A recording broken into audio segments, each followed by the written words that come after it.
Hello, hello. Okay. Check, check, check, check.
Hello, hello, hello. Check, check, check. Hello, hello, hello. Check, check, हाँ check. सही है सही है सही है सही है hello Check, check, check, check.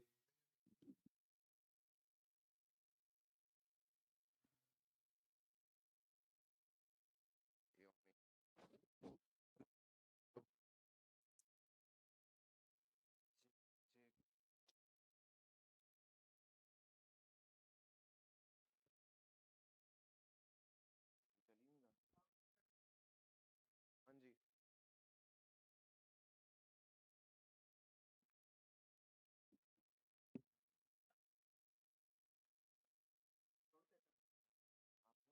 नहीं वो दूसरा लड़के मैं उसको ले जाता हूँ ये दोनों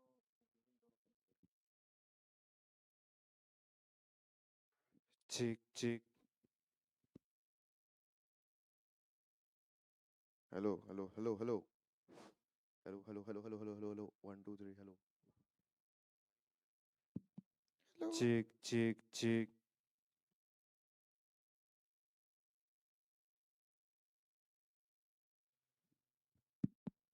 पूरा चलेगा Check, check, check, check.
Hello, hello, hello, hello,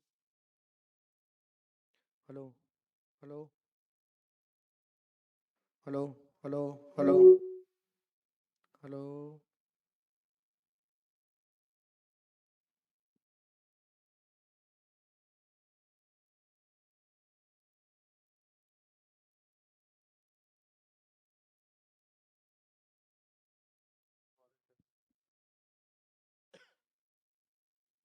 hello, hello, hello, hello. Mic test, mic test. Okay.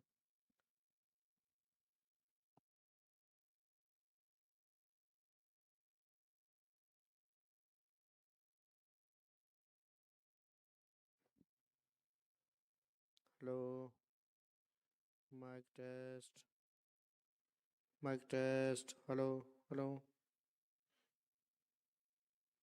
One, two, three.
hello,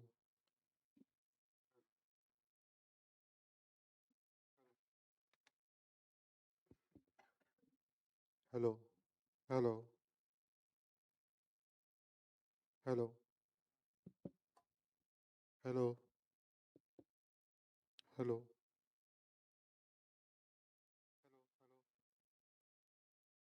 hello, hello, hello,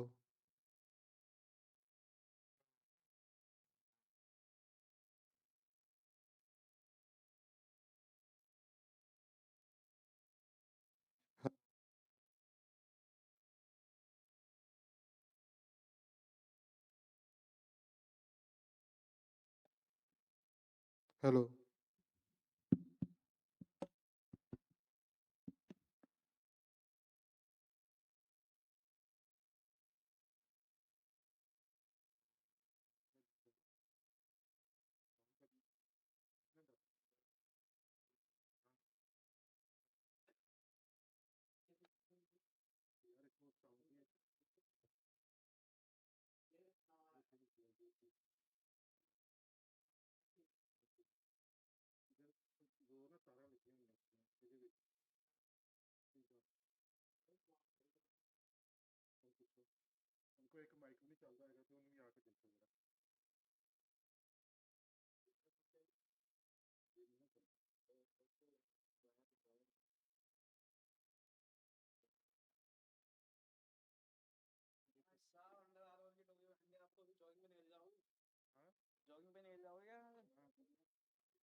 hello, hello, hello, mic test, one, two, three, hello, hello, mic, one, two, three, hello, hello, test, one, two, three,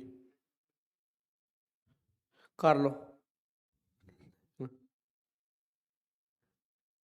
hello, mic test, one, two,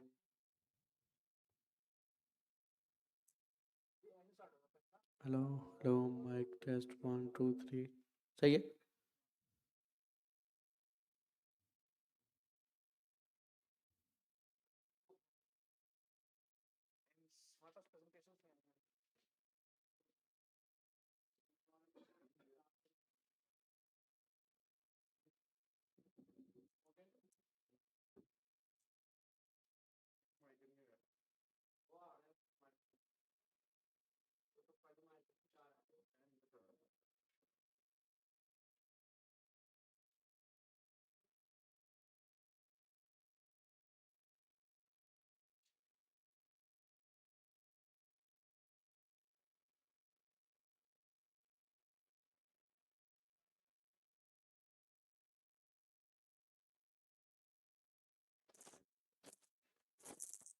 Hello, hello,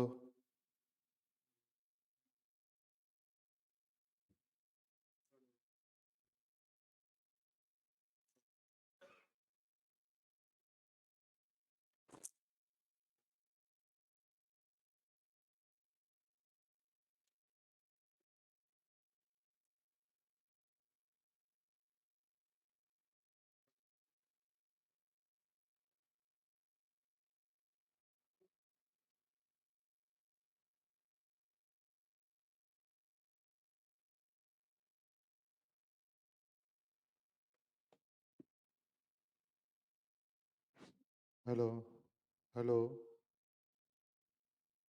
hello, hello hello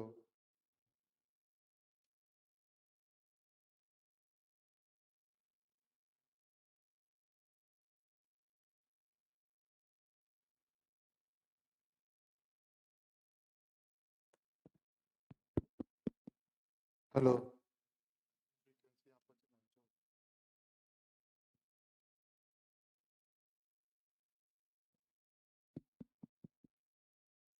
ਇੱਕੋ frequency ਤੇ ਆ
ਇਹ ਵਾਲੀ frequency ਤੇ ਆ ਇੱਕ ਇਹਦੇ ਨਾਲ ਅਟੈਚ ਹੋ ਗਿਆ ਠੀਕ ਹੈ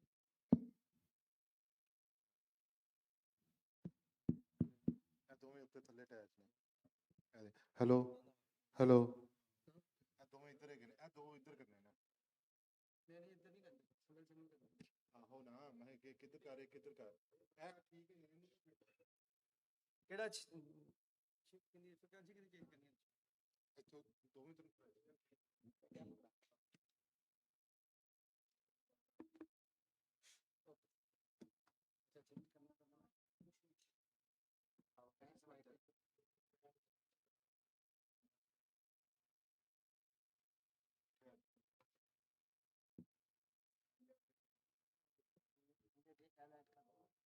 ਜਿਹੜਾ ਮੈਂ ਇੱਧਰ ਕਰਨਾ ਸੀਸਾ ਬਣੂਗਾ ਸਾਰਾ ਕਰਨਾ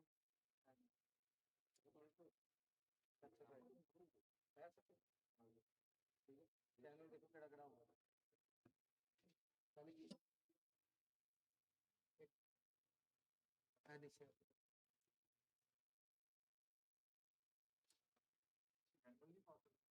नहीं हले हले नीचे नहीं आ रही चेक कर लो चेक हले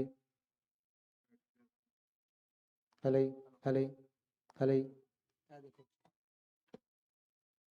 आइकॉन कितना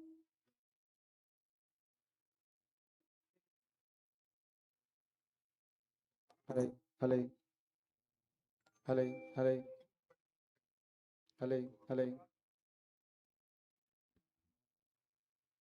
हले हले हले हले हले हले हले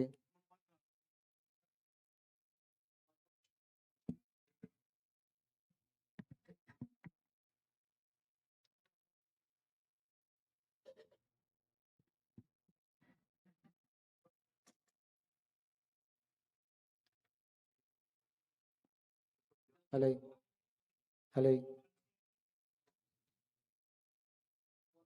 हले हेलो हले हले हेलो हेलो हेलो हेलो हले हेलो हले हले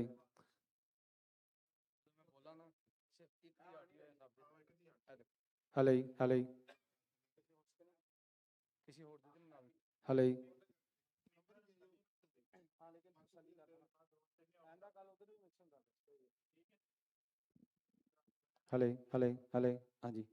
ਅੱਛਾ, ਇਹਦੀ ਫ੍ਰੀਕੁਐਂਸੀ ਨਹੀਂ ਆ ਰਹੀ ਥੱਲੇ ਵਾਲੇ ਦੀ। Hello hello.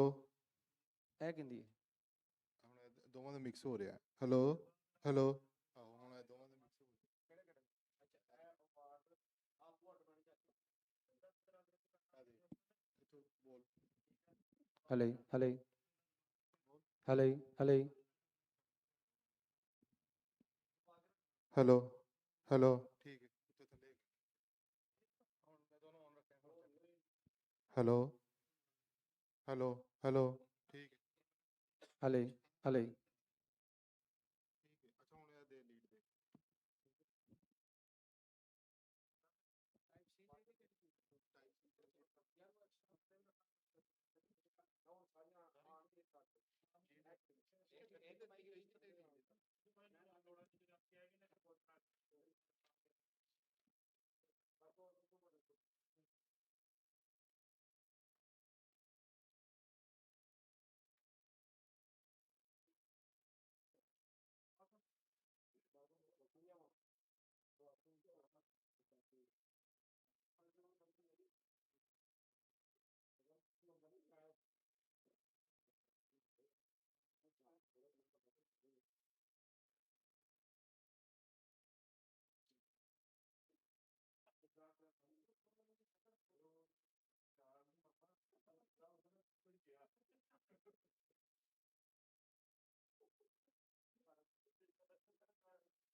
Hello, hello, hello, hello, hello, hello, hello, mic testing, hello, mic testing, hello, okay.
Hello, hello, testing, hello, hello. Okay?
hello, hello, hello, hello,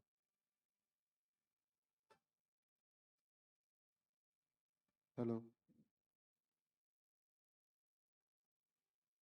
hello, hello, hello, hello, hello.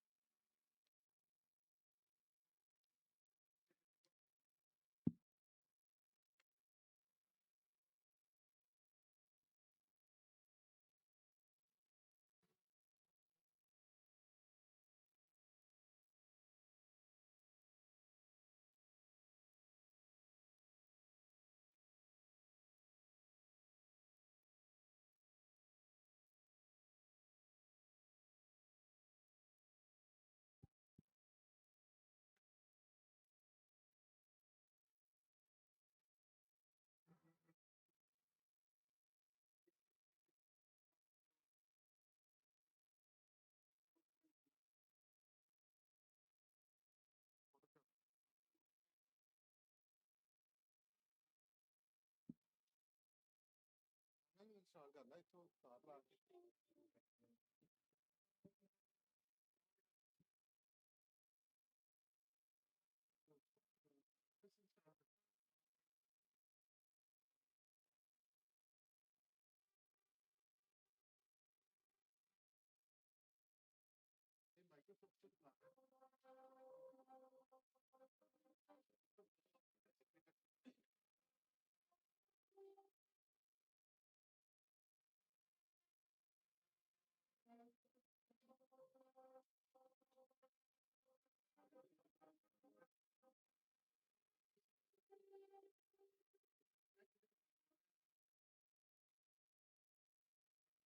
यार वो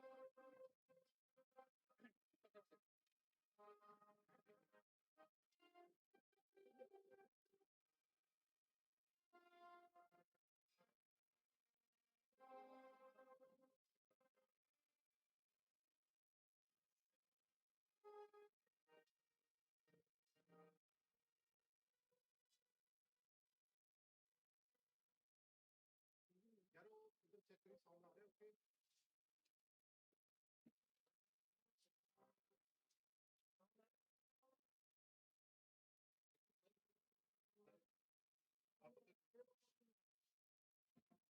hello hello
Good morning, ladies and gentlemen, and welcome to day 2 of the Conference 2.0. Please join us in the FUELD conference room as we will be beginning very shortly in the next 10 minutes or so. You don't want to miss out on the first panel of the day, so make sure you join us in the conference hall as soon as possible.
Good morning, ladies and gentlemen, and welcome back to day two of the FUELD Conference 2025, right here in the beautiful Dubai.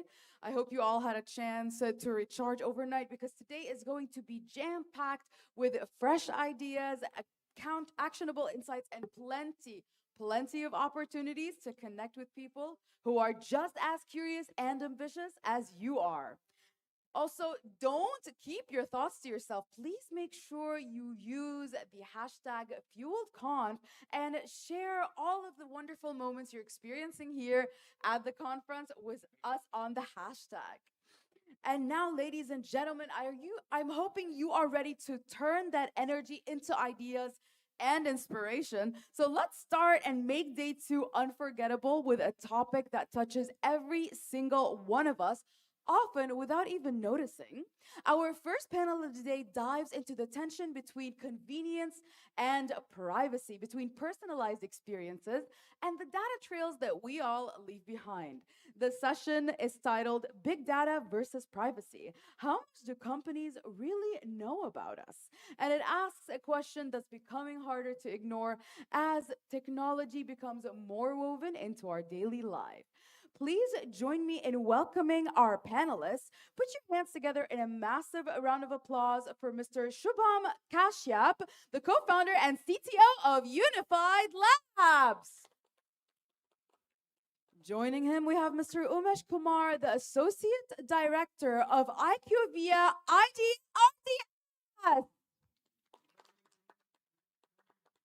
Joining them, we have Mr. Silur Abraham, the CTO of Cabinet More.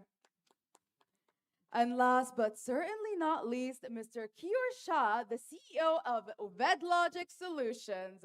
Please put your hands together in a warm welcoming round of applause for our panelists. And now, gentlemen, I hand off the mic to you.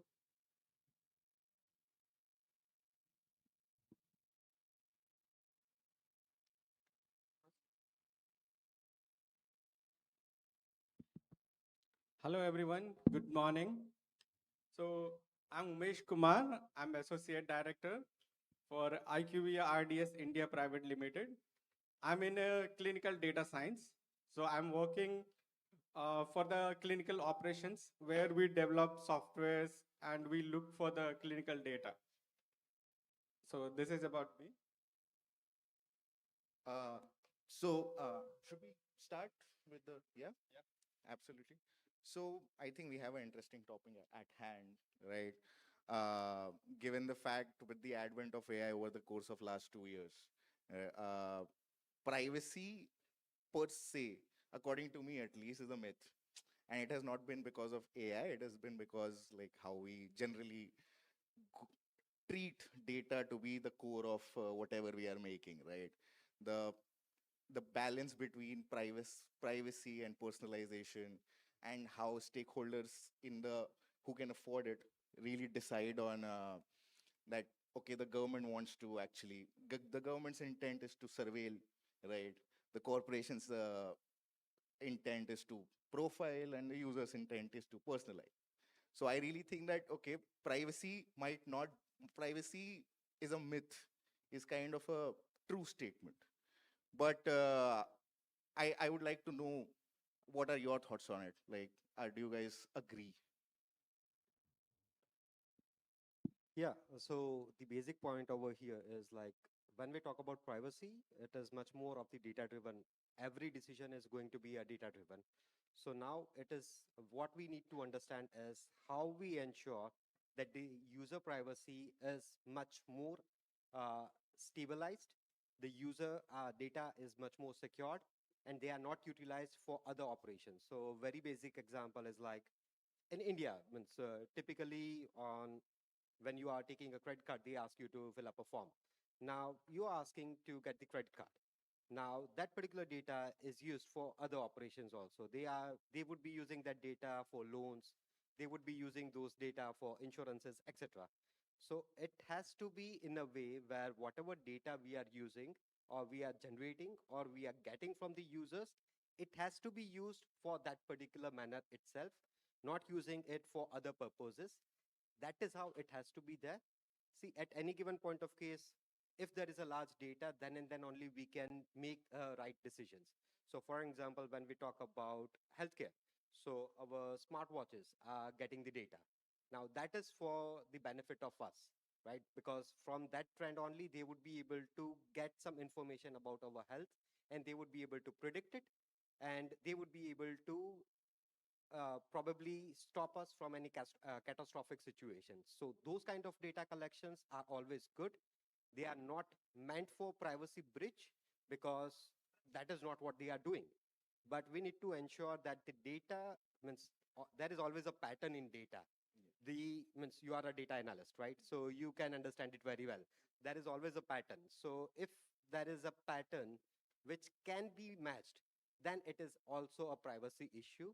So how we are securing that particular data, that is very much important.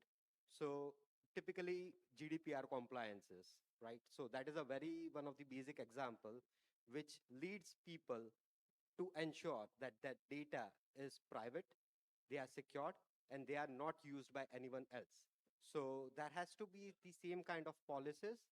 Now, generally what happens, like we do have a software development company. So what we typically do, everybody says that, okay, we are going to launch out a product. And once it is launched, then we will be taking care of the privacy part. Then we would be taking care of the GDPR compliances at all. So it has to be from the base itself. It has to be infrastructure level. Yeah, We should be thinking of creating a product, creating an application which is by default secured, data monitored from default, and that is how we can prevent the misuse of the data. That yeah. is what my understanding is.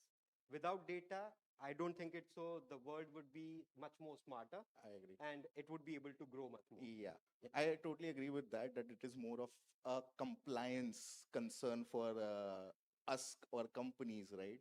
But it needs to be more of like a actual selling point. Yeah, I agree.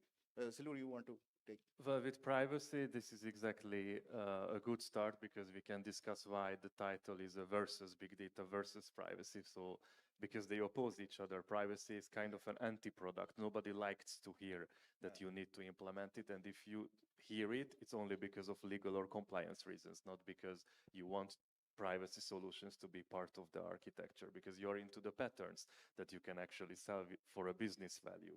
And it always feels like the privacy implementations and solutions are holding this back. So that's why it's a very sensitive topic to talk with experts here. Yeah. Yeah. So additional to this, the most of the companies, what they are doing, they are having data in a one server, and from that we are working from the different locations. So that is the major concerns. How to just stop the thing when if someone is working on the server and if they are not copying the data to the local server. So that is the major concern. So that with that information somebody can store the information of some uh, um, some healthcare things, just like what he said, that we have smart watches and the credit card information. So in the servers we are storing the data. So that is the major concerns, what the bigger companies they are facing, how to stop those things. So Yeah. So the central point of failure you see is a major risk surface. right. Can I also take that you are in favor of distributed solutions then to enhance privacy? No, I think that is one thing, but we should have the firewalls that lot of people they are using whatever they are using. So we should have the firewalls so that it should not they should not crack the firewall and they can just take out the data from there. Yeah. So So so that is what I suppose I started with. yeah. It has to be at any given point of case, the security by the infrastructure, the privacy should be by default. So normally, whatever the you can say the enterprise application, it is not about the small applications. Typically, let us say there is a product, the founders typically have always a crunch. So they always want to go with the user acquisition much more than into the security part. That is something which starts the debate, right? They are not much more looking into how to secure the entire application. They just want the users to be much more using that application. So if we consult them in a very right way, that if you are going to use this is how the infrastructure would be looking like. You can use n number of things thanks to Azure, AWS, GCP. All these things, when we talk about security, comes by default, not by default. Means, yeah, we need to configure them, but it is very much easily configurable. It can be done with a very limited budget. It is just like we need to pitch them. That's Yeah, it. so additional to that, whenever a new programmer or new developer is just joining the company, so we should have the SOPs and all, Yeah. and they should be trained on that so that they should not be diverted or from that. So that is the major thing we are looking for. Uh, yeah, I totally agree. Like, see, action points have been clear to us since a while, right? What I actually want to, so there are two waters. Of course, we will go into security. But why do you guys think that? So currently the compliance, at least the GDPR or the SOC 2 compliances that we have to do, right? A lot of it is based on audits, right? Yeah. And why do you think that even today, when we have figured out technology at this scale, right? It's not that like we have a privacy SDK, a global privacy SDK standard, where everybody has to put it in the system, right? Do you guys think that regulators by themselves are biased because they are also using it? Why is everybody doing this half-heartedly, according to you? Yeah, Because completely as you agree. said, like it is more of a compliance concern for us. It, We don't go and like tell people in the UI that okay, we are tracking your location right now. yeah. Yeah. So, yeah, completely, everybody is doing half-heartedly. I completely agree with you in that particular topic. I means that is what my observation is. I cannot check for the all the people. But yeah, that is what I also believe. Uh, Data privacy is very much required. Everybody has to do it, but nobody is willing to do it. Yeah. So completely agree. Yeah, it's because it makes you less competitive in whatever area you are trying to compete. If you just see examples that, okay, I'm trying to focus on compliance first, and all my competitors perform better on the AI LLM benchmarks because, for example, they violated copyright laws and privacy laws, read into my private emails that had more textual conversation in natural language, they just perform better. And that's what the end user saw. And nobody cares about that Google read into my private emails to reach this level. And when you compare these benchmarks, you just see a better product and a worse product. And that creates on the long term this dissatisfaction and fear that privacy solutions would inherently mean a worse product, which is, we know that it's not true because, yeah, most of us are developers. But we can't explain this to the upper echelon in the company structure hierarchy. Yeah. So again, when we start the discussion, probably we cannot stop getting the data, acquiring the data. That is what, because every company, every decision needs to be data based. We can always make decisions on the basis of emotions, but probably there are very high chances that we can go wrong in that. So it has to be data driven. So companies, product, organizations, government, etc., needs to acquire data. So recently in India, they created one application which would be tracking, yeah, Sanchar Sathi, right? Oh, yeah. So many people started using buying iPhone because that application is not available on iPhone. So people always think that, okay, that is a data breach, but they don't understand, the people, that is the consumer also, they don't understand why they are using that particular data. What is the reason why government is capturing that data? Now, unless and until people also don't give a very nice hoarding, displaying and saying that why this data is used, that is where people will always think it out in otherwise. So there has to be one boundary for each and every data piece which will be used. It has to be told to the consumers, the end consumers, and that is how we should be able to take it further. Else, without data, without acquiring data, I don't think it's so. Any company, even for example, Apple is probably making loss on smartwatches. Yeah. Definitely, they are making losses on smartwatches. But then also they are investing because that is how they are collecting the data. They would be analyzing that, okay, Kevor's health is this much, his heartbeats are normally this much. They would be getting those data, and probably in future they are going to come up with certain materials. Means Apple is, I suppose, going for hospitals also. Yeah. They are providing large devices on hospitals for monitoring the data, and that is how their vision is to have some devices or some products which can actually help the health. Hmm. That is not much more about the problem, privacy intrusion. It is much more about data driven decision. That is what we need to take care. Yeah. So I think I want to kind of follow up on that. Uh, so anonymization and aggregation is something that big platforms use as a defense, right? That I don't know exactly whose information this is, but I'm just trying to like ascertain a pattern. It's a big data, right? So, uh, how much do you think that affects the user's understanding of it, or like is it actually taking care of the major privacy concerns for what we are currently discussing? Yeah, one more thing, we had a start Yeah. discussion on the Sanchar Sarthi like that.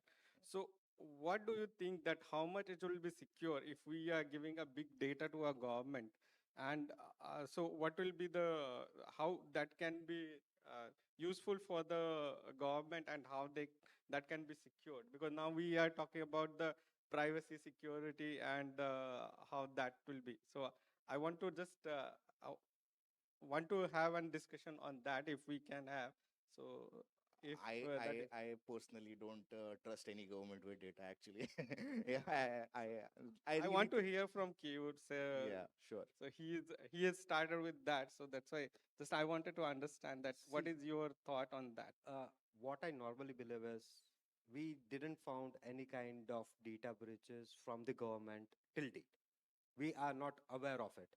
Typically, when we talk about the big data, whenever there is a breach, it has to be uh, told to the customers also, consumers also. That has to be, that is how, let us say there is a GDPR compliance. Okay, there is an application which got hacked. Now, that is not in our hands. The hackers are way smarter than developers. That is the real world situation is. So it is first who hackers try to hack things, and then the developers try to prevent it. So they are always one step ahead of us. That is what is the actual real life is. So we need to ensure that if there is a such type of breach, the required person needs to be updated that, okay, the data has been breached.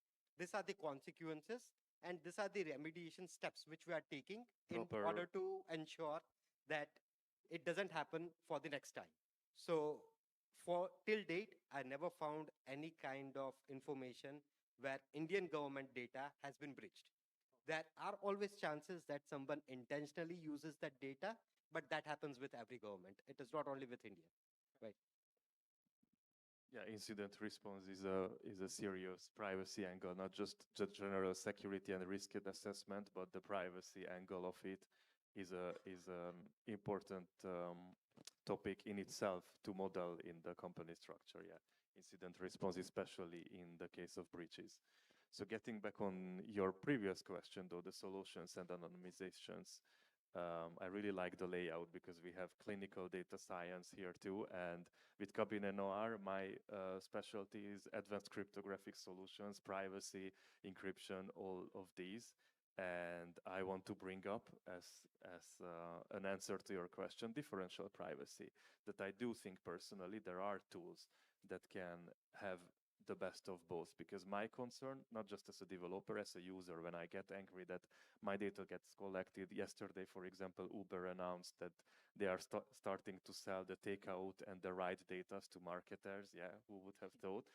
So when I read these news, the first thing I care about that I'm not offended by their need to make data-driven decision, because I also run a business and I have arguments with my CEO that we need to collect this data because I need to see this statistic to make data-driven decision. That's not my problem. It's when the data can be shranked down to me as a singular person, and you lose the statistics about it, because me as a singular market sample, I'm not saying anything about the market, especially that I'm actually a very counter example on most IT markets. So this is what I care about. And DP, differential privacy, is a solution to this, because it lets you take the aggregate statistics on your data without the ability to shrink it down to any single user.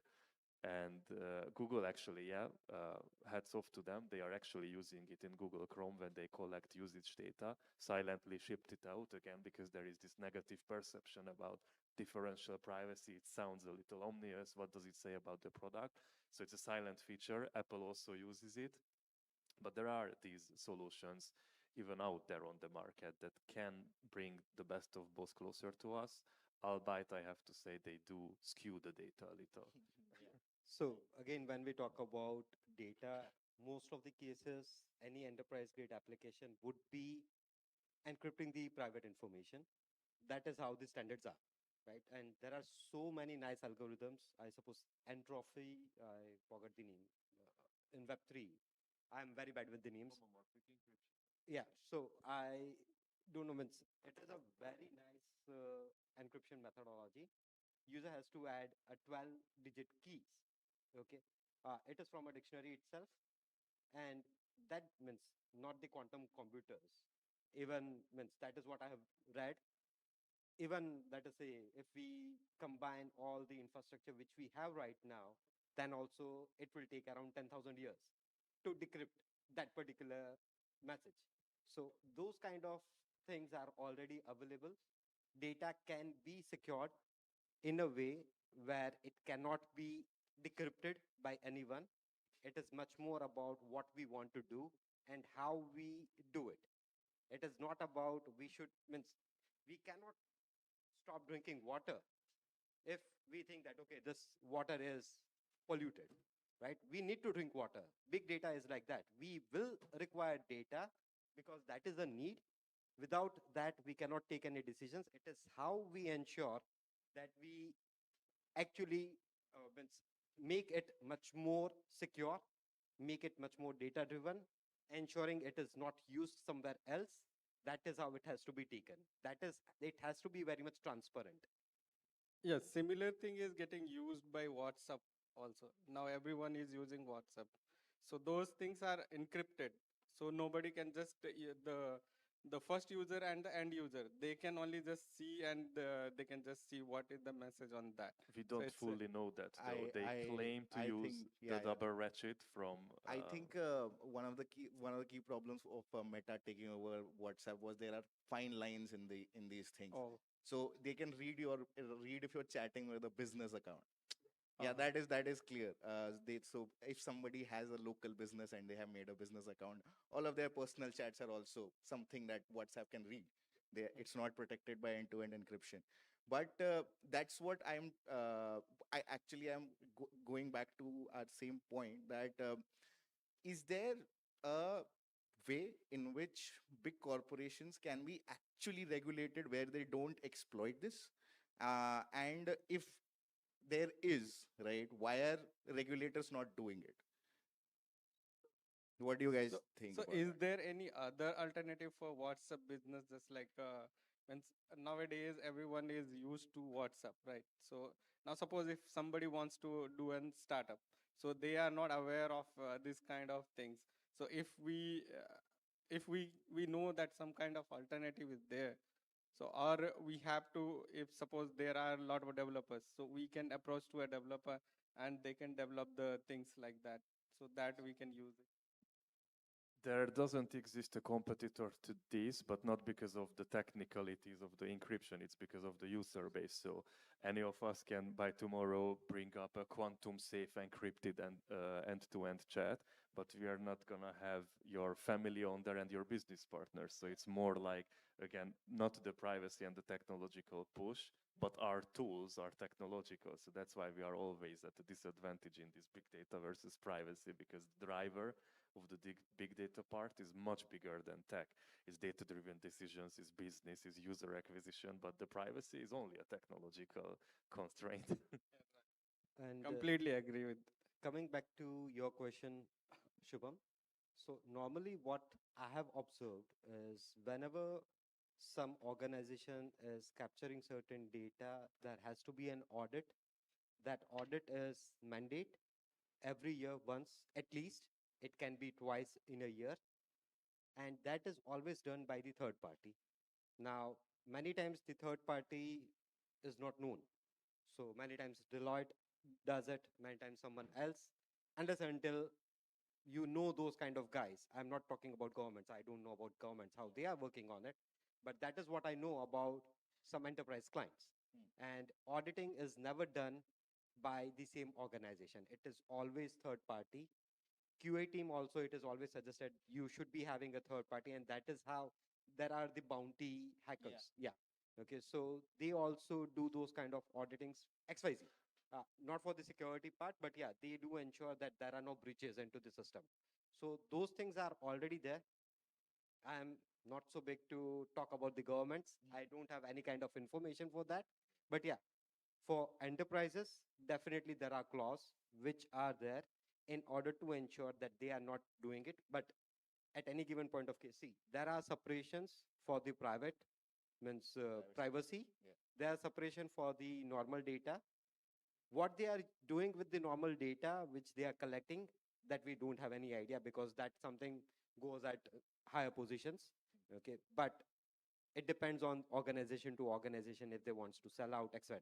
Okay, but in normal scenario it is all taken care of. That is what my understanding is. I might be wrong, but I what we have done, we know it very well that okay, this is how it has been done.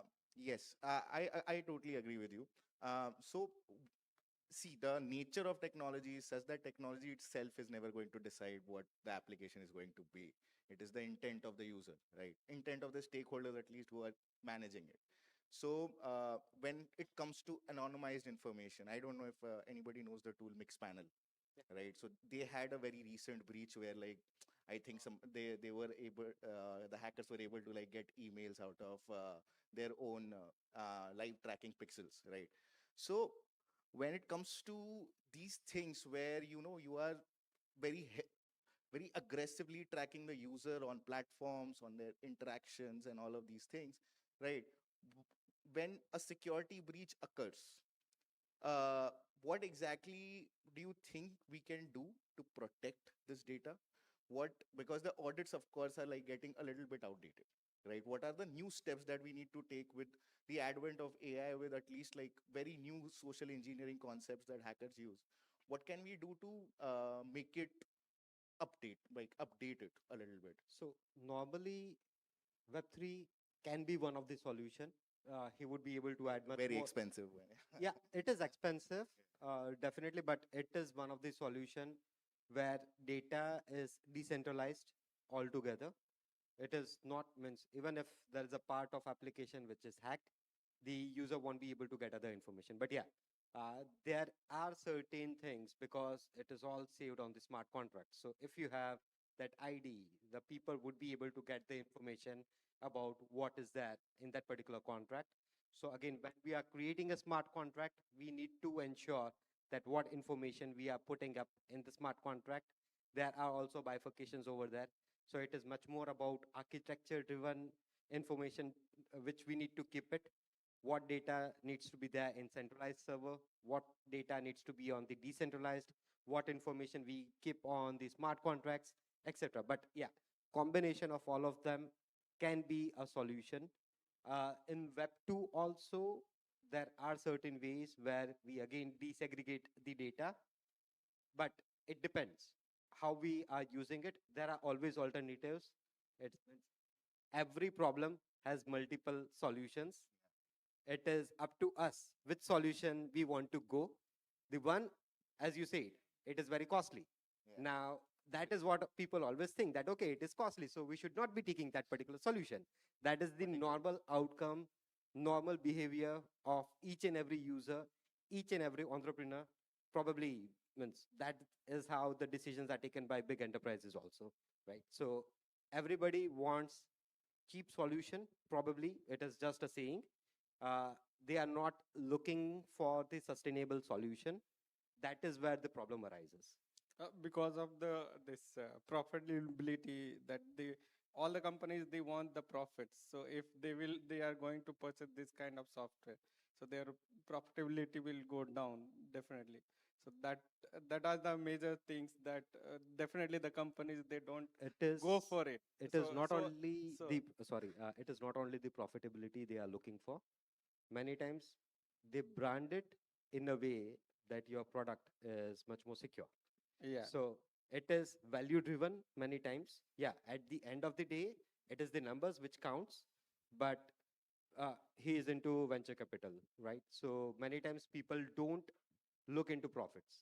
They Yep. look into how much data they are collecting, and that is how the decisions are taken. There are so many. ChatGPT, it is making losses right now, Yeah. but then also it is a $1 billion company, I billions of dollars I Right. company, agree right? with you on the fact that it can be a value offering, but over the years, I think only Apple was able to at least like according to my understanding, leverage it as a proper value offering. Do you guys think that maybe users only don't care that much that they are looking at it as a value driven? Agree, completely agree. User never thinks if I'm a consumer, probably I'm not using many of the application. But yeah, there are so many people who are using n number of applications. They don't care about their privacy at all. It is though the government do have certain mandates with respect to GDPR and all. If the user is deleting his account, we need to delete all the data. Yeah, But who is actually ensuring that that that is those happening. data has been deleted? So uh, I suppose in GDPR compliance also, after 48 hours, You have you can actually the consumer can also check if their data is deleted or not. But no one is checking into it. I have never seen any user actually trying to hit the particular endpoint and check if my data is available still or not. So that is how it has been. Yeah. And many users, they don't know these are the things that is available. So they just use it and just they go ahead. So they, Unfortunately, it is not for India. It is much more for the UK and Europe yeah, side. It is the GDPR compliance, California CIPA, since I forgot the short form. But yeah, they do have those kind of compliances. India, unfortunately, still don't have. In Web3 okay. also, we are still creating our blueprint, blue book, which can actually formalize so many things. So, but yeah, we are getting towards that area, and that is why we are tracking up the data and ensuring those things. Again, there are so many things. We do have a very large population. We do have a very large number of users. Everybody is targeting the consumer information. So we need to, as a government policies also, they cannot be created in a day. Yeah, It that's needs to true. be Completely agree. time taking thing, right? And if someone means some companies they wants a data, so India has a huge population, so they can just create an app and they can collect a lot of data. So that is also a major concern Which for they did, I Indian guess. government. So that is that is the thing. And the service providers are aware of this asymmetry and discrepancy between user needs and regulation. And especially in Europe, we mentioned GDPR. I'm from Europe. I was looking forward to the date when GDPR becomes active to start terrorizing all the accounts where I'm having one. And to this date, so today I'm pretty sure because I still have arguments over email over my deletions that the GDPR, for example, states that every such service provider needs a data protection delegate, an individual who's in charge of incident responses and data privacy in general when such requests come. Most companies in Europe don't have this person still because nobody receives the requests of data deletion or transfer. So this is another thing, that data transfer between competitor services is also part of GDPR, not just the deletion. If I have a mobile carrier and I want to change mobile carriers because they offered me something better, you should be able to transfer and delete from the older one. So this is also part of it. But since nobody is interested in this, no service provider goes through the whole process, or most service providers, unless you're a huge enterprise, you statistically don't go through this whole process. They know this, and they have to do just the bare minimum to do the GDPR checkboxes for Deloitte. Yeah. As said, it is not compliance driven. It means everybody looks compliance as compliance, not for a reason. It is just because they need to. And that is where the entire problem arises, right? So if we do it from scratch, if we create the applications in that way, I don't think it so there would be much more issues. Yeah. So to dig in a little bit into that, if as a shared if as a community, right, technology companies need to now start. I mean, this is imaginary, of course. Like I don't think anybody is, but still, if we need to create it as a value offering, what do you think that system design is going to evolve into? Like, what do we need to do? To make sure that the user is going to see it as a value offering, and the market forces are going to make sure that okay, some applications work because they are showing you or being transparent, right? What do you think we need to change in that terms? So are you referring to transparency here, which really drives that conversation Yeah. to a Web3 or a privacy driven? Because So I am trying to. So I'm not specifically saying for Web3 or Web2. What I'm trying to say is that what are those things? What are those steps that we can take so that users actually see it as a value offering, if we have to, because users don't care currently because they don't know. Yeah. yeah, sadly, I don't believe the solution is to make privacy attractive to users because I firmly believe it won't Yeah. happen. Hmm. Like there is this Zuko triangle in Web3. It's been renamed um, to no, that was the Schneier triangle in security. Yeah, that privacy and security is inherently anti-user friendly, and it's been renamed to Zuko triangle in Web3. And I do believe in that. It's my personal view that the solution is especially not to try to make it appealing to the users because it just won't happen. Anybody else? Do No. yeah. I don't have much say on this, but Sorry, I would like to pass. Yeah, yeah, not a problem. One So, one way is to turn it into security. So we did mention that many companies brand themselves positively because of the security. So for example, zero trust, this would not hmm, be communicated to the users, but a zero trust architecture would mean an inherently more secure. There is no way that a zero trust and a no zero trust solution for the same business problem is not going to have inherent privacy advantage. And what the user hears from this, that this is the more secure product. So this hiding and blurring way of branding yourself more secure and private, I think, is the way, not directly pushing privacy for the user. not, yeah, okay. So let's not make it a marketable feature. Yes, I get it.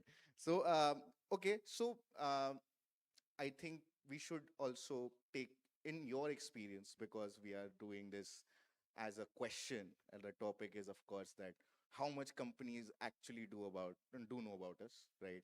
So from your experience, what are those unique things that you found out that they know? Like, for an example, I know that Indian businesses which has offline and online, right, do use technologies like geofencing to track your location in terms of, like, specific places where you enter, you will get notifications, like the system will get notified that you have entered a certain geofence, and they're going to give you personalized recommendations, which is basically location tracking, right?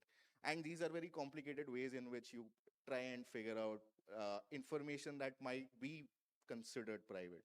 So what are those unique things that you, in your experience, figured out that have private that private information is being shared, right, and user might not know? So again, when we talk about the information, there are two types of information. One is the end consumer information, and one is at the organization level. So for example, if I'm talking at the organization level, I have to keep the information about each and every employee where they are traveling. So because I'm using an organization shoot, so in that case, location tracking, their communication, etc., becomes a part of compliance. So for example, whatever messages we are sending, if the user is, means we are using Microsoft, okay. So in Microsoft, they do have options where we track out each and every information, whatever email they are sending, etc. At any given point of case, if someone is sending any personal information via email, I would be notified for that. And that is required because I need to ensure that none of the private information from the organization is sent to anyone else. It is something which is very much important. It is compliance driven. When we talk about the end consumer, definitely the location tracking, etc., can be a problem, but it depends again on who is using that data. So if, let us say, some company is tracking my location, it is a good in a way, because let us say something happens to me, I met an accident, as they know my location, they are able to track it out and they are able to support me at the right time. So uh, it is much more about who is using your data and for what reason. Data sharing is not as bad as we think. It is much more about who is using that particular data and how they are using that data. There are also compliances for that particular purpose also. As for example, we are traveling out stations, right? So Microsoft at the organization level. So Microsoft or any other providers, they do have certain features like we can access emails on the mobile directly at Yeah. that time. Normally, it is not allowed. So we do have certain, you can say, applications which tracks each and every packet information which is transferred in the company intranet. Okay, so those things are very much required. File sharing means whatever whoever are sending the files, each and every file, each and every packet of that particular file is traced, because I don't want my customers to feel like, okay, Keyur, I have written a code. You have created $1 billion product for us. And now that copy is with N number of users, right? Just because one of the employee used it and shared it across the world. That is not how it has to be done.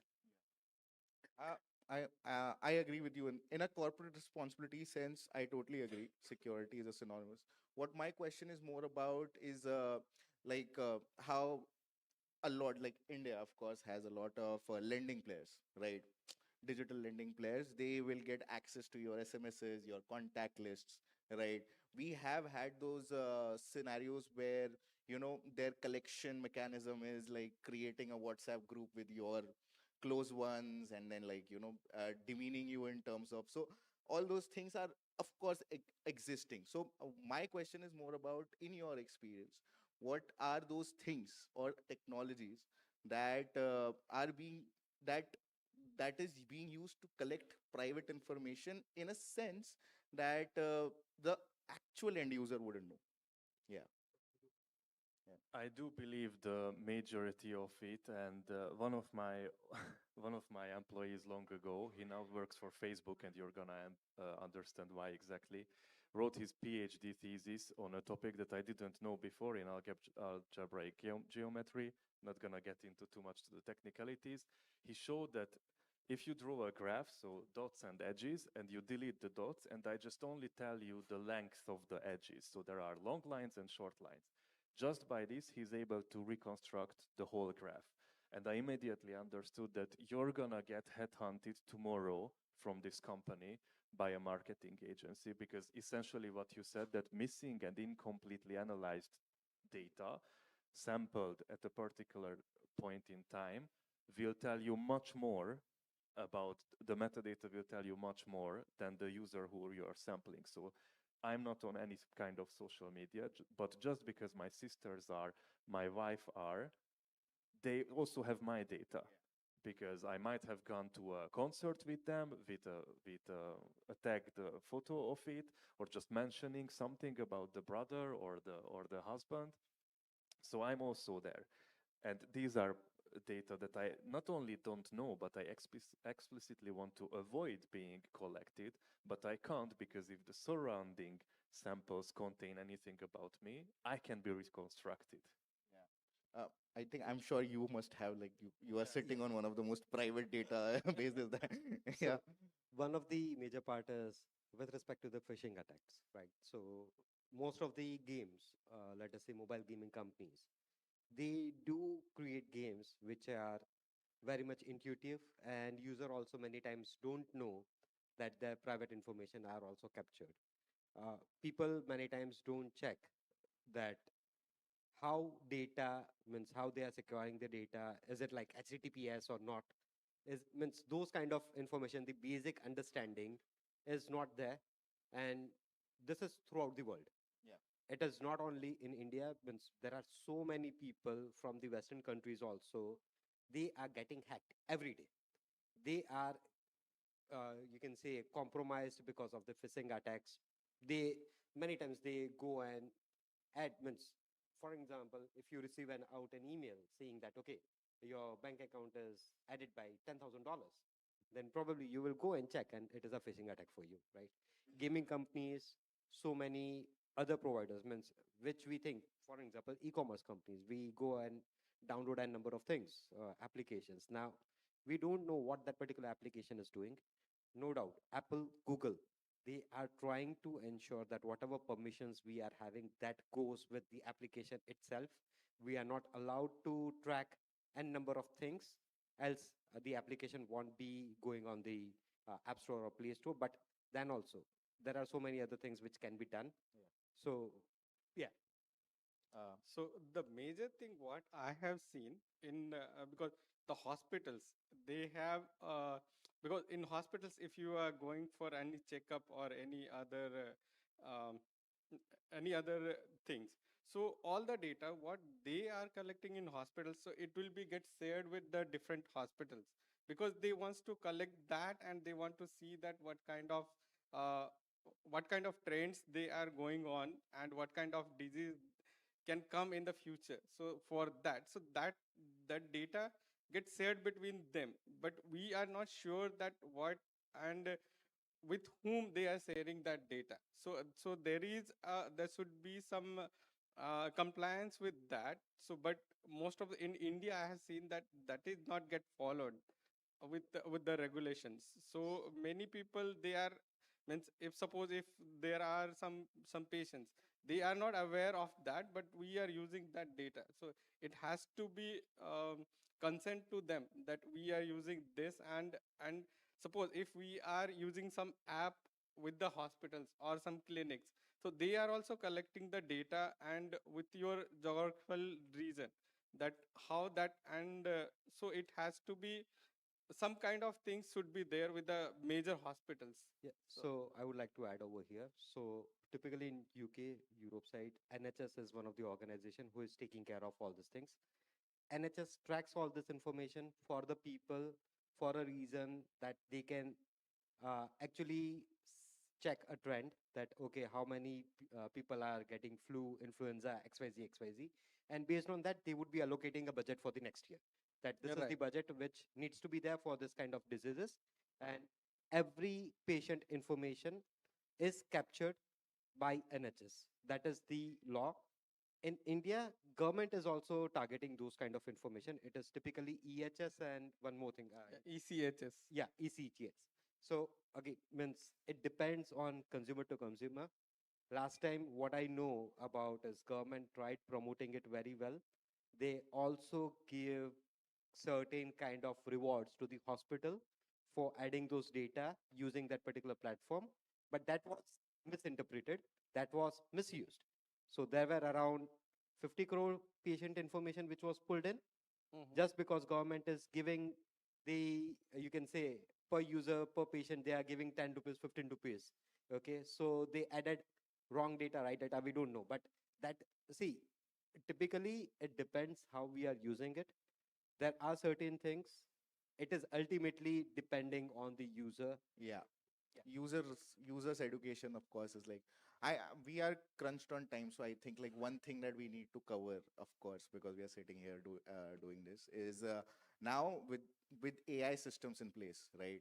And when creators also don't know how the information is actually going to be processed by the system, right? How do you think this landscape changes? Is because I very honestly think that particularly with Gemini 3 and everybody, and thinking algorithms advancing themselves like every week, I really think that this information kind of has completely gone away, right? We are in that place where privacy, absolute, like all the information will be available to the AI. AI is going to have an opinion, and it is going to do whatever it's going to do, like, and certain like a certain there its behavior according to what the opinion is. What do you guys think? I think, and in many ways we can already measure this, big data collection reached a level that attackers not only try to break inside from the outside into a system that collects big data, but from the Anthropic hack, we see that they know that you create any kind of data online, let it be a drawing on DeviantArt or a text on Messenger, it's going to be picked up by a big data collection algorithm, 100%. So you can poison inside to the organization. And this happened with Anthropic's coding model, that the attackers wrote code on GitHub that they knew is going to be picked up by an LLM coding engine. It went into the model, and because the decision, the big data driven decisions, the decisions itself is made by an AI now, it got poisoned, and then the output was ransomware from Anthropic. So the attack is not purely visualized as like a big catapult trying to break into the Google data center from the outside with scripts, but you just create data, lie it out there because it's going to make it into an organization. And this is a completely new kind of threat we have to look out for. Yeah, I also completely agree. It is always the leaf node which needs to be secured. When we talk about AI, AI is always making decisions based on the data, based on the learnings which he has. So if he is having a wrong learning, then it is going to take decisions on top of that. So we need to ensure that what kind of data is passed to AI for the learning part. If it is learned to make some system much more hackable, then it is going to do in that particular manner itself. I agree. I agree, and I think one thing that is very important to understand is that we are not tracking data as we used to. Like big data is now more of like AI creating its own context, and what it is putting in the context is like flexible control, I would say. I don't think it is entirely controlled. So, Thank you so much, gentlemen. I'm so sorry to okay, cut you off because we do have only 2 minutes left. And do you want time for questions, or would you like to just close off the conference by going further ahead in your conversation? no, I think like we can take questions All now. right, so we have time for 2 questions. Who here in the audience has some questions for the panelists? Please come on up. Hello, gentlemen. Um, so my question has to do with the knowledge of the methods and strategies that we currently have in regards to being able to collect data and process it in a way that could be private and yet give decision makers the ability to make informed decisions on their users. Or so for giving you an example, homomorphic encryption. But I want to go further and understand the limitations that these current strategies could impose on decision makers. Do I answer first? Okay.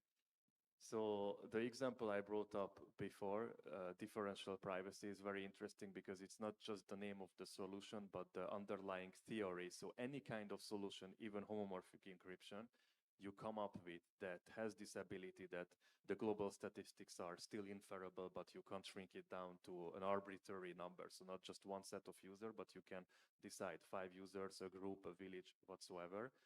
Differential privacy is also the mathematical metric for this. So homomorphic encryption's privacy capability is measured with a metric called LDP, liquid differential privacy. So it's not just the solution, but the solution set will be contained under this abbreviation. Sorry,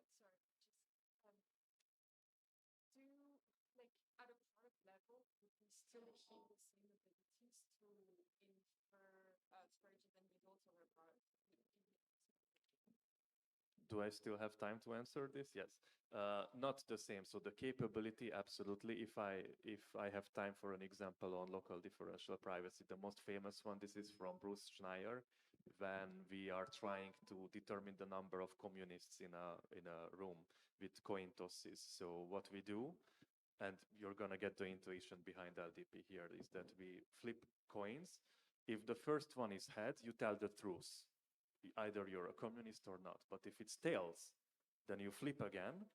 And if it's head, you tell you're a communist, even if you are not. And if it's tails, the second one, then you are not. And you see that it distorts the global data set by 25%. So your accuracy, and this is my answer, that you distort and skew your data. So a company who doesn't do this is going to have more qualitative data and inference, but you don't lose the ability. And you also see from this example that no single person can be questioned whether you are a communist or not, because 50% of the cases, that coin was flipped tails on the first. So we don't have No, of course we have actually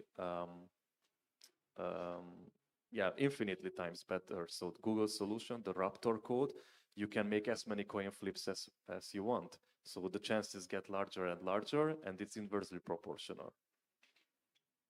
Yeah, so that is what I was going to tell. So if you flip coins, first coin, you have a 50% probability of getting heads and tails. So if you have 10 coins flipped, your probability gets increased. So that is how it is. It is a mathematical equation itself. Yeah, nothing to add on.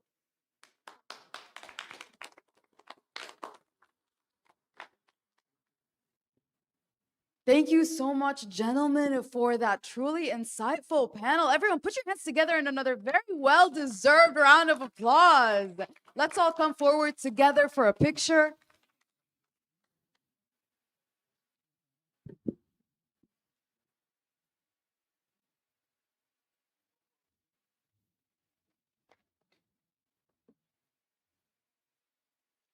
And I'd like to ask everyone in the audience sitting at the back to please join us a little bit up in the front. Don't be shy. You get to engage a little bit better with our panelists and our keynote speakers. Do you want to take a video with the crowd, gentlemen? Give me a video. Somebody give me a phone. Okay, everyone. I don't know if you were here yesterday, but we're going to take a video together. And I know it's early, but when I count to 3, I want everyone to cheer, okay? Everyone at the back, please come on to the front. I guess everyone hasn't had their coffee yet. All right. 3, 2, 1.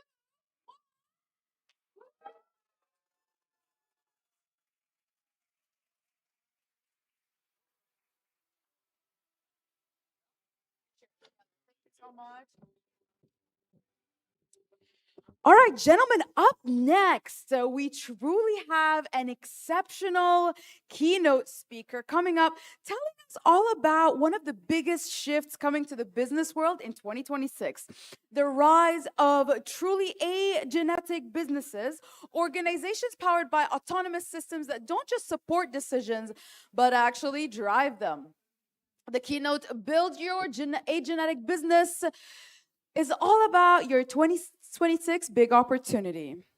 Who is walking us through this, ladies and gentlemen, is the one and only Dr. Sam Saman, CEO of TheoSim Corp, a visionary entrepreneur, AI ethicist, and best-selling author committed to bridging the gap between cutting-edge technology and human values. Put your hands together in a massive round of applause.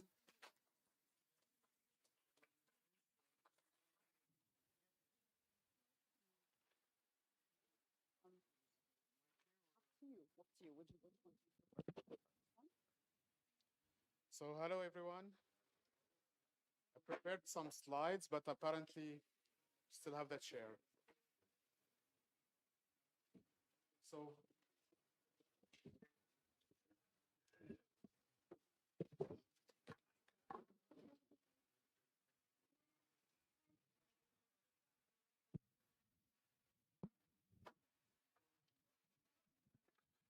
it's agentic from agent. Do you know where this come from? The word agent? Bill Gates called them agent, by the way. You know from where? Agent? No? Have you seen the movie The Matrix? You remember Agent Smith? That's exactly what we are talking about. It's not different, okay? But we are not inside the Matrix. Maybe we are, we don't know. But agentic is about the agents that are free in our data space, and they have AI capability, so they can do actions. And we have a race today, a big AI race.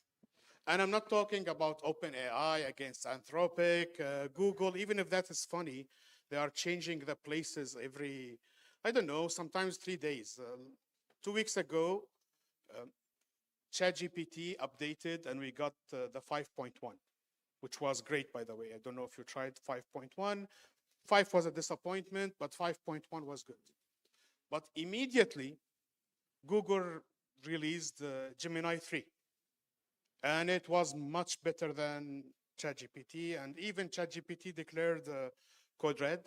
They want to do something better now, okay? But immediately, maybe we didn't hear about it a lot, Grok released a new one.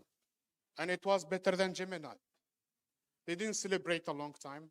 One day after, we got Anthropic releasing something best, the best one we had ever until now. So, and that's all happened in 1 week. Okay, so we never saw that when things are moving that fast. But the race I'm talking about today is not about the big people. It's about everyone. If you are not inside the race right now, you are already letting your clients going to someone who will be using AI and agentic AI in 2026. So I will go back a little bit to my story. And this is not a typo, by the way. TheoSim, no. In 2005, I have built a tool that does symbolic computation, symbolic reasoning, and I call it theorem and simulation. Long story short, I went into business. Yesterday, I told you some stories about that. And in 2023, I have created a company that, by nostalgia, I call it Theosim, and this time it's not simulation, it's symbolic. The race that we have, some people are talking about bubble and making an analogy with the gold rush. By the way, the gold rush, it's a real thing that happens in the US, in California. In 1845, 46, a lot of people start going to California and dig for gold, gold diggers. That was not a metaphor or expression, it's real people. And they founded gold in the beginning, okay? And then people start coming in a crazy, let's call it investment. They want to find gold. And people start selling them tools to dig for the gold, services, hotels. By the way, 95% of the people didn't find gold or not enough to recover their investment. Still, the result of the gold rush was amazing because, you know, people who found gold, what they did with the gold finally? They bought food, apartment, they start living. So they started a cycle of economy in California. And the people who got really rich are the people who sold them the tools, okay? So people say today we are in a gold rush. I will tell you we are not. It's very different. We didn't say that in before, okay? We are comparing with incomparable. It's not crypto, by the way. Crypto may be a gold rush because what you will do with the crypto, you will buy food, right? You will buy stuff. So like the gold. But with AI, you are creating a thinking machine that can do a lot. Yesterday, I've been in a panel in the health, and they are saying, okay, it will not replace doctors. All of us are using ChatGPT to check for stuff, right? So it is somehow replacing doctors. We don't want to say it openly, but AI is a changing game. We know that. And it's not really a gold rush. It's very different. Yes, there is a bubble. I saw that. Some people are inflating the numbers, but it's not really a bubble. So let's talk about foundation. Before we tell you about the agentic, let's call it plan for your company, let's have the foundation. Do you have digital infrastructure? Because if you don't have a cloud, if you don't have already something in your company, let's not go farther than that, okay? If you're still using papers, I don't know, some people still. I saw people who attending, I don't know, a Zoom call with a paper to note, while you have an AI note taking that is very good, very good. If people who has used it, maybe you will know that now I cannot live without it, honestly. I start not memorizing anything. I know my note taker will give me all the summary. And the problem, if it didn't go through, so oh my God, I didn't, I don't remember what happened in that meeting. The other thing you need to do, of course, is tools like ERP, CRM, technical support. If you don't have originally the tools and you want to use agentic AI, again, it's too far. Now let's talk about the minimum of AI you need to have. Okay, I asked that yesterday, so I repeat today the question. Who is here does not use ChatGPT? We are all using ChatGPT, right? By the way, it's a cute tool, but it's not a business tool. So it's fun. So let's talk directly to the plan. Let's not do more introductions. And the plan, first you need to commit to your changes. You will not say, okay, after, I don't know, 2-3 weeks, okay, let's forget about it. Because that means you are abandoning the race in the middle and someone else will win, will take your client. Workflow redesign. You need to rethink how you are doing your business. An example I can give you is when people invented cars, right? Some people thought, okay, why we need cars? I need just a faster horse. That's enough, okay? And they have a workflow based on the horse and feeding the horses. And then, okay, let's add, for example, an engine, put it on the horse. This stupid analogy is somehow what I saw some people trying to do with AI. So they are not changing anything in their workflow, and let's add AI to that. Not the best thing. Before you have, let's call it agent, you need what we call automation tool. And I'm not going to analyze them all. I will go directly to the winner here, okay? In the age of AI, we have a tool called N8N. And some people like myself like to pronounce it anything, like anything, but anything. So it's some people tell me, no, it's not like this, it's something else. But anyway, the tool is an orchestration tool. That means you can run a lot of things and pass the input and the output between them. And the fun things, one of them could be ChatGPT or OpenAI API, if we are going to be more technical. That means you can create a visual workflow and connecting anything to anything. So that will make you create a new hybrid of workers. I used to call them digital robot, but of course I'm not Bill Gates. So agent, and think agent Smith. So you will have a lot of Smith, right? One of them is responsible for marketing, lead generation, customer support, processing data, encryption, privacy, cybersecurity, and they can communicate with each other. So the basic idea of agentic AI is autonomous decision making. You need to build a logic for your agent that make it autonomous. Sometimes we put a human in the loop when it's a critical task, but honestly, agentic is all about being autonomous. You want the AI to act, to do things. And more, if we put in our workflow the old way, so let's pass by the first office, the second office, third approval, we didn't win anything, okay? We need now to add more agents and to do multi-step execution that will make complex workflow possible. And by the way, people think, okay, how will do that? It's very easy. Practically, you need to repeat what I just said inside the agent, and they will talk with each other. That's it. We reach the point what we call digital employees. They are not just agents. They are agents with a lot of data, with a lot of knowledge from your company, with a set of tasks and organization. This is something concrete, comes from N8N. And by the way, they released just yesterday 2.0. So these things may be changed. I didn't open the new one. But anyway, the concept is you have a box, we call it an agent. Inside of it, you write a prompt. You know what's a prompt, I think, if you are using ChatGPT. But this time, this prompt, you give instruction about tools. A basic example of tools is, for example, a lookup table. So check the data from this lookup table. Don't go all over the places and start to hallucinate. Another example is go execute this piece of software.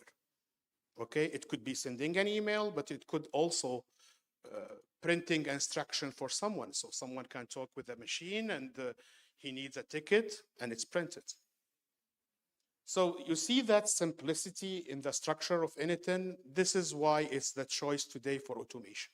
I know other pre-existing tools are try to innovate and catch up, but the good advantage of N8N, this is why I'm doing maybe a speech about it, you can have it for free. You can download it, use it as a server for your company, as big as your company, for free. You don't pay anything.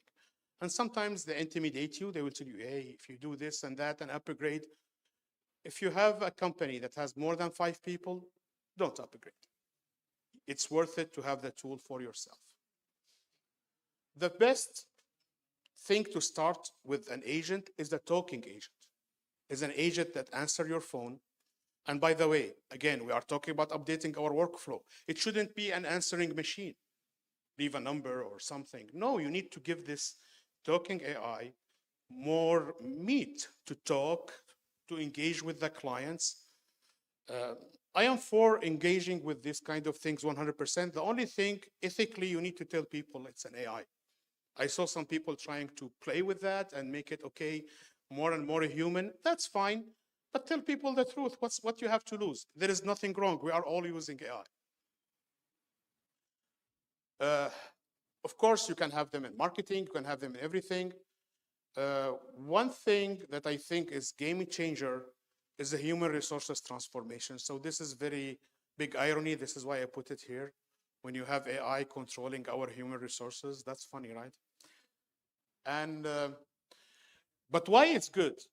Because in fact, if you use an AI in human resources, you can remove the emotions. People cannot trick you anymore in all the things. And it's just the rules, okay? And by the way, 80% of the time is good. There are always 20% when things will fail or need a human intervention, and we need to keep that. Otherwise, we don't have like creativity, we abandon our humanity, okay? But for 80% of the task, it's worth it. So what kind of things? Everything, from hiring to payroll to processing complaint. That's good, because honestly, when I was like in a CEO and someone is not happy, I'm a human being, I'm offended. Why you don't like the company? But if he put it for an AI and it reached to me in a nice way, he is angry, I don't see his anger maybe, right? So it's a way, I will not tell you to hide the emotion, but to manage human emotion. I put them all here, from diversity analytics, learning, training with AI is amazing. You know, I used to, when it's tough, I tell AI, I consider me a kid 5 years old, explain the concept to me. And by the way, you can grow it a little bit, 5 years, 10 years, 15 years, and you finish by having, I don't know, a level that is very tough. And then you go with a specialist and you talk with him and you impress him and they will tell you, no, stop. We still need doctors, we still need people. Yes, we still need them, but let them do something useful, right? Instead of just prescribing again another flu medicine, right? That's maybe I think AI can do it, maybe. Okay, this is a topic more advanced, but I wanted to talk about it because I don't want to be a hypocrite. We have an AI company, and we used to have a lot of programmers. Now we have a dilemma. We still need programmers, but we cannot have bad programmers anymore. The ones that just writing code, we don't need. AI can code, and it codes very well. Okay? Now, if you're relying only on AI encoding, you will have a catastrophe. You need still people, but you don't need them at the low level. You don't need them at the prototype level. You need them really, I call them as a babysitter for AI. So if the AI start hallucinating, no, go back, cancel that. This is not what you're supposed to do. And by the way, if you programmed with AI, you will have a lot of fun because AI finishes quickly everything in 2 seconds and it didn't finish anything, it lies. And I asked, how come a machine is lying? And one of my engineers told me, it's the training data.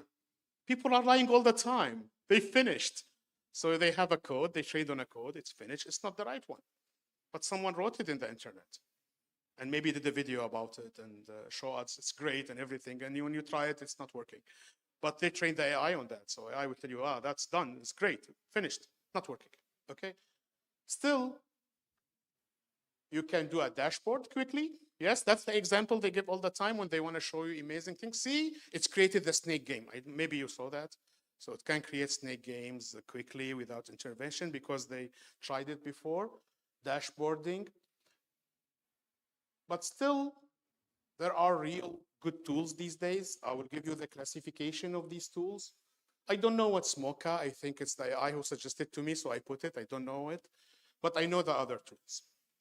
So in terms of, let's call it the basic or what all people are using, we have the GitHub Copilot.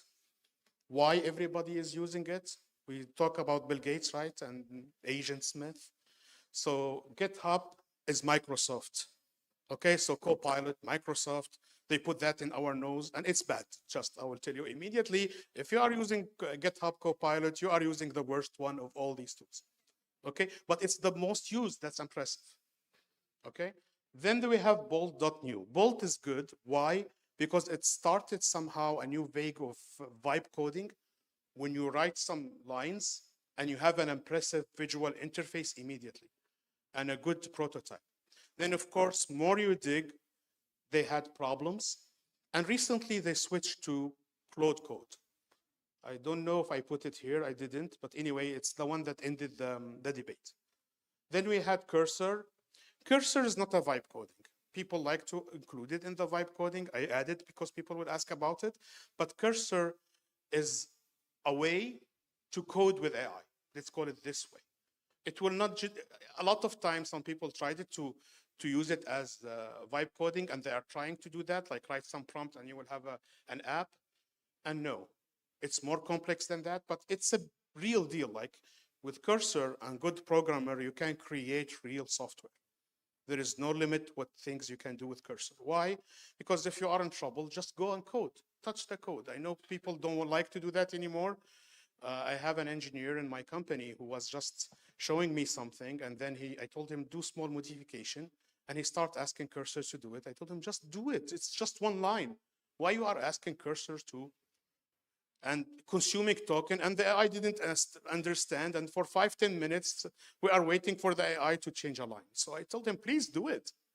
And he was, when I'm telling him, please do it, still asking Cursor. I told him, please, just touch the code. Do you want me to do it?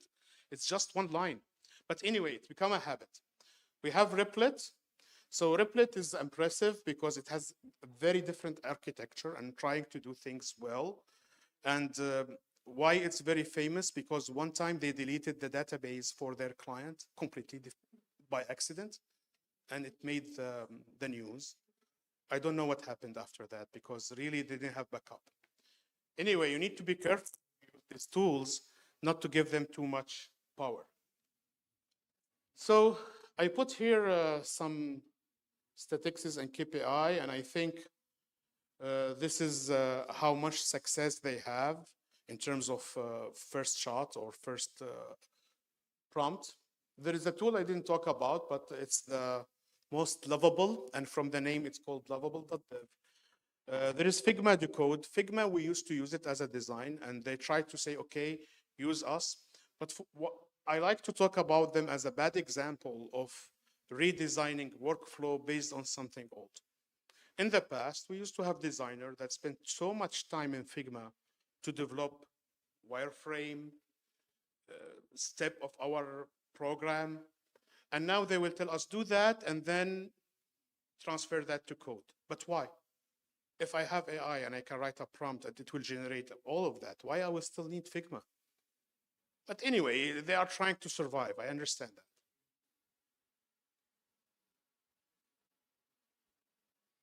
So if you don't use it yourself, that's fine. And if you don't know how to code, I don't advise you to do yourself vibe coding, but you need to be aware that that exists. So it's enough to hire one programmer that knows how to code and tell him to use vibe coding for what you need. Okay, if you don't know how to code and you use these tools, what will happen with you? That you will have impressive result in the beginning. So you have false confidence that you know now how to program. And then when it start giving you errors, you have no clue. And start telling you, do you want me to correct it? Yeah, please. Token. And after hundreds of dollars in tokens for the Claude or OpenAI, you abandon and you bring a programmer. Anyway, data. This is a big topic because this is the reality of things. For people who used AI and ChatGPT, you can upload some files. But we are talking about context window, the limit of current AI. It cannot handle a lot of data. It can handle it little by little. There is a tool that I advise everyone. It's called Supabase.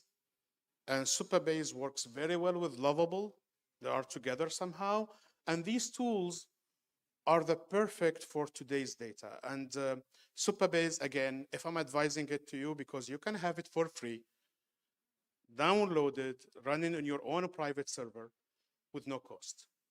And it can scale for really huge amount of data. It's very fast, and they're still adding things to it. So it has vector database, it has that traditional database. It's a great tool.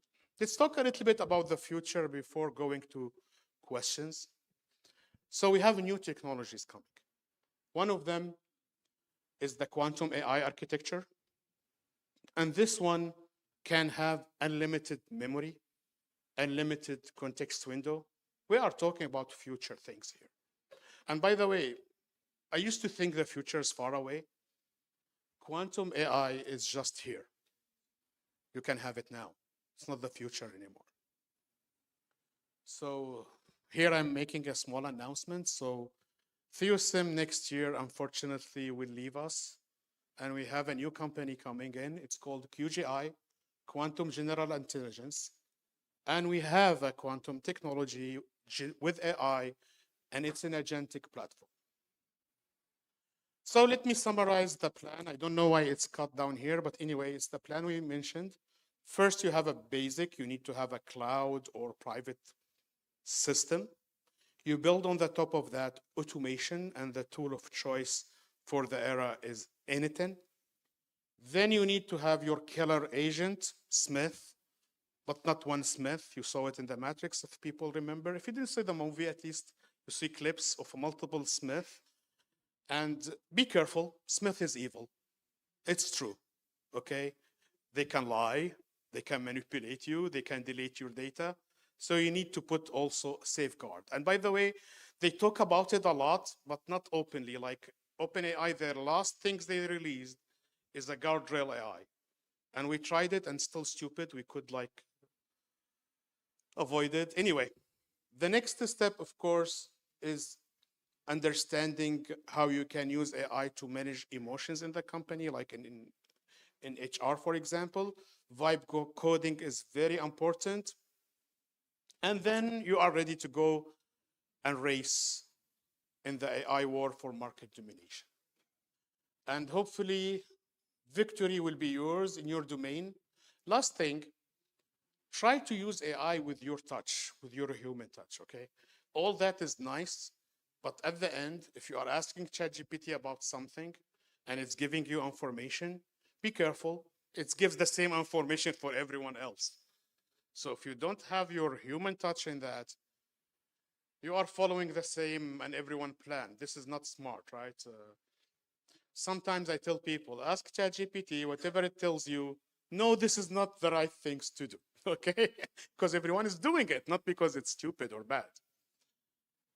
Question?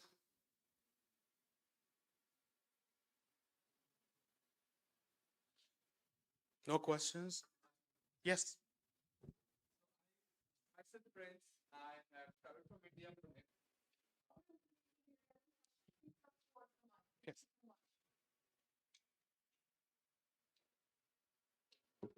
Okay. Good morning. My question is AI's role in HR. So recently, I got a call from some random company about a career opportunity. And as a candidate or as a person, it took me 30 seconds to realize after like having one or two sentences from the AI that this is an AI chatbot that I'm speaking to. And it felt very cheeky to me, to be honest. So my question is, as a person, do I need to start expecting that these calls are going to be more AI, or should there be like a first some sort of declaration that this call is from AI? Be advised. And if that happens, then you are taking a lot of time to just declare and share all the terms and conditions, all what happens. Or is the other person on the receiving end needs to adopt that, okay, all these HR calls are going to be an AI call. So what should happen? Because I personally feel that the human touch, when you're sharing your personal information, your introductions, your pay scales if needed, like that's very personal, and I would rather talk to a person than an AI on the HR. So This is a big problem you are mentioning here because it's an example of how we can use technology in a bad way. And this is, I don't have a solution for it. We are talking about regulations. I don't think this is the real solution. The solution maybe is a market. When people see this is like AI badly used or somehow harassing you, okay, or lying to you, because I saw some people who are just copying the voice of Elon Musk and they are calling people to invest in companies. And it was easy to detect because the AI is bad, but it's getting better. It's getting better and better. And at certain time, I think all of us will not believe if this is a real person. Maybe 90% of AI, especially, unfortunately, and I said it in my book, the problem is not AI is becoming a human-like. The problem, we are asking a human for the last 50 years to behave like robot. You have a calling center, you give them a script, and they call by the script. And if you are angry, you are not happy, they still continue the script. What's the difference between a machine, in fact? This is why you are doubting, and we are expecting more and more of that. Worse also in deep fake videos. The other day, there was a video for a smart kid, and people said it's AI. We cannot believe even we could have a smart kid, right? It's fake, but it was real. But anyway, that's the new era. We are going more and more to doubt. I will go back to the matrix. They said if you cannot distinguish between reality and the matrix, what's the point then, right? It's tough, but I think that doesn't mean we don't need to use AI. In the opposite, we need to distinguish ourselves by being transparent, saying this is AI, use it wisely and correctly, and this is how you will gain more. We are talking about a race than people who are using it in a spam way, like any other things we have. Yes. Good morning, sir. My name is Abhishek Dev. I'm the co-founder of Biological Software Solutions. And my question is surrounding the sustainability of this entire architecture of AI in terms of environment, basically. What are your thoughts? I wanted to know from you, how is the impact of all of this? Oh, that's a big thing. But let me tell you, right now, we have issues with energy consumption, with pollution, and now we want to blame something like AI or technology advancement. We can. It's an easy solution, but it's avoiding the real problem. The real problem, we need to do more research in sustainable energy, create more energy. We still have places when people don't have electricity in this world before feeding just the AI.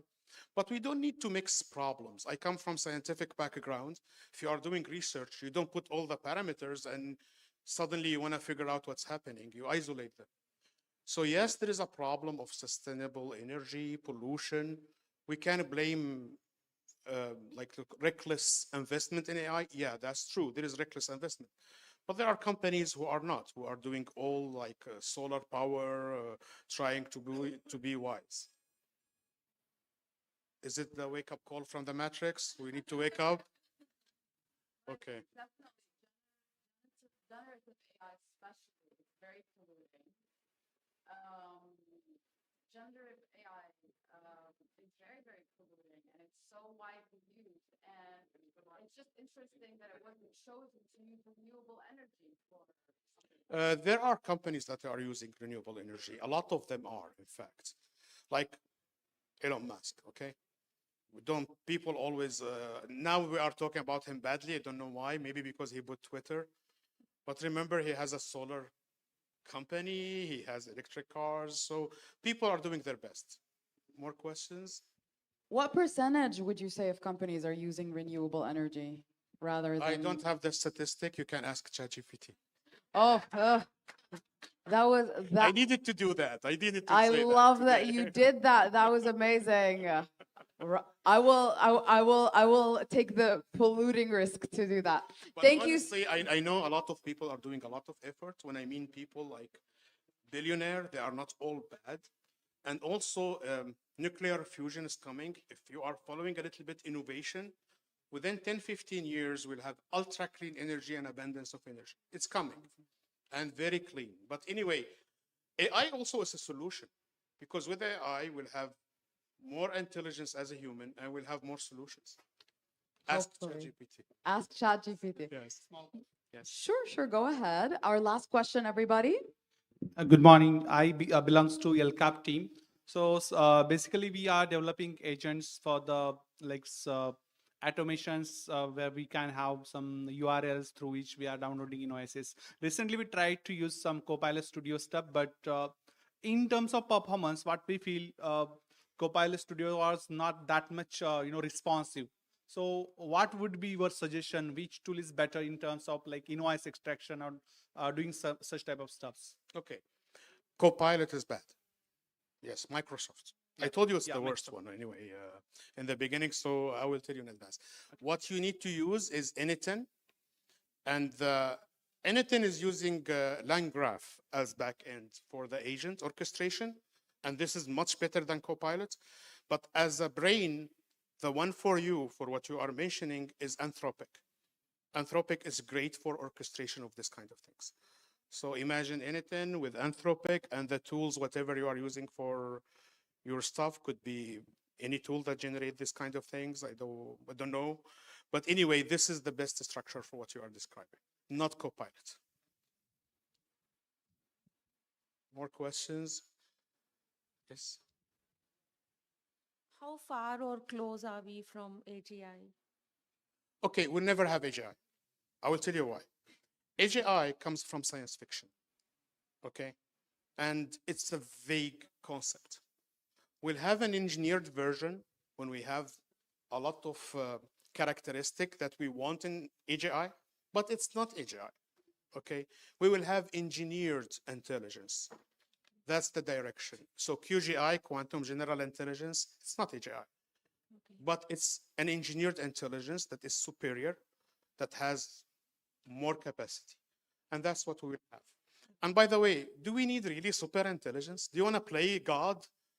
No. And if we are obsessed by reproducing human intelligence, I will tell you a method that works perfectly. Get babies. Have It's children, true. everyone. Yes. The it's birth reproducing rate is human dropping. intelligence. Thank you, everyone. Thank you so much. Everyone, please put your hands together in a massive round of applause. You'd like to take a video? Give me your phone.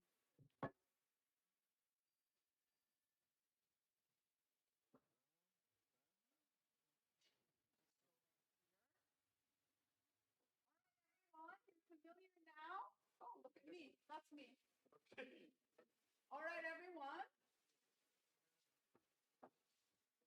Why is everyone sitting so far back? I feel very lonely in here. Thank you.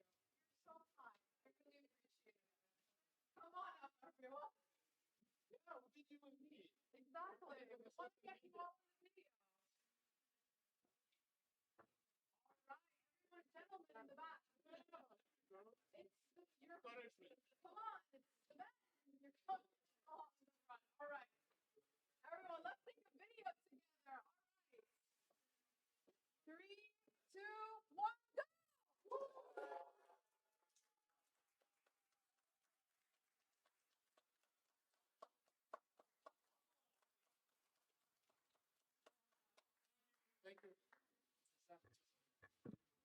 What a wonderful, wonderful, truly insightful and engaging session. Another very big, well deserved round of appreciation to Dr.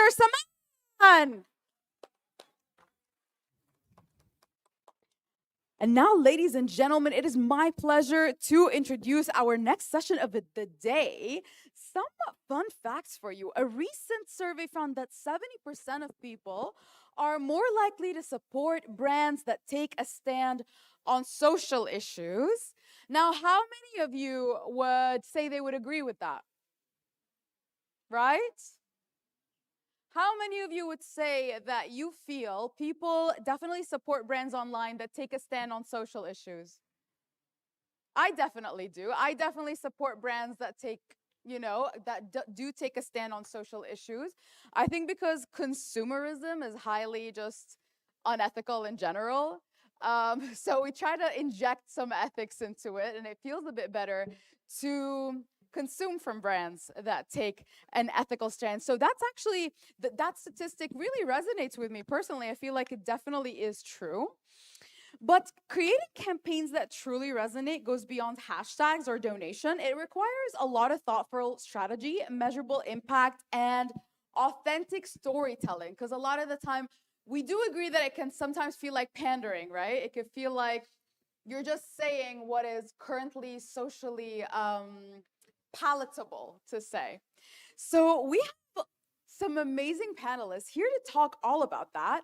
Our next session is titled Social Impact Campaigns Building Brands with Purpose. And it is all about how brands can do well by doing good.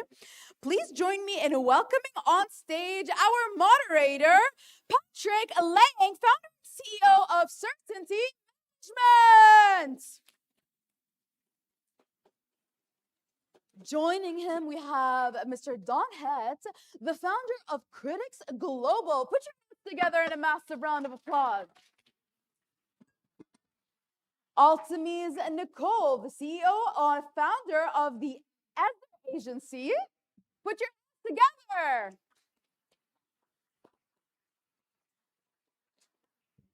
Mr. Gautam Murugavel, the founder of Map Media Ventures Private. Let me hear you cheer.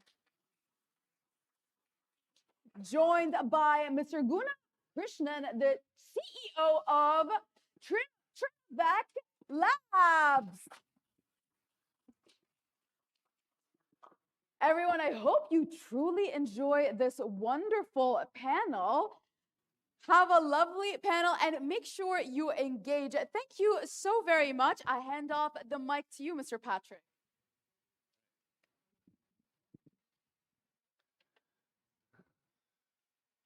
All right, we're not even going to start until everybody moves forward. Just going to sit here. But seriously, if you wouldn't mind, fill in the front a little bit. We'll get better interaction. You can hear us. We can hear you. Nobody moved. Come on, guys. One person. Let's fill in the front, everybody. Come on. It's a big room, and we want to feel your energy. I'm going to start taking some seats out. She's asked multiple times. You all are ignoring her. Yeah. Isn't that very mean to me, by the way? I'm great. I don't know why no one is listening to me. You always have the rebels in the back. They just don't care, right? But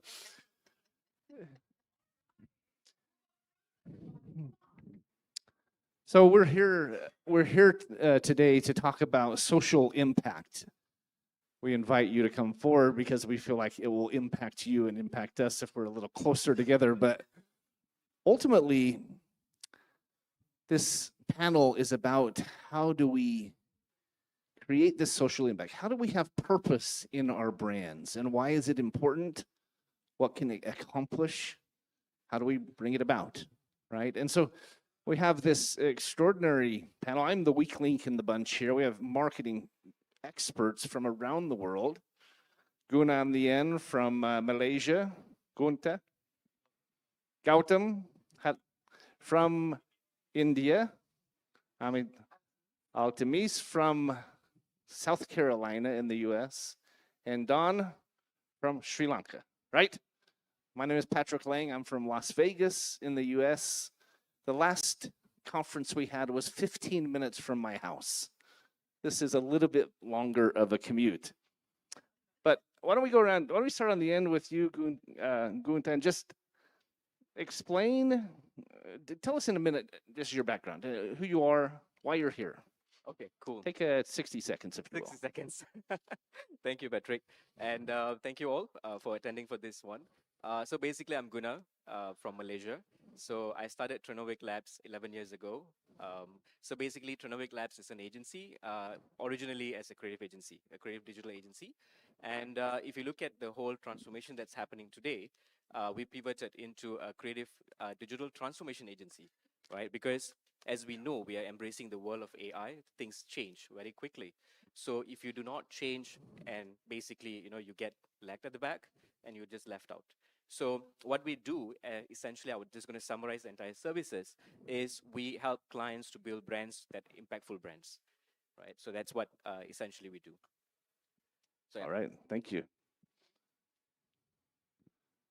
Gautam. So hello everyone, I'm Gautam, founder of Map Media Ventures. So I started this agency a year ago. So I just got into this industry by having one decade of experience. So I work with Cisco, all the global leaders like Lenovo, HP, Dell, and all.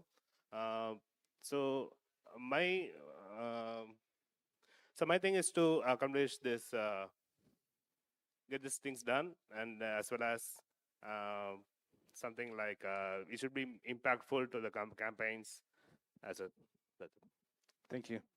Altamis.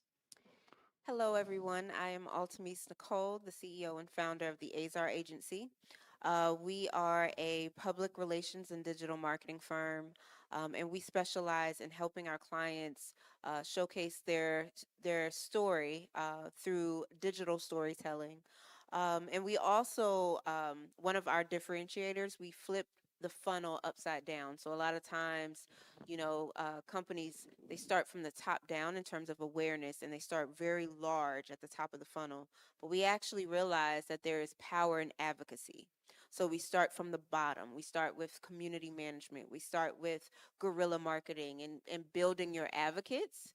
So that way, when you actually get your conversions, they are lasting conversions. They're not those one touch points.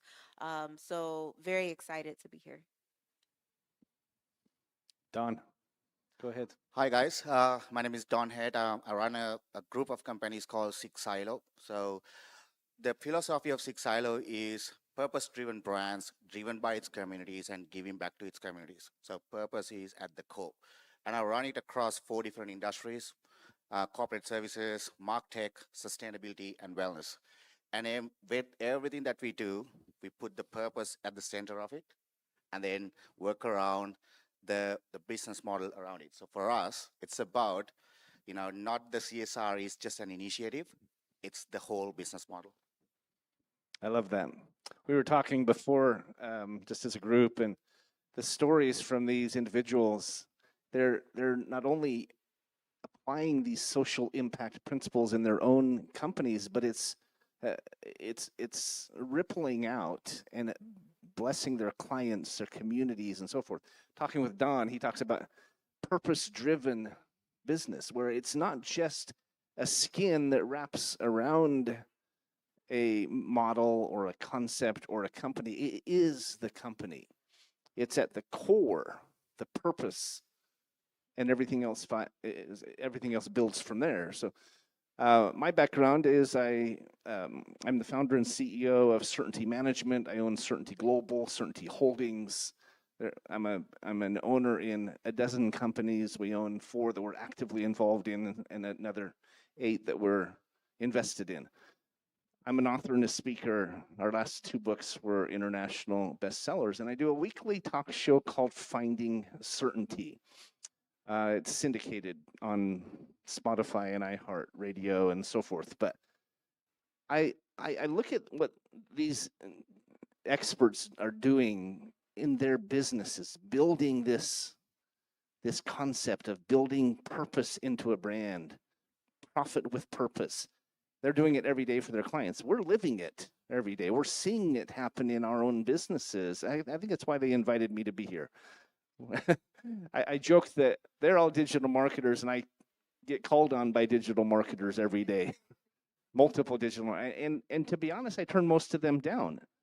It's the ones that come to you with purpose, and they come to you with some depth and some authenticity, and a little more meaning to their work that stand out. They're definitely the ones that rise above the cream, the cream rises to the top, as they say, right? So the first question I had is, how do we define social impact? I'm not going to make you answer that because I think we all know the answer. It's when what we're doing is making a difference in the world around us, in the communities and in the businesses. And that applies in various different ways. We might have a business that's a technology company that's giving people a tool that can help affect that. Others are literally building nonprofits that are serving in the communities and so forth. Companies like Don's that's their focus, and everything else is being built upon it. But let me talk to you, Altamis, if I may, because you're the lady. We'll go ladies first. You're in South Carolina. Correct. I know you and your husband went through a difficult experience this last year. He had a kidney transplant, correct?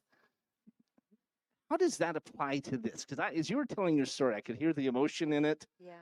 I think it applies in some important ways, but how do you feel that your experience and what you learned from it, you and your husband, has affected your business and in turn your work. Yes, so just to give you all a little bit of background, in December, I was a kidney donor. My husband, he had kidney failure, and he was on dialysis for approximately 10 months. I found out that I was a match for him, but eventually the doctors, they recommended that I not do a direct match. So we went through an exchange program. So I donated to someone, and in exchange, someone donated to him. My husband is a basketball coach, so he's collegiate. And he would literally go to dialysis at 4 a.m. in the morning, have his blood drawn out of his body, cleansed, and then put back in. And then he'd go to work at 8 o'clock. He'd go to dialysis, and then after dialysis, go with his players and his team, because they were his why. They were his purpose. He knew that he was put on this earth to make an impact with the younger generation of young men, and the avenue was just basketball. So that within itself was very impactful for me, and it was a no-brainer for me to help. As soon as I identified that I was a match, I didn't even think about it. I figured if I have two cookies and they're great cookies, and you don't have any cookies, but I can give you a cookie, and I still got a good cookie, I'm going to give you a cookie. And as clear as day, I remember people being like, it can't be that simple, but it's that simple. And I think that when we identify that beyond the business, beyond the revenue, beyond all of the things that we are building, it's human connection, it's relationship. It's the power of connection. When we drill it down to that, any organization that keeps that at the forefront, they will win every single time because it is about the relationships. Thank you, Altamis. How about a round of applause? I mean, that's an amazing story. When she was sharing this story with us, it really impacted me. I've had organ transplant in our own family. We've seen the cost of that and the worry and the fear. And yet there's a lot packed into that story, a lot of layers. You heard that he went in early at 4 a.m. to get his dialysis so he could go serve these kids and be a coach, be at work by 8 a.m. A lot of the time, social impact and building purpose into our brands requires some sacrifice. It requires going a little bit extra and giving that extra effort, right? But then you heard her talk about how it was a no-brainer. If she has two cookies and someone and her husband doesn't have any, she gave him one and she still had one. Much of social impact, we find, and I want to get your thoughts on this, guys, but it begins with our hearts. It begins with what is our intent? You heard her talk about her why, right? Who are we? Where are we from? What are we hoping to accomplish with our lives? Not just our daily work, but with our lives. And are we making it a priority? Are our priorities straight, if you will? Guna, let me ask you this question. You've been in marketing for a long time. You've been in business for 11 years since you started your firm. How have you seen this principle play in your own effort, whether yours, a client's, or something? Can you think of an example that where they have their priorities straight, their heart is right, they want to make a difference, and in the process, their company just did really well? Okay, yeah, sure. I think I'll give you a real life example that has happened as well, right? So when I started Tronovic Labs, I mean, in Malaysia, we have a lot of digital agency, I think around the world as well, right? So we all have the similar principle, the similar method of working. Everyone offers the same service, but what does it actually makes you different? So at the end of the day, when someone starts a company, an entrepreneur, or a CEO or founder, right? So what is the purpose that we are starting a company? So that was the purpose, right? So when when I started Trinwick Labs back then, it was co-founded with a partner, and we had a purpose where we basically had the purpose was to create an impact in the country, right? Or in terms of the work that we have, it's more like giving back. And so fast forward after a couple of years, so I had an opportunity where I came across a project called Project Bacha Bacha. So this is a project that is initiated by the Malaysia's #1 private university, Taylor's. I went through the interview in the radio, and then I said, okay, I would like to make an impact with them. So I approached the project leader. It was Miss Hema, and then we had a good chat and see, okay, what can our company make an impact? Because the project is all about improving early literacy in Malaysia, right? Even though we have a pretty well developed country, but there are a lot of cases where kids between the ages of 6 to 9, they're not able to read at the grade level in Southeast Asia. So yes, we are digital marketers, we do solutions, we do branding, but what can I give back to the community? So this is how we started. And fast forward, we developed a platform for them so that initially they were running everything on Google spreadsheets and all that. But how do you scale this to a national level? How do you scale this to an international level? So we went in, we developed an ecosystem. It was completely CSR, we developed for free. And fast forward today, we have thousands of kids and everything is able to be monitored. And the volunteers who are running this program are able to empower the kids. So this actually goes back, and I feel very close at heart with this project. And just also to note, eventually this project, because I had a purpose naturally with it, and I actually met my life partner, Miss Hema, eventually with this. So yeah, and she's here, and thank you so much for this wonderful project. You think he's sharp? You should meet his wife. She's amazing. You mentioned that you came across this project, you implemented it into your work, it became a big part of what you do and what you're doing, and how meaningful it was. In my company, I want to parallel off of that, and then I want to ask Don here a question, because with our company, we started in 2019. I've been in sales and management for 40 years, and finally said, I think we could do this better. Let's go do it. And it was very difficult for the first 2 or 3 years. We were in the middle of this worldwide pandemic, right? And robbing Peter to pay Paul, and struggling to get this company going. I remember the day where we, as a team, were discussing that we wanted to do more than just make income. We wanted to make a difference. We wanted to not just do business, but do good. We made a conscious effort to start adding in initiatives. We created a program to help nonprofits raise unlimited funding. We created a program to help students go to college called the Certainty Fellowship. We helped students eliminate their student loans, etc. And it was as though we turned on the floodgates. I don't know if it was a karmic thing, law of attraction, an abundance mindset, but our company, when we started doing that, and admittedly, these are still small initiatives, we're still just getting off the ground, but it was as though the universe said, okay, now you got it. Now you've figured it out. When you start looking outward, we're gonna unleash the power and the majesty of the universe behind you. And our business grew 700% the next year.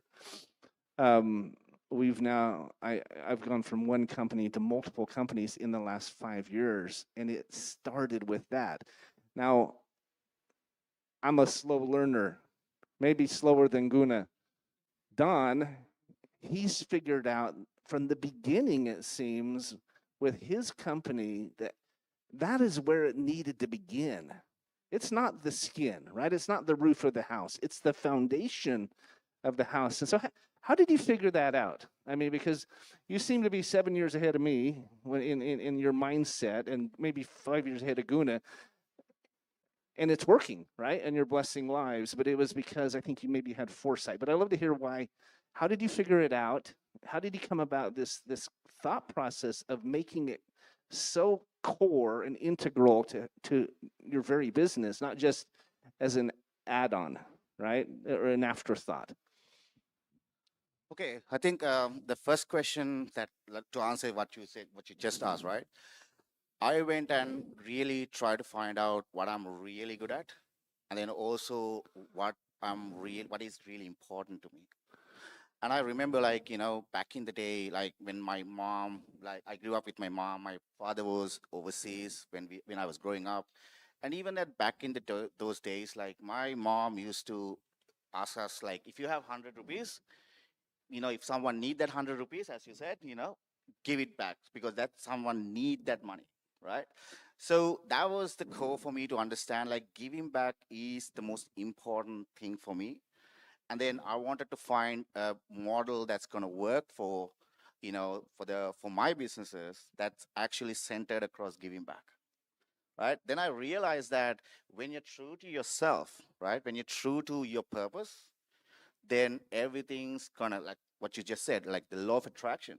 It works towards you, and it's actually making your businesses or whatever you're trying to do, your purpose is going to amplify what you do. So that's how I figured out, like, okay, that's has to be the key for my whatever I'm doing, because that's everything circled around that. I think you hit on a really important point, Don, that you asked yourself, what am I really good at? Altamis, you talked about what is my why, right? What drives me? And I'm a firm believer. I'll give you this thought. I served a mission for my church for 2 years in Italy. Every missionary that from my church who goes out and comes back, they say it was the best 2 years of their life. Not because it was easy, not because it was fun, but it's because I think our whole lives were focused inward on our job, our family, our schooling, our needs. And when you focus outward, you forget yourself. Christ said we lose ourselves. It changes us. It's not just that it's a different experience but it becomes like a snowball effect rolling down the hill, getting bigger and bigger and bigger. And so, Gautam, I'd like to hear from you, if I may. When we talk about why, what was your why as you started your company, and how does it play into everything you do in your work?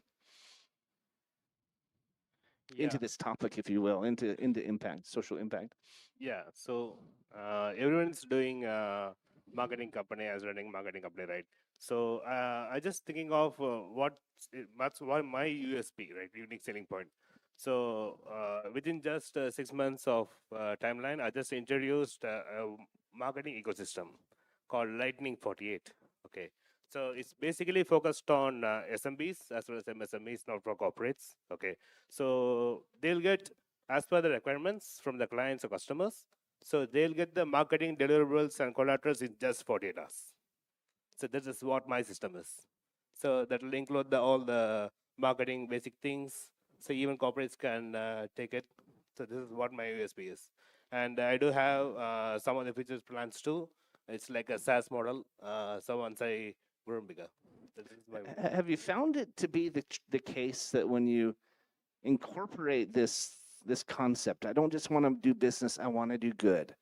I don't just want to make income, I want to make a difference.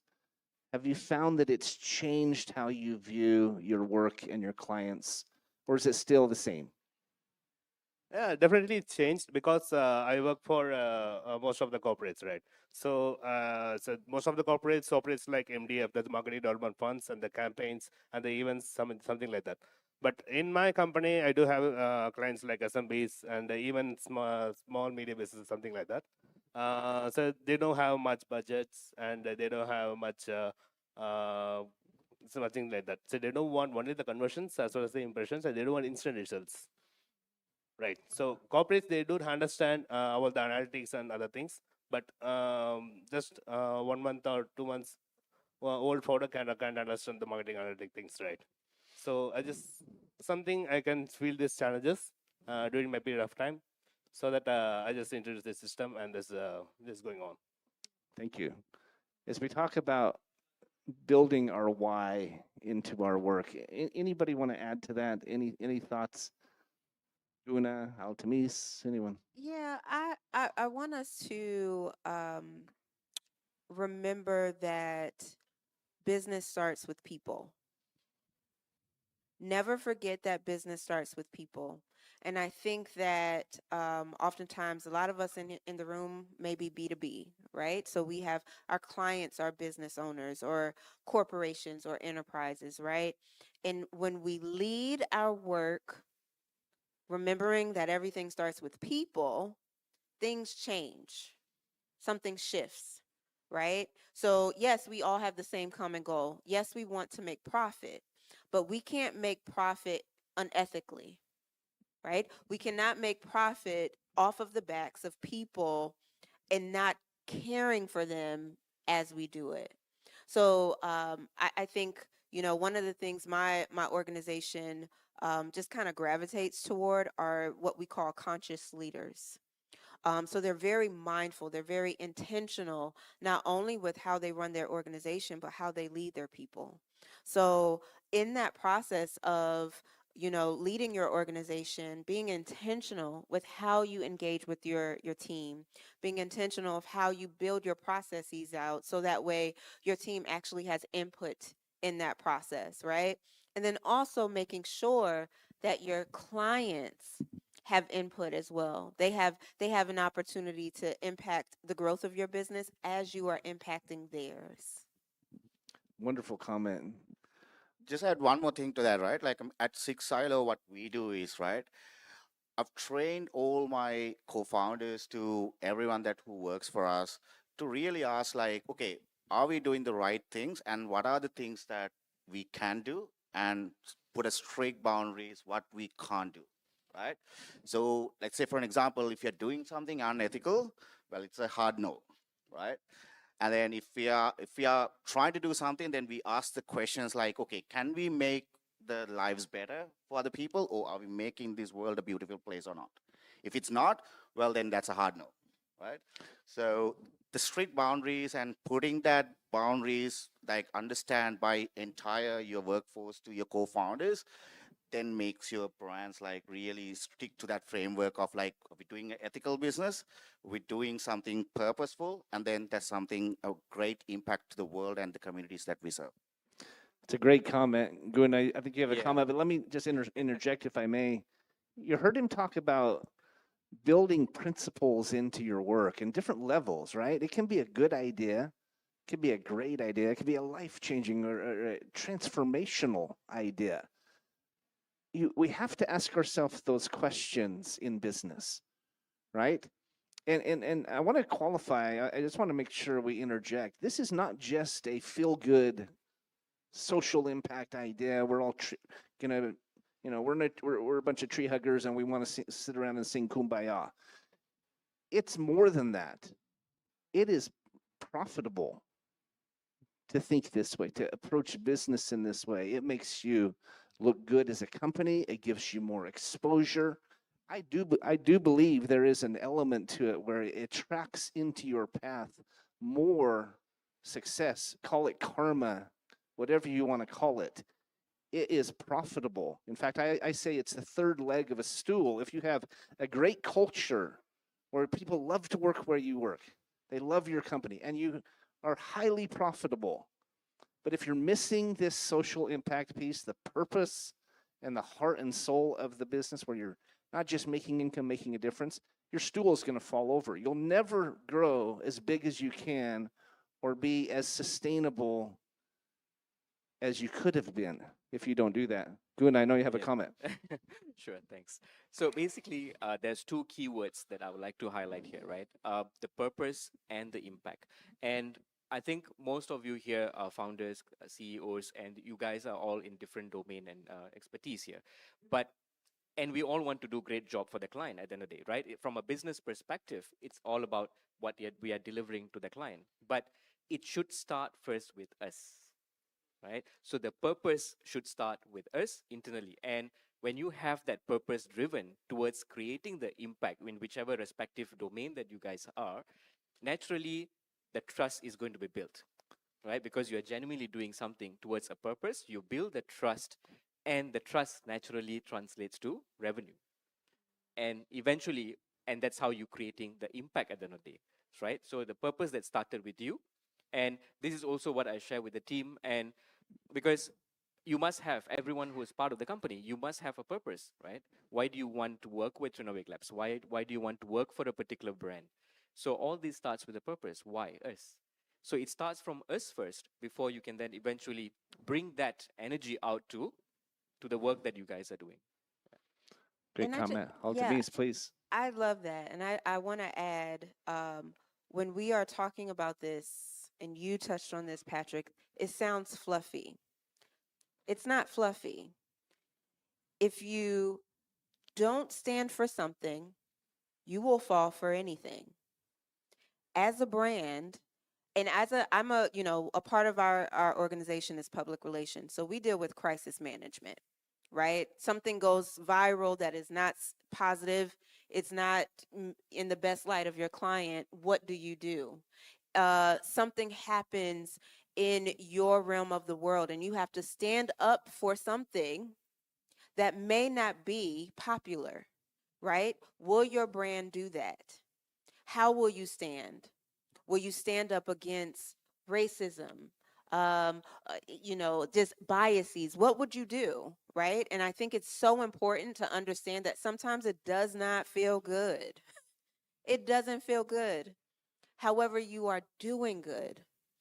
And even if it makes you seem like a fish out of water, be that fish out of water. Be that fish out of water to make sure that you're standing next to the people that need help. So I wanted to bring that up because I think that, right now it can feel good and, the why, but sometimes that does not feel good. It The hard, does that's the hard not truth. feel good. And sometimes it makes you sit and be like, what am I doing? And sometimes you have to speak up on behalf of your client to stand up for them because they stood up for something that all of a sudden somebody's like, no, that's not right. And now you have a whole social media campaign trying to drag your client down. Those are those moments where you do good, you be good, and you stand up even when it hurts. I just wanted to say that. Such a great comment. It's not fluffy, right? When we talk social impact and purpose, it's not just about feel good. It's not just about, warm fuzzies, as we say in the U.S. Teddy bears and unicorns. It ultimately, what this comes down to, I believe, is having your business and your work founded in and grounded in eternal principles that do not change, that you stand up for even when it's difficult, as Altamy said. It's not just a cover, right? It's not just a paint job. It is at the core of who you are, what you do, and how you do it. It has to be, and that's when either when you create it like that, like Don did, or when you figure it out like the rest of us have and added it into our work and saw how big a difference it made, you start to understand just how impactful it is. And if you never figure that out, not only I don't think your work, your organization will never be as big as it could, as accomplished or as successful as it can be, you'll never enjoy and find the same satisfaction in your work as you would have. Any thoughts on that, guys? Maybe Gautam or someone else? Guna. Let's talk about job satisfaction here, because I think it's a big part of this. Or as a founder, or are you talking from the perspective of employees? It could be employees. It could be from as the CEO, whatever. Okay, so I think when you look at job satisfaction, right? So if let's say when you have something that is you're doing something that is satisfying at the end of the day, right? So all of you here, you guys are doing great in your own respective work that you've started. So at the end of the day, you must feel good with what you start, and that goes back to the purpose, because everyone wants to succeed at the end of the day, right? You start a business, you do not want to start a business to fail. You want to start a business that because you want to bring something, you want to bring a solution, you want to fix a problem. And this is the key, right? Fixing a problem. So every business today exists because you guys are fixing something in your own way. So and while we all are in that kind of AI race nowadays, especially now we have agentic AI and stuff, but how do we then keep that purpose grounded to us? How do we keep that impact grounded to us? Like what Patrick was saying, right? And that is the key. the solution, the tools, the technologies will keep changing. But at the end of the day, what makes us individually as the CEO or the founder? What is the purpose that you believe in? So this is something that it's a personal mantra that I have where, I mean, I've seen technology, right? I mean, to be honest, I'm 80s kid, so we've seen the pre-COVID era, post-COVID era. We've seen the birth of AI. I mean, we've like what the speaker was saying earlier, right? Matrix. So I grew up watching Matrix, like literally, like crazy about it. And today I can see these kind of technologies take place. But ultimately, inside you, what is the purpose that you're solving in this world? So I think that is the key here. You know, we've heard the saying that you never see a hearse pulling a U-Haul to this cemetery. Does everybody understand that saying?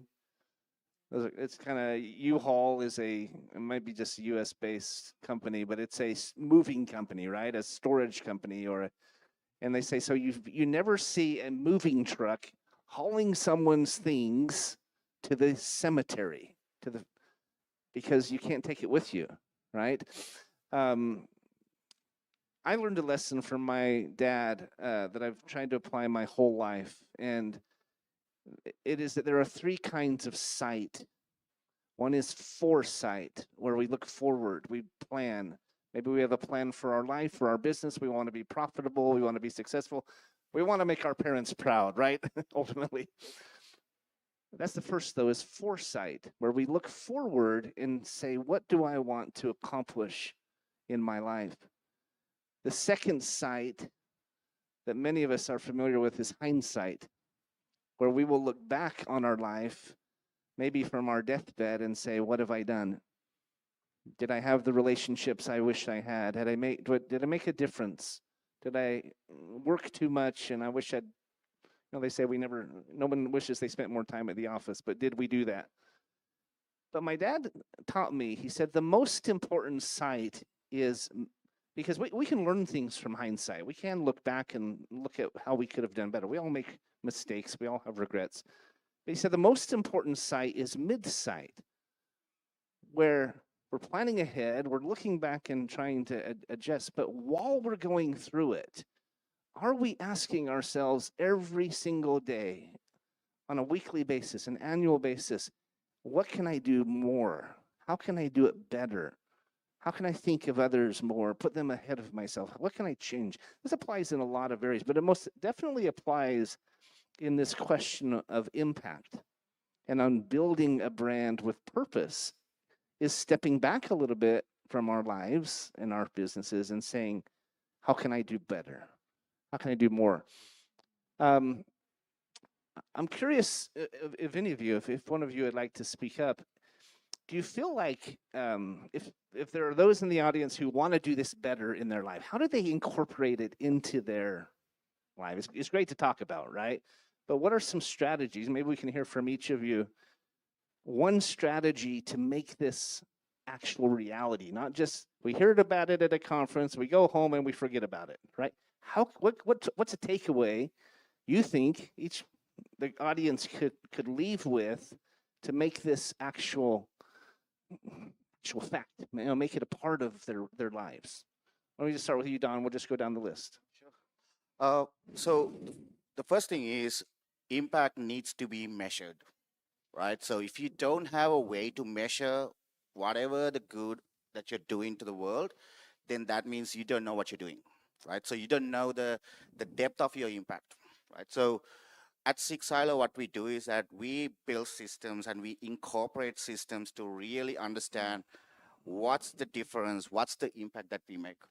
And then everyone knows, like, okay, whatever the effort that they're putting in, whatever the roles that they're doing it in the group, it's actually contributing to that, that higher purpose.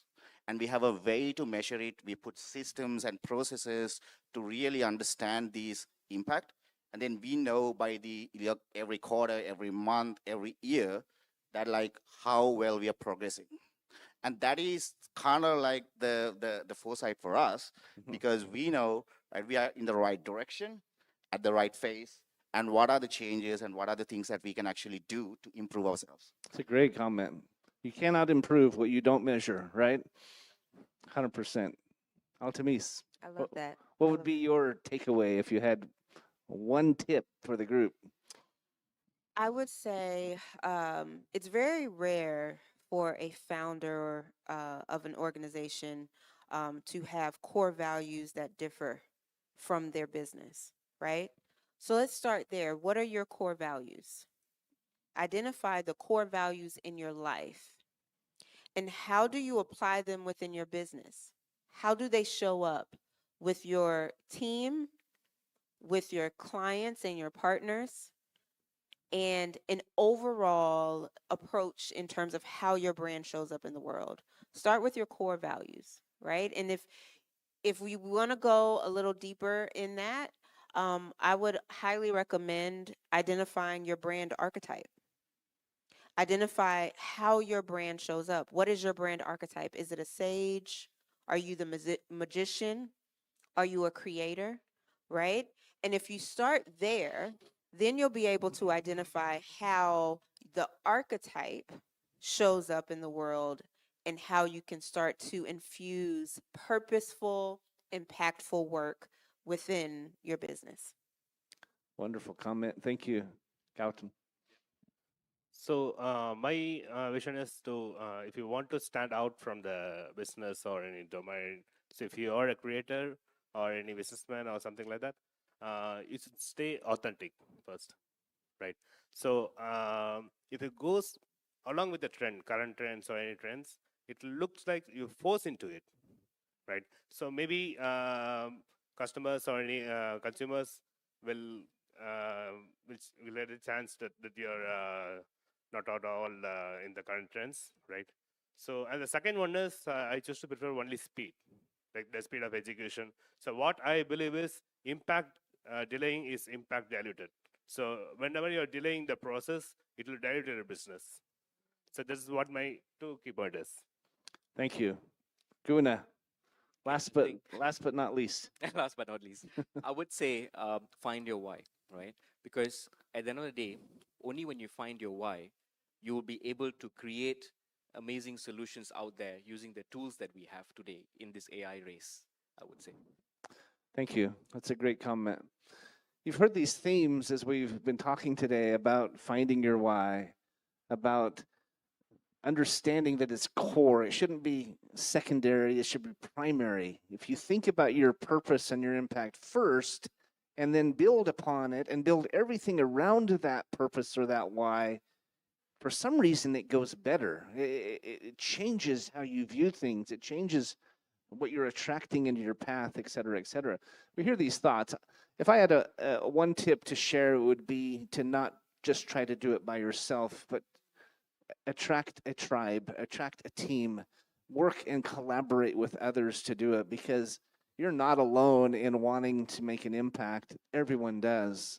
Well, most people do. There are those selfish few who don't care, but you know, and it's interesting because not only do you create real power by just changing your mindset, but when you invite others to join you in that effort, that power extrapolates. I always say 1 + 1 isn't 2. You hear some people say, no, it's 3. 1 + 1. I say it's 11 if you stand side by side, right? If you work together with someone, make it clear what you want to accomplish, how you want to change your community and maybe even the world as a whole, and put it out there and see who responds. You'll be amazed not only at the quantity of people that respond, but the quality of the people that respond. Our entire business has been built by word of mouth. Every person on our team was recruited by another person on our team. And I think it's a big one of the biggest reasons and one of the biggest feedbacks we hear from them, if you interview people within our team, is that they love the purpose of certainty. I started my radio show, my weekly talk show called Finding Certainty. And one of the themes from that show is it doesn't just find you, and honestly, the name's a little misleading because you don't just find it, you create it, right? You build it, you develop it. It's an active process. So before we run out of time here, and do you want to open up to question? Is there one last thing you'd leave with each person? Let's start on your Guna. Just one last thought you might share with the team. One takeaway. One takeaway. Interesting. I would say be genuine with your purpose, especially in today's AI race, because everyone is trying to build something, right? Because we have the speed to harness that kind of technology stuff. But at the end of the day, make sure that you build something that is actually making an impact to the real human. Thank you. Gautam. Yeah. So my last thing is be honest what you're doing. First thing. So whenever you're honest or doing what you're doing, as a customers, you don't want to do large number of campaigns or anything. You don't have to worry about the large budget, something like that. The audience will take care of your marketing. So that's the thing. That's right. Artemis. I will say it kind of piggybacks on what you just said. Be okay with a no. Be okay walking away. If it doesn't fit, don't make it fit. And it's okay if, you get business and you thought it would be a great fit and you guys start working together and you realize values aren't the same, how you guys treat the teams aren't the same. It's okay to go back and say, you know what, after further deliberation, I love you guys. I think it's better for us to part in love. So I think it's okay to do that, okay? and it's okay to say no. It's okay to say no. There are going to be some times where it just doesn't fit. I always say we part as friends and go our separate ways. Don. Well, I want to piggyback on what you just said, right? Like, I mean, that's exactly how I treat myself as well. Like, I've walked away from, a couple of, startups because I didn't feel the values are not aligned, right? And then not true to what I'm trying to do. And I don't see myself in those situations and in those businesses, right? So I think to really give a takeaway, I think the most important thing that you need to ask from yourself is that, do I really see myself in what I'm trying to do? And whether it's the impact is, whether it's small or whether it's large, do it anyway. And if you see a problem out there worth solving and making an impact, don't overlook it. Go and try to solve it. Be that person taking that initiative, then, go ride the wave, see what you can do rather than, just trying to overlook it. Great comments all around. Really appreciate your insights. I continue to learn just since I've met you, and I'm sitting here. I've learned more myself. As I think about this topic, I do believe we sometimes think we have to arrive first before we start giving back, right? I think we have to be financially independent to pay it forward. And we don't. You can start today in small ways, looking for ways to serve. When you do that, as I said, not only will your business explode, but you'll enjoy the process more. So thank you for having us. Hopefully that was of help. That was wonderful. Thank you so much. Do we have any time for questions, or are we out? Yeah, of course. Please, ladies and gentlemen, whoever have any questions, please come forward. Please. Hi everyone, myself Manish Dhalawat from Shraddha Systems India. So I have one question for all of you. Like when you say building brands with purpose, it sounds great, but in business, what happens day to day? Your focus is revenue, your focus is profit, and at the same time, basically, when I say building brands with purpose, this approach requires a deeper pocket. And at times, small and medium enterprise, they don't have deeper pockets and they need something with respect to business. So balancing this becomes a task. And what is your advice to small and medium enterprise? They need to build brands with purpose, but at the same time, pocket is not allowing, because building brand with purpose requires patience, and we need to be honest. We need to say no to deals also at times, and it hits back. So in this scenario, how to manage? And when you are on the driver's seat guiding organization on purpose, at the same time, there's a CFO playing his own role. So I request you to guide all of us how you'll balance in this situation. Great question, right? I think that this is the myth out there where you think, right, to do something good requires money, right? It doesn't always has to be, right? It can be that whatever your impact can be environmental, it can be social, it can be governance, right? So, even the smallest things that you do, like for an example, let's say you have a workforce and you are actually paying them, a good salary, looking after them, that itself is an impact, right? So it doesn't require any money at all. You still have to pay those salaries and operate it. And a small business, yeah, you have to pay those employees and looking after them. That's itself as an impact, right? So it is like that myth of like, oh, you need like big money to do like a big impact. Well, that's a myth. They say that a journey was done one step at a time, right? We don't have to jump on an airplane step by step, just by changing the things we talk about, the way we talk, the principles we espouse, the messaging we do. There's a lot of different ways to start making a difference. And we can do it from day one. We don't have to. That's the last point I just made, is that we don't have to wait until we've arrived. If we will weave it into our work, our conversations, our mission statement, it becomes a part of who we are and it permeates out from us. Great comment, though. Great question. And I want to reinforce what Don just said. You really don't have to have a large budget to do things. My organization, we partnered with a women's shelter. We literally reached out to them and said, hey, we would love to give back to the women in your shelter.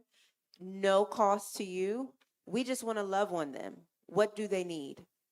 And I got 2 other speakers. We did a presentation to them. We gave them gifts. We had sponsors. And we gave them hugs and love. And it was probably, one of the most joyous moments for me, because being able to see the faces and the smiles of women in a domestic violence shelter that's trying to get their lives together, and they just needed some encouragement, right? Didn't cost us any money. It just cost us time. And I think you could have also, I think for especially in a case like that, you could provide things that come to no cost to you at all, like opportunity. Correct. When you provide opportunity for people that are not provided opportunity, that comes at a profit to you. It comes at no cost to you. And I think it's just really important that. Thank you. Thank Good you question. so much. I think it's just really important that the goal is not to maximize profit, because there's a lot of things in the world that were terrible and they had amazing profit. Drugs are very profitable. Cigarettes. You know what I mean? Cocaine is amazing. No. It's just, I don't think the idea should be, oh, I should make the most money possible, because at the end of the day, there's so much money you could spend. And the rest of it, once you're gone, it's not, you're not there anymore to enjoy it. So I think, yeah, I want to make enough money where I'm stable and happy and I could experience the world without financial burden. But I think that business owners, once they reach that, they need to stop that insatiable hunger for more, because that ends up costing them ethics and morals. Jeff Bezos, what he's doing with Amazon, the bathroom breaks and the stuff that's happening at the warehouse, that man, if he spent $1 million one day, $1 million a day, he'd need like 500 years to finish all his money. I don't understand why do that to your employees, the people, when you are one of the most if not the richest man in the world. So I think as business owners, and a lot of you here, I don't know, maybe somebody here will end up on that list of one of the some of the richest people in the world, and I do manifest that for you. But just remember, don't turn into monsters, because that's what happens a lot, unfortunately. Remember your humanity, and remember that money isn't coming with you to the grave. I mean, we're not ancient Egyptians, you know. I mean, I am. I have Egyptian roots, but I'm not gonna take my money to the grave, you know.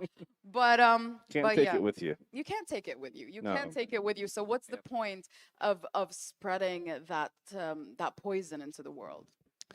Yeah. Ultimately, the key is to make it part of your work, not as what you do after hours, as not just what you do occasionally. Yes. Once a year, your employees go and do help build a house or something.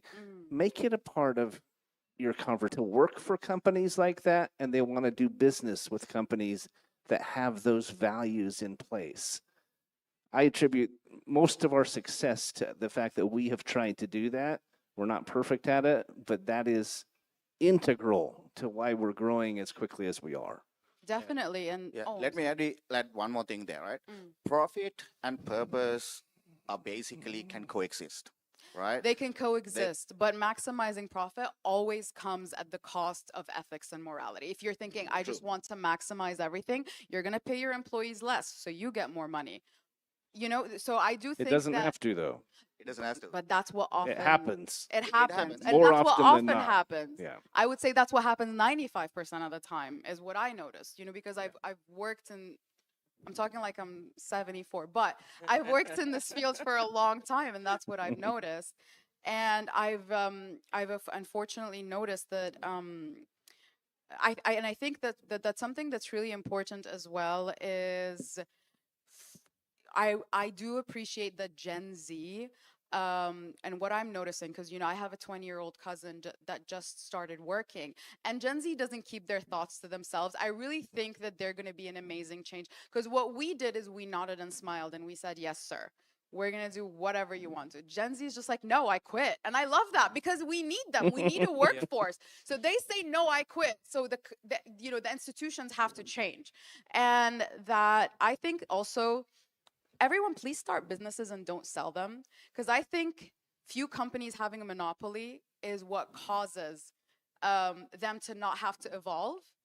And that you know, and that you said about the authenticity, that it's not fluff. I think if you make it a part of your business, that it's not greenwashing, it's not pinkwashing, it's not, you know, it's not like, let me pull you, like, I mean, I'm originally a pharmacist. I studied pharmacy. I have to say, the most unethical industry ever, incredibly unethical.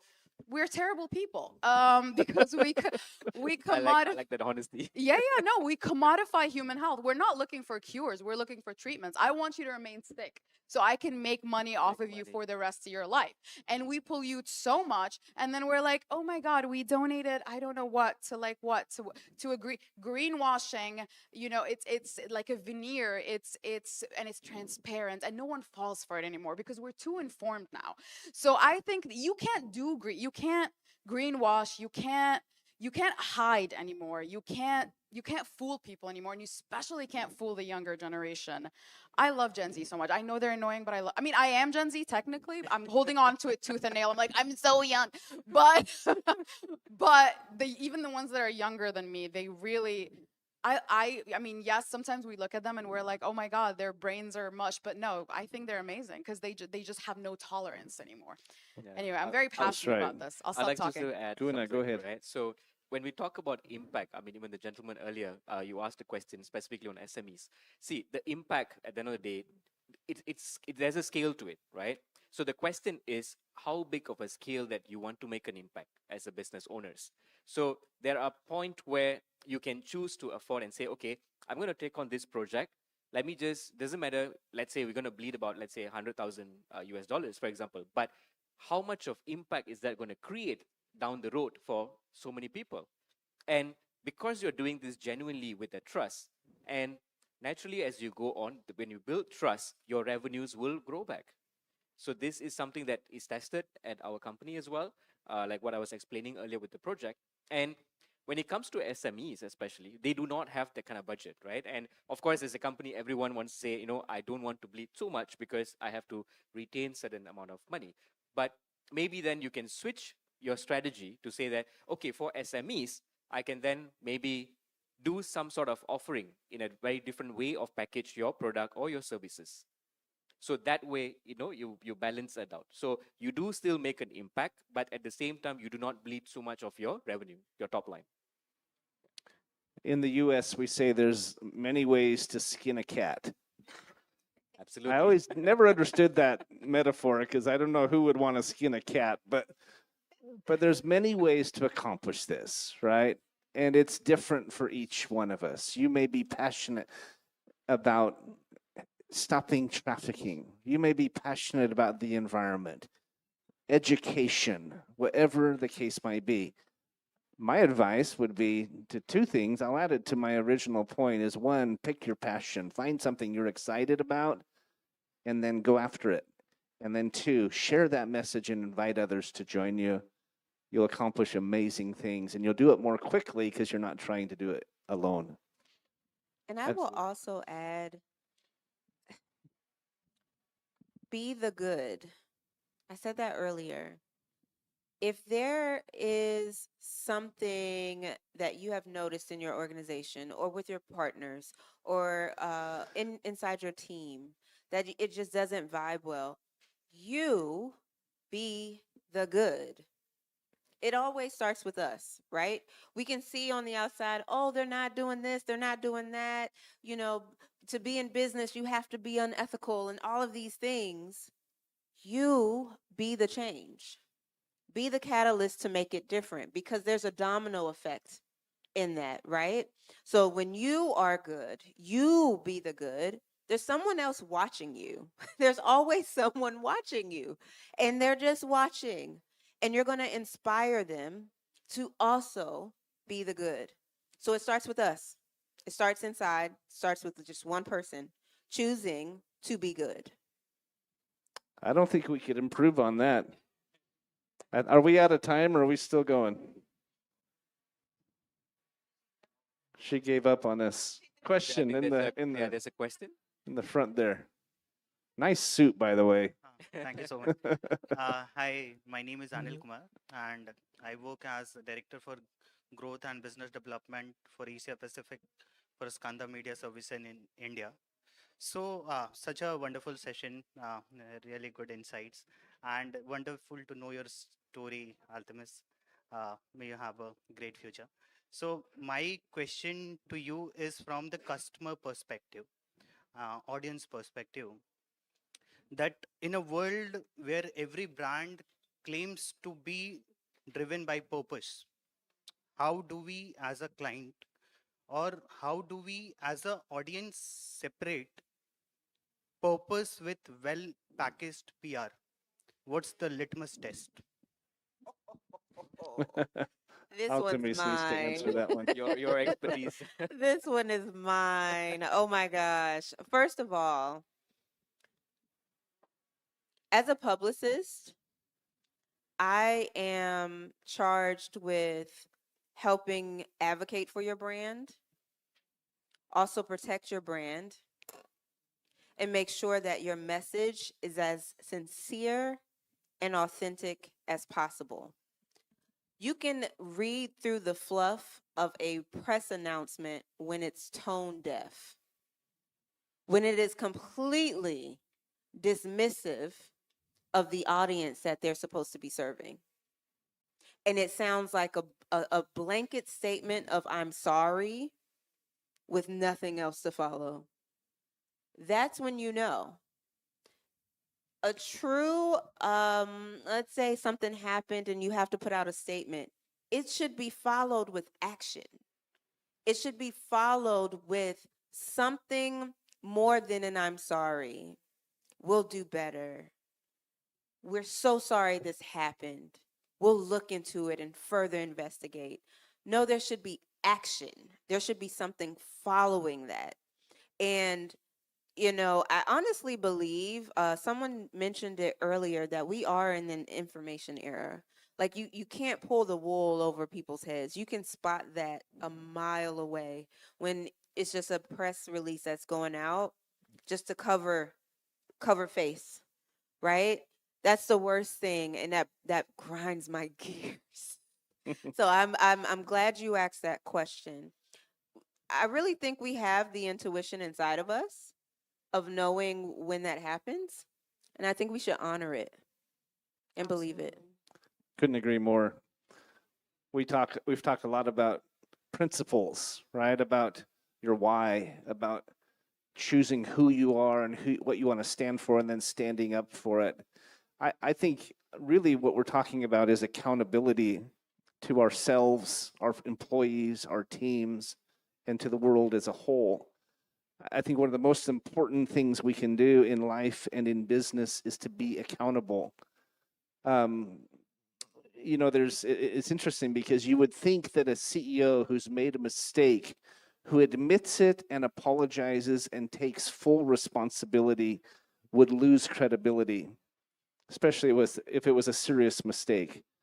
And yet, do you know that the trust in that person, the desire to do business with that company, and the growth of that company, when they truly take accountability, usually goes through the roof. It's better than it ever was before. That seems backwards, right? I messed up.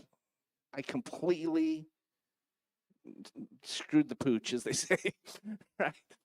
We that is when you see someone take accountability, and you ultimately come to respect them more than you ever would have. And so, I think all of us here, as we're looking at how to become accountable, as we look for how to make an impact, we absolutely have to do that. And I think we're out of time, but thanks for listening, guys, and giving us your Thank you time. so much, everyone, for listening. Please put your hands in a massive round of applause for our panelists. And I think, remember, everyone, infinite growth on a finite planet is simply not possible. The economy is going to crash. Your businesses are going to crash. Your legacy will crash. Your lives will crash. So if it's selfishness that drives us, think about that. That ultimately the infinite growth, I don't think just happens on a finite planet. And thank you so much. Can we please get a big picture with all of our amazing panelists, please?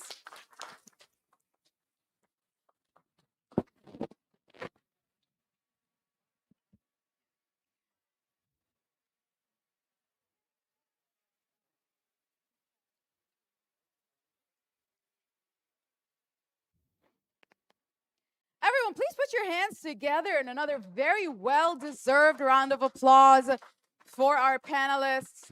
I think for me, this is one of the most amazing panels of the day. I truly enjoyed, and I hope you all enjoyed yourselves as well. And now, could we take a video with the audience if somebody can give me their phone?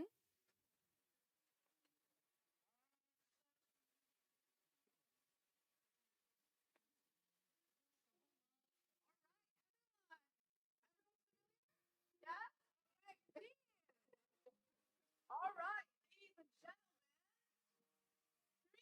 3, 2, 1.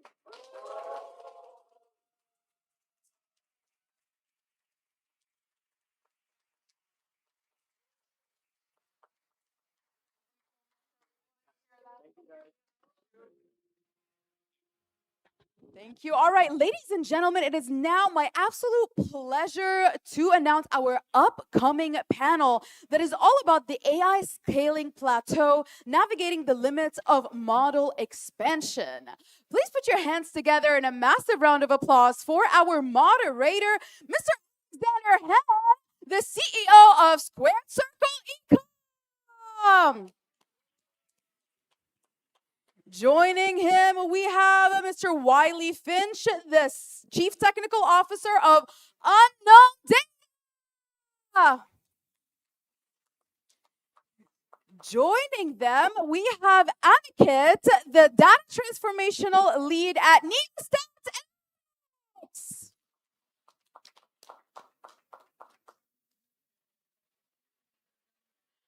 And now, up on stage, please welcome Miss Mahima Dwivedi, the founder and CEO of ASOS Business Solutions. And certainly, we have Mr. Aro Somi, the founding member of Raven AI.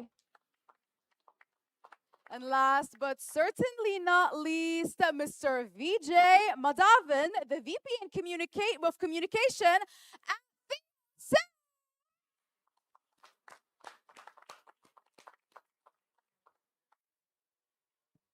Everyone, if you don't mind, can everyone sit under their respective title, if that's possible? So, Mr. VJ, thank you so much, everyone. Please enjoy the panel and enjoy yourselves.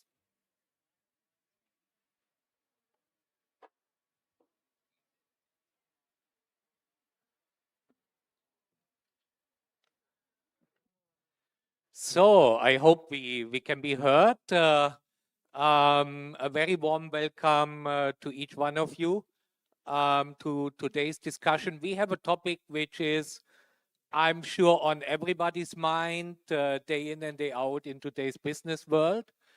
We are going to talk about AI, in particular the AI plateau, and how to navigate limitations within model expansion. We have a very, very distinguished panel assembled here, a panel of experts, and I would like to take the opportunity for a quick introduction. My name is Alexander Hen. I'm the CEO of Squared Circle Ecom, a Bangalore-based company in India, and I'm looking forward to the discussion.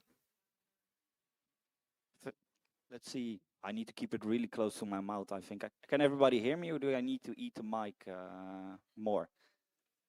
Good morning. We're still in the morning. Welcome, everybody. My name is Wiley Finch. I'm the CTO of Unknown Data, a company based in the Netherlands, in Europe, for those who don't know. At Unknown Data, we do everything to build responsible AI. Next to that, I'm an expert lecturer and researcher at a university in the Netherlands, which helps being on the forefront of development, being in front of all the new developments, and also being a leading part in that. And I hope to have enough time to give you a tip of everything we do in daily life. Good afternoon, guys. My name is Mahima. I am the founder and CEO of Azot Business Solutions. We are basically focusing on expansion and narrative. In expansion, we are talking about growth, scale, capital.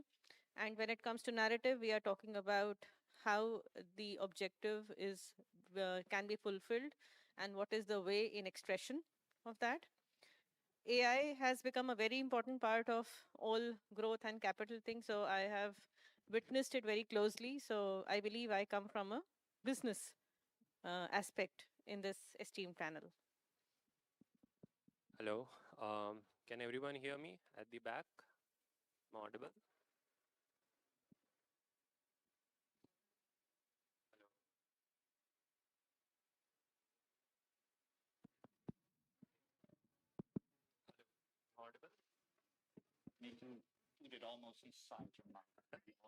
Hello. Yeah. Yeah, it's good now. Okay. Great. So I'm Oro. I'm actually the youngest member on this panel here. I'm 25, by the way. 2 years ago, when I came to this conference, the organizers told me that a couple of years down the line, we'll include you on the panel because you are too young to join such a esteemed panel. So currently, I am a founding partner at Raven AI. It's a new and upcoming startup backed by Y Combinator and Sequoia. We build AI agents for the process industry, and that includes things like maintenance planning, organizing the different kind of workflows that happen in manufacturing, incident reporting, and much more. Thanks, Zor. Good morning, everyone. My name is Vijay. I work with Dr. Sam at Theosim. I also run my own consulting firm. Very much focus on the human aspect and implications of AI. I do a lot of work with organizations, particularly multi-generational teams, and how AI is actually going to integrate and improve outputs, right? So I come mainly from that perspective. Uh, and I'm looking forward to sharing the panel's perspective and hearing from you as well. Over to you, Alex. Thank you so much for your kind introductions.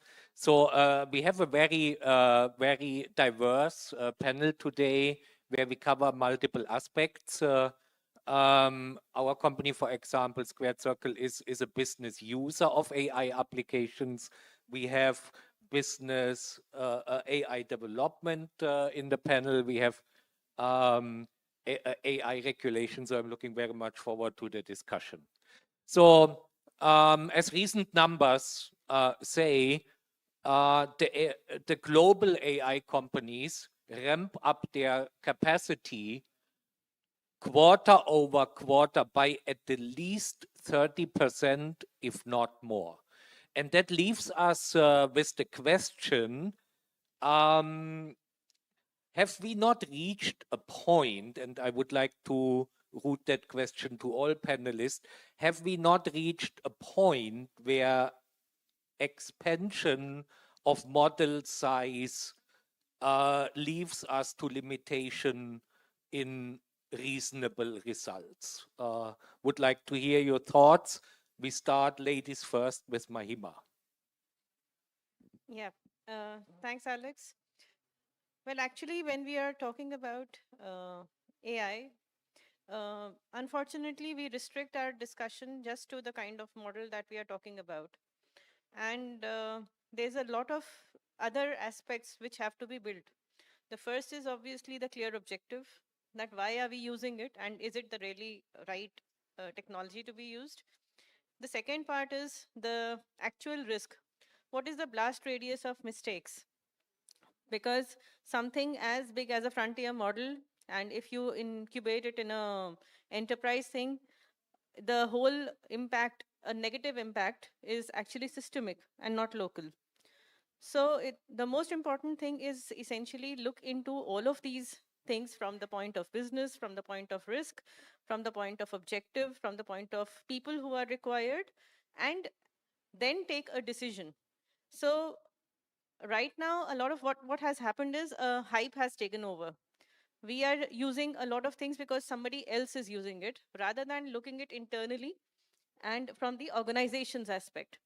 So the risk can be actually modified, and it can be used at all levels of businesses if only we look at all of these parameters. Thank you. Vijay, what are your thoughts?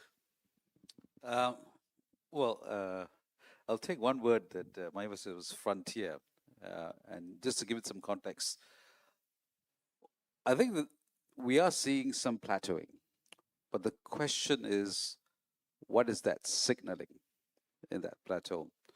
So for the last 5 years, we've seen a lot of data, a lot of parameters, there's a lot of brute force. And what my opinion is, it's now moving away from that power to more context driven. So it's got to be more contextual. So that's a great thing about with technology. As it hits a ceiling of one wave, it then says, where are we going next? And I believe that's the shift right now, moving towards a contextual approach. So when we think about the innovation, then it is always a redirection of the innovation. So some people say, oh, the bubble's about to burst. I think, no, it's just finding another way now. And it usually does. But I believe the real value creation now, it's about proximity. How close do you get to the point where to the value you want to create? So my opinion is that, yes, there is the plateau, but it is now heading in a different direction. Yeah. So you would say that we will see in the coming months and years a more focused approach? Yeah, well, I don't believe that there will be a distinct approach. What I believe is that size as well as context will begin to coexist. And it very much is, it's no longer now a technology question. It is now a value creation question. Thank you very much. Auro? Yeah, so I would like to share a very interesting study that Google DeepMind did on the model scaling plateau. So earlier there were some scaling laws that were referred to as the Kalpan laws of scaling. The idea was that while you are training models, you need to focus more on the model size than the data that you are training those models on.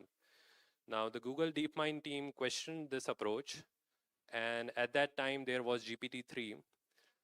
What they did is that they built a new 70 billion parameter model compared against the GPT-3, which was 175 billion at that time. And what they did is that they increased the data that they were training this 70 billion model on by 20 times. So they increased the model size to the data ratio 20:1, which was just 1.7 for the case of GPT-3.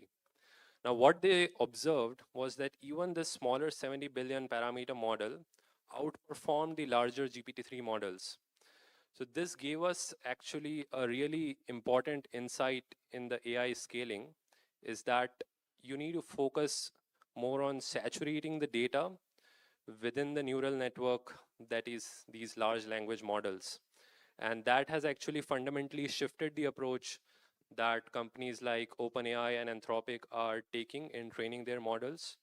They have saturated their model parameter size to somewhere around 200 to 300 billion parameters, and they are focusing on ingesting expert level data into their models so that they perform with really high reasoning and are able to tackle a variety of use cases. So would you say the model size is decreasing? No, it's not actually decreasing. I mean, if you have like very specialized workflows that you want to build on, then there are a lot of companies that are building small language models, which are somewhere around like 40 to 70 billion range. And for specialized workflows, they perform really well. But in most of the agentic workflows that you develop, you need some kind of a general understanding in the model itself. Because you have to integrate it with a lot of different kinds of tools. And that comes only with these larger models, like, for example, Llama 3, Gemini, Anthropic, and OpenAI. So they are like around 200, 300 billion. Cool. Thank you so much. Thank you, Oro. Wiley, what's your take on this? Thank you, Alexander. So, first off, I want to talk a bit about what I've seen over the floor in the past 2 days. And when we talk about AI, and there's just a tip of the iceberg most of the people see and work with. So when we talk about ChatGPT, we talk about Gemini, but I think those are specific, or at least they're a specific kind of AI and products. What few people do not think of or realize is that AI has been in our lives for 50 to 60 years. We had a little discussion about your past in the 80s where we saw some form of AI. And I think that's important to know that it's been there, at least for most of everybody who's present today's lives. And that brings me to the fact that we have evolved the technology-wise. And with everything in technology, at least I'm not the youngest panel member. Sorry to give that title to you, Aro. I'm only 31, but I've seen technology grow over time. I have never seen technology hit a ceiling. It's just sometimes technology is not there So yet. would you feel there is a trade-off with increasing model size? Will we still see sufficient performance gains, or do you see limitations coming up? It depends. So if you look at general purpose AI, maybe we now have not the technology to be more precise, but I definitely think it's going to come there eventually.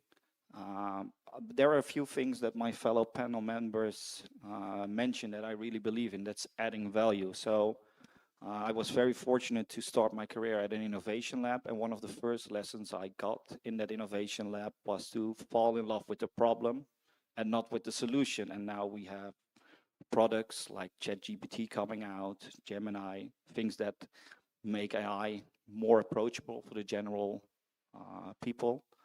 And people fall in love with that new hype, the new product, and they don't think about how they can use the product or what the problem is, and then go find if there is a solution. So that's a different mindset in finding meaning and finding value in technology. And sometimes it's automation, sometimes AI, sometimes some things sound more exciting than the others. But I definitely believe we should look at the problem, making impact by solving the problem, and finding technology that suits. And sometimes we're not there yet, but I haven't seen a ceiling being hit in the technology field. Great, wonderful. So I do agree with you. I do see that many organizations and enterprises are yet to define what their long-term goals are while using AI. Vijay, what would you advise, or how would you advise an enterprise or either to adopt a more smaller, fine-tuned model or a big, larger size of modeling? Yeah, thanks, Alex. It goes back to the point I dropped, which is the context, right? The value. So if you have a large model, obviously you've got a lot of breadth, but of course the intelligence is a little bit more shallow. And when you have a tailored model, it gives you depth. So so I call this, the real value is in the depth. So take, for example, a banking sector. And you are dealing with customers, with SMEs, with businesses, so you would want to look at lifetime triggers, events, the regulatory context, the risk sentiment. So a tailored model there really works because that's the real, you're getting the insights at the right time to create the value for the customer, and that will beat a large model. So is again context, right? So that is the question I think enterprises got to ask. Where is my competitive advantage? Is it in general parameters or is it really contextual based? So where is the value created? And I believe for enterprises, that's how they will differentiate themselves. Scale is not going to be the center of gravity, and scale will not differentiate you. But your proximity to the creation of value will differentiate you going forward. Another question I think I'd like to throw out there, Alex, is that how many of you use AI to in your HR processes of screening of resumes and stuff like that? Anyone here does that? Some hands have gone up. And you use it basically out of job descriptions, isn't it? Now, I'll tell you something, right? If you take job descriptions and put it into an AI, the AI probably can do it. So why are you hiring the talent for? So you find that what's being used is that you've put out job descriptions, young Gen Z, right? Someone like Oro will come up there, he'll figure a way to beat and show you that he's the best candidate. Then now we have created another AI to detect whether the resume is written by AI. So where's the value creation in that? Isn't it better for us to think about, how do we bring back the human element into the AI? What do we want our staff, our talent to do? Not the job description, what job outcomes, what meaningful impact. So that is again aligned to what is your objective. Is it creating the value, or are we just a large firm that is just being busy about something? Some food for thought, but I'll just throw it out there. Absolutely. And I think that's a good question because it is not human versus AI. It is how does, where are the opportunities where AI can complement the human activity and then create value in that direction. Yeah. Thank you so much, Vijay. Yeah, Alex, I would like to just join a point here that ultimately the value creation that you were talking about, it matters with what are we really intending to do. That is the main point where the journey starts. Now, if we are looking for something, you mentioned about the pharmaceuticals, and I come from a pharma fintech background, so I can tell you that when we are talking about risk, wherein, especially when it is about, channelizing trials for medicines, or maybe, risk assessment for lenders and everything, then the idea of having a human in, inbuilt along with that AI, because AI helps with pattern. I mean, we are not negating it. There are so many benefits that one can get out of AI, which is not possible by a single human mind or even sometimes a team, because of the multi-pattern thing. But what is important is that we identify clearly what part of work has to be done by technology and what part we want the humans to come in. Like, for example, we can, have a document which with the pattern analysis, etc., come out with context, you know, but ultimately the final decision can be human, so that we can know whether somebody has actually tried to outsmart the system. That is where the link is. But having said that, it's easy to say on stage like this, but to actually do it in a organization with each and every workflow, that is where the real beauty is. And it needs people, ultimately, especially people with understanding, deep understanding of that workflow, to bring about that actual value creation that you were talking about. Absolutely. Thank you so much, Mahima. Wiley, your thoughts. Yeah, your thoughts. Yeah, I've seen a lot of echoing words over the past days. The same concerns arise, um, and I think it's a real good thing to look into the role we want AI to play in our lives, in our world.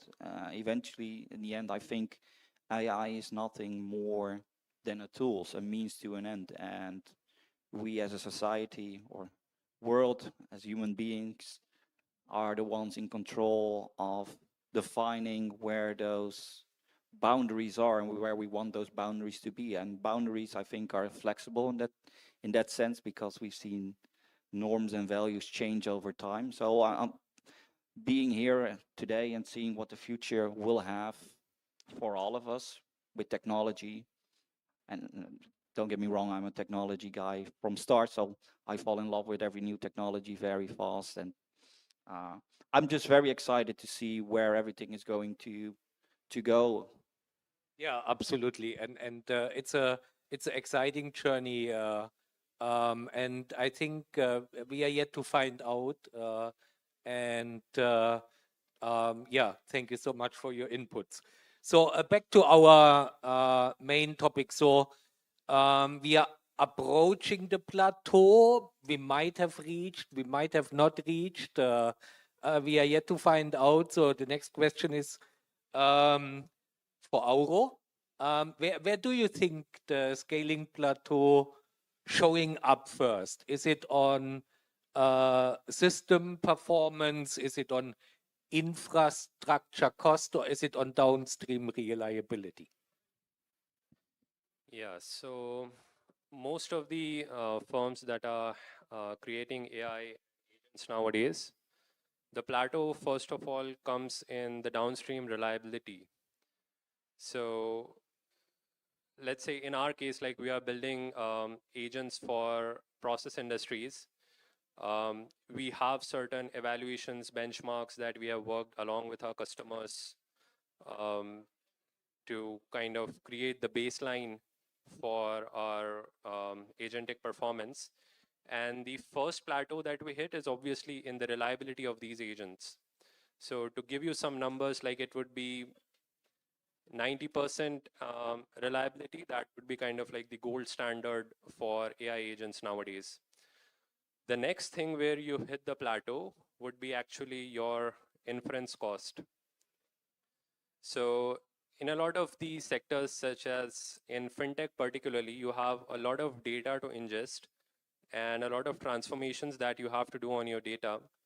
So costing would be your first plateau that you hit. It's not really the model intelligence plateau that you would hit. In very, very rare specialized cases, do we ever see that model performance is actually the issue. Most of the times, it's actually the downstream reliability of your tools, of your agentic workflow that you are hitting the plateau in. Cool.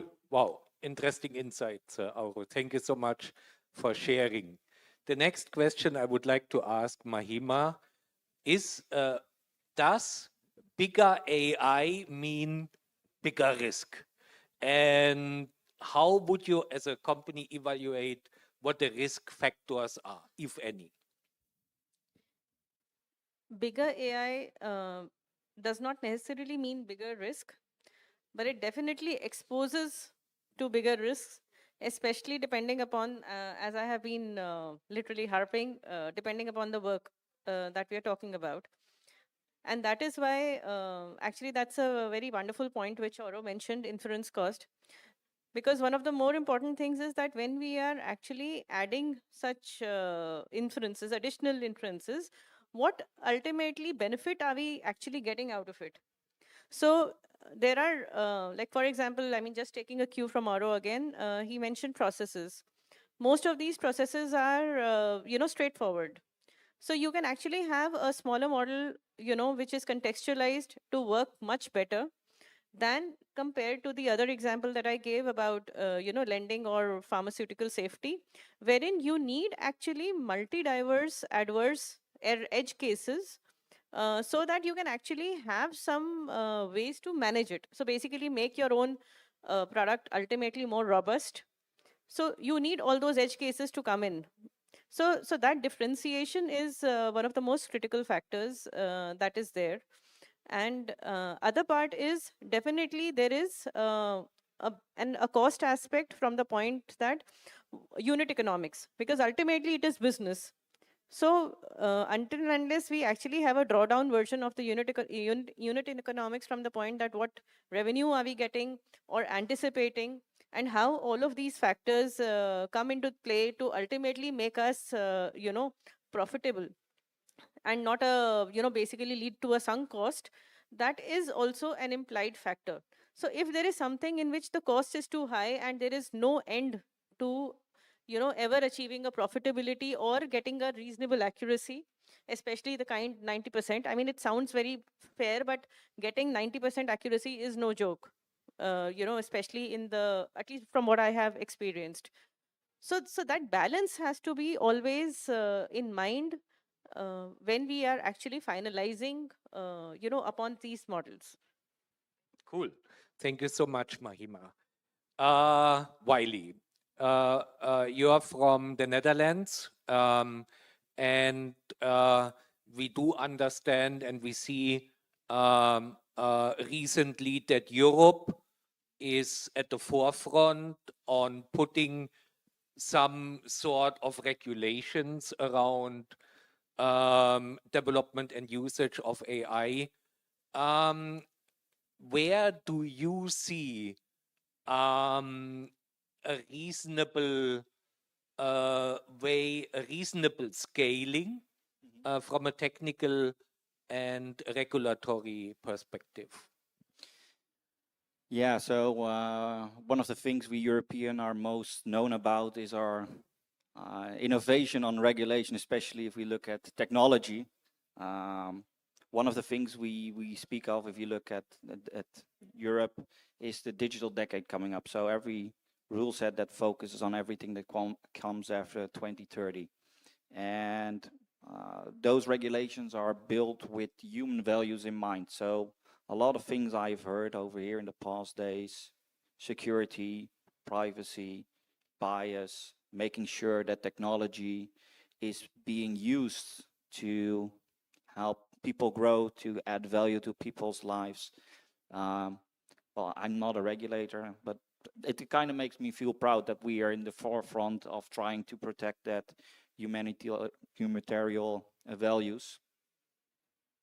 And it's because I want to make a bridge over to the risks we were talking about. If bigger models mean bigger risks, maybe from a company, from a revenue perspective, you could say yes. But the regulations in Europe work a bit differently. So they also talk about risks, but they look at from a human side. So if you look at the risk of an AI system, it's actually what is the AI system used for? So if you look at technology, let's take an example. We use gamification technology to help people take medicine in time. I think we can all agree that it's a good use of technology, right, of AI. But that same technology can be used to make somebody addicted to bad stuff. Let's say drug abuse, let's say not coming outdoors because every cool stuff is happening on the screen and I only get recommendations from my Netflix that keeps me tied up to my subscription and my TV. So that's the difference in the way the regulation looks at it. And I think based on those use cases, you get actually obligations you need to apply to. So if you're using AI for, let's say, I'm going to borrow your example, VJ. If you would match a resume against a job description to see if somebody's fit for a job, that would classify as a high risk system because you're actually using personal data, you're trying to match, and you're actually impacting somebody's life directly because it's, can they enter the job or not?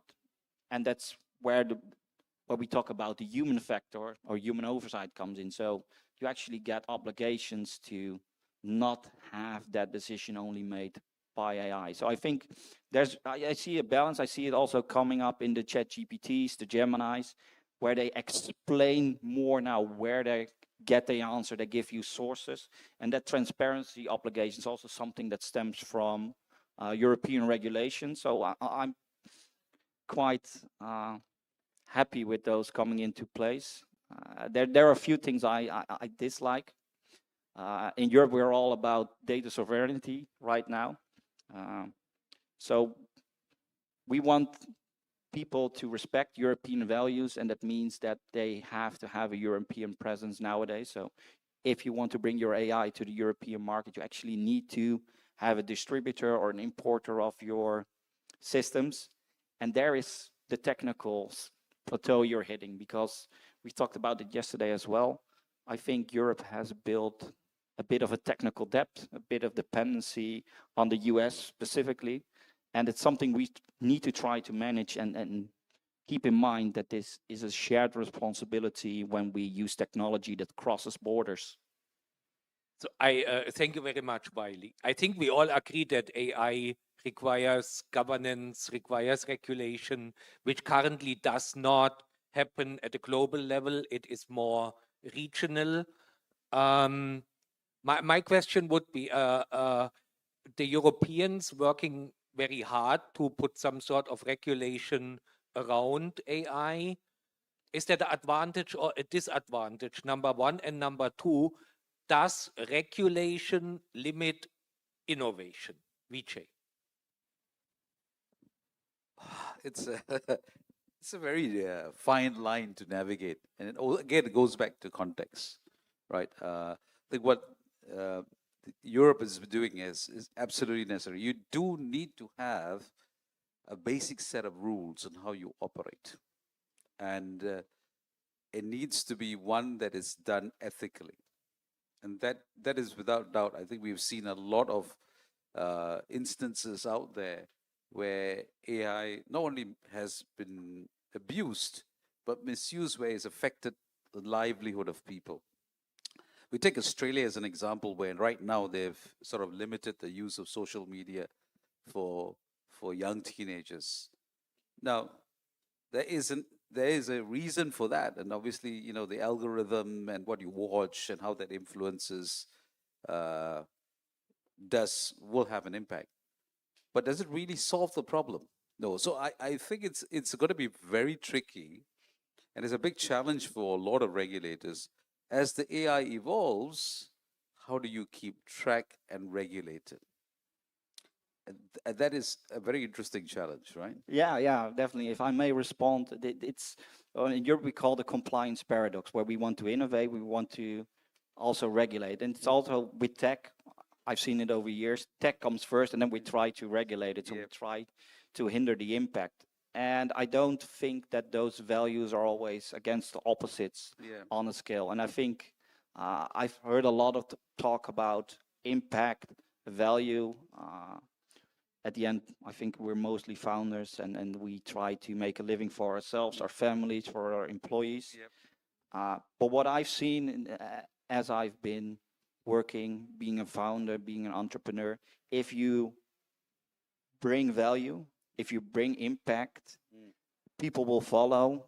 And yeah, I'm not going to sugarcoat it because we're all in here. Like I said, to make a living, money will follow as well. Yes, absolutely. I think the impact is what you're talking about is the most important, right? So I mean, I could look at the Australian model and say, well, instead of you're trying to create rules that actually not work because the young kids will find ways to circumvent it. So, do regulations actually address the symptom, a cause, or a behavior shift? And that's obviously the last one takes a lot of work. Absolutely. Absolutely. Thank you so much in the interest of time. And I think everybody gears up for lunch already. But we would like to take the opportunity to open up for questions from the audience. Yes, please. Sir. Yes, please. For this panel. I just would like to all of you to give me just one sentence very briefly so we have time to take a video with the audience and wrapping up this, just give me 3 words that you would wrap this topic up with. 3 words. I'm going to take 4. Responsible technology for the future. Oh, that's actually 5. Sorry. Responsible technology. That is fine. We won't count that. Responsible technology for the future. Very, very true. Value, context, and ambition. Value, context, and ambition. Thank you so much. I would say that the application layer of AI is still very undervalued. So there is a lot of opportunity to be explored there still. Thank you so much. And last but not least, Mr. VJ. 4 words, right? Yes. It would be humanize AI, right? Improve the impact. 100%. Ladies and gentlemen, put your hands together in a massive round of applause for our panelists. Thank you so much, Mr. Alexander, for moderating this panel so beautifully. Can we take a picture and then a video with the audience? Okay, come on up. Let's take a gorgeous picture of our panelists.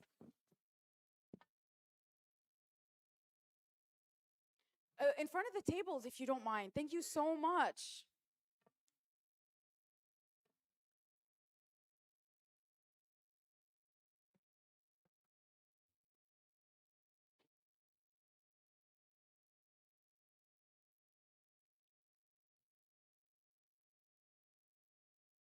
Thank you so much. Now, who wants to lend me their phone and share with the rest as I take a video of the panelists with the audience? Who has a good camera?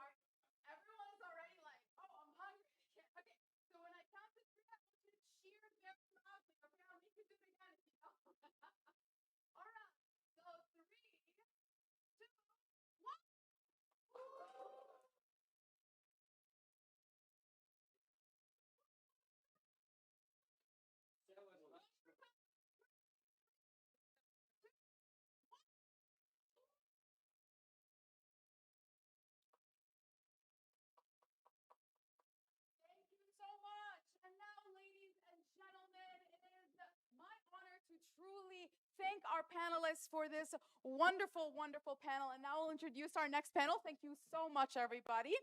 Up next, we have a keynote speaker, ladies and gentlemen, and the topic is all about it's all about the pit crew problem, why AI made coding faster but delivery slower, and how to fix it. A really, really interesting topic, and I hope you're all excited. Now, ladies and gentlemen, the speaker session breaks down what's actually slowing everything teams down, and everything that happens after the code is written, and how to redesign the delivery process so that AI becomes a super boost, not a bottleneck. Leading this conversation, please put your hands together for Guru Nathan, the founder of QDesk Consulting.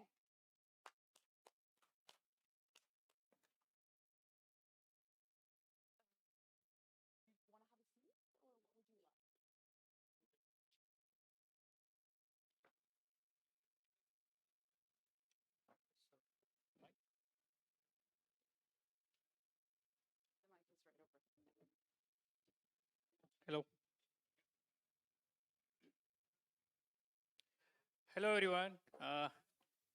Hope you guys are having a wonderful time here in Dubai with Fuel Conference. I can see many of us are hungry, even myself. So I don't take long time. I'll try to finish in 15 minutes. Okay. So myself, Guru, I am founder of QDex Consulting and founder of Sniffer.ai. Okay. So don't worry, I'm not here to sell anything.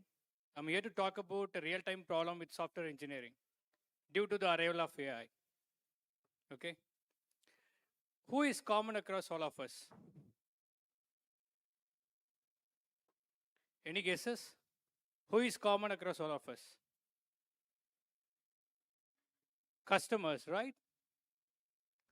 It can be with AI or without AI. Customers are very important for us, right? So we work for the customer. We work really hard to bring value to the customer, correct? Now this arrival of AI has impacted from how we acquire the customer, how we deliver to the customer, and how we support the customer, even how to retain them, isn't it? So my topic today is all about how we deliver to the customer with the help of an AI, and what are the problems with that, and then how we help you to fix that. Okay. So in software engineering space, the AI impact is very huge. In a recent survey, universally, when it was taken, many companies claim that 30 to 40% of code or changes or features are developed by AI. It can be your cursor, Claude CLI, Copilot, or any other tool that you are using like Windsurf, isn't it? Because of this change in software engineering, when I was talking with my fellow colleagues, friends, and my engineers, right, the question and fear is universal and simple. Whether AI is going to replace all engineering jobs, especially software engineering jobs. My answer to them was very simple. It is not going to replace us. It's going to replace the way we work. Okay. This AI accelerated development. Because of AI, we are delivering a lot of changes, a lot of features, and everything, right? All these comes with hidden risk. Let me explain you that with an analogy. Let's take Formula One. We all love Formula One, isn't it? Right? So a car with the fastest engine in Formula One wins the race always?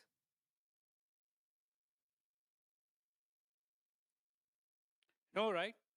So a car with the fastest engine plus fastest pit crew wins the race always, isn't it?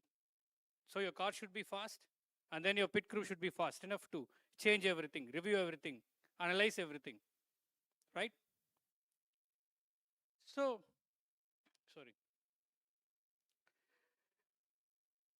So consider the AI is like the fastest engine that you're attaching to your development process.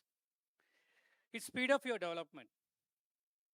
But your pit crew, who does an analysis and validation, who signs off the change to the customer, are still working at SLA speed. This accelerated development by AI, the impact is the developers who used to make 1 or 2 changes per week are now making 3 or 4 changes per week, isn't it? You guys are seeing it in your software development, right? So your pit crew, which is semi-automated, you might be having some semi-automations in terms of quality, validation, right? With that kind of capabilities, they are under this backlog of accelerated changes, can able to find the flaws that are coming from AI coding, the code generated by AI or by the agentic AI. So what are the flaws we are seeing with the code generated by AI? Because you will be having a different position of engineers in your team. You'll be having juniors, seniors, architects. The way of developing the code are different based on a standard, based on the experience they have. So when they use AI, if a person is not capable of controlling that, the AI produces code which is not following architectural or coding principles sometimes, and lot of duplicate codes, and then hidden security and performance bottlenecks. And the changes that AI makes, are you sure it is aligning with your business requirements? 100%. And even if it understands your business requirements, whether it can able to identify all the possible use cases your customer can use the feature? No, right? So these are the few flaws where this accelerated development comes with it. And then our pit crew will struggle manually to validate this. Right? So when AI is not in your validation layer, what happens? The companies only had the AI in their development process, not in a validation, are seeing their changes crashing the productions. The UAT cycles have multiplied 2 or 3 times when compared to before. And they are seeing a lot of security and performance issues. The time they saved, they were claiming like, hey, I'm faster because of AI, 30 to 40% or even 60%, are really an illusion here. Right? So, and your pit crew is struggling a lot. I have to review, somehow review and send it. Because they are saying the development has to be faster because we adapted to AI.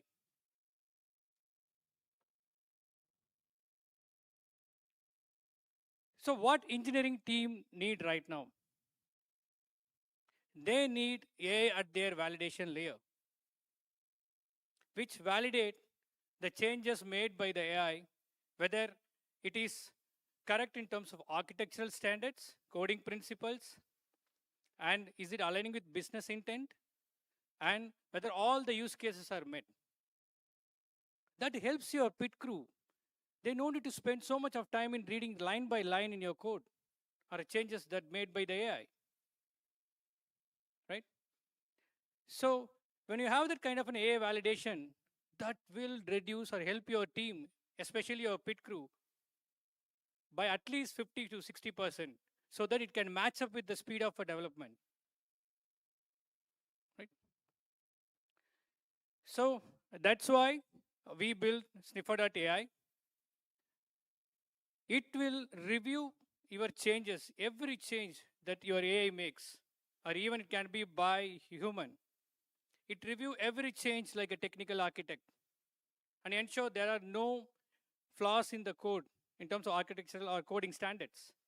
And it transform into a business analyst and verify the requirements are met in your change. And it also becomes your senior QA engineer, quality analyst, and ensure all the possible use cases from your requirements are in the changes that are made by the AI. And this happens within minutes, not in hours or not in days. So if AI is running faster, Sniffer AI reviews faster. And this reduces reduces the time that consumed by the validation or a pit crew that we are having. Our early customer, whomever are using it, are actually seeing the 30 to 60% acceleration because adapting to AI. Right? This system, Sniffer.ai, has a compatibility to all the SCMs, globally recognized SCMs like GitHub, Bitbucket, GitLab, and Azure DevOps. You can easily integrate with it. And then you don't need to re-architect your CI/CDs or something like that. Okay, it will easily plug and play. And you'll be concerned now. A different AI tool coming into our picture, and then it will be reading my code, reading my requirements, whether I'm safe. We all have the questions, right? So the best part of this sniffer.ai is it works with your LLM. You might be having your enterprise licenses for OpenAI, Gemini, Claude, right? You can map that LLM with sniffer.ai. Sniffer.ai will become an orchestrator for that. And it will produce and then help your AI to validate according to your business requirements, coding standards that you want to validate, and then it provide you with the exciting report. Okay. So we are giving this sniffer.ai 3 months trial for many people who are interested for trying it out, because all our customers are using it and then they got into a paying model. Why we are giving for 3 months trial is that so that they can understand the value that they are getting out of the AI.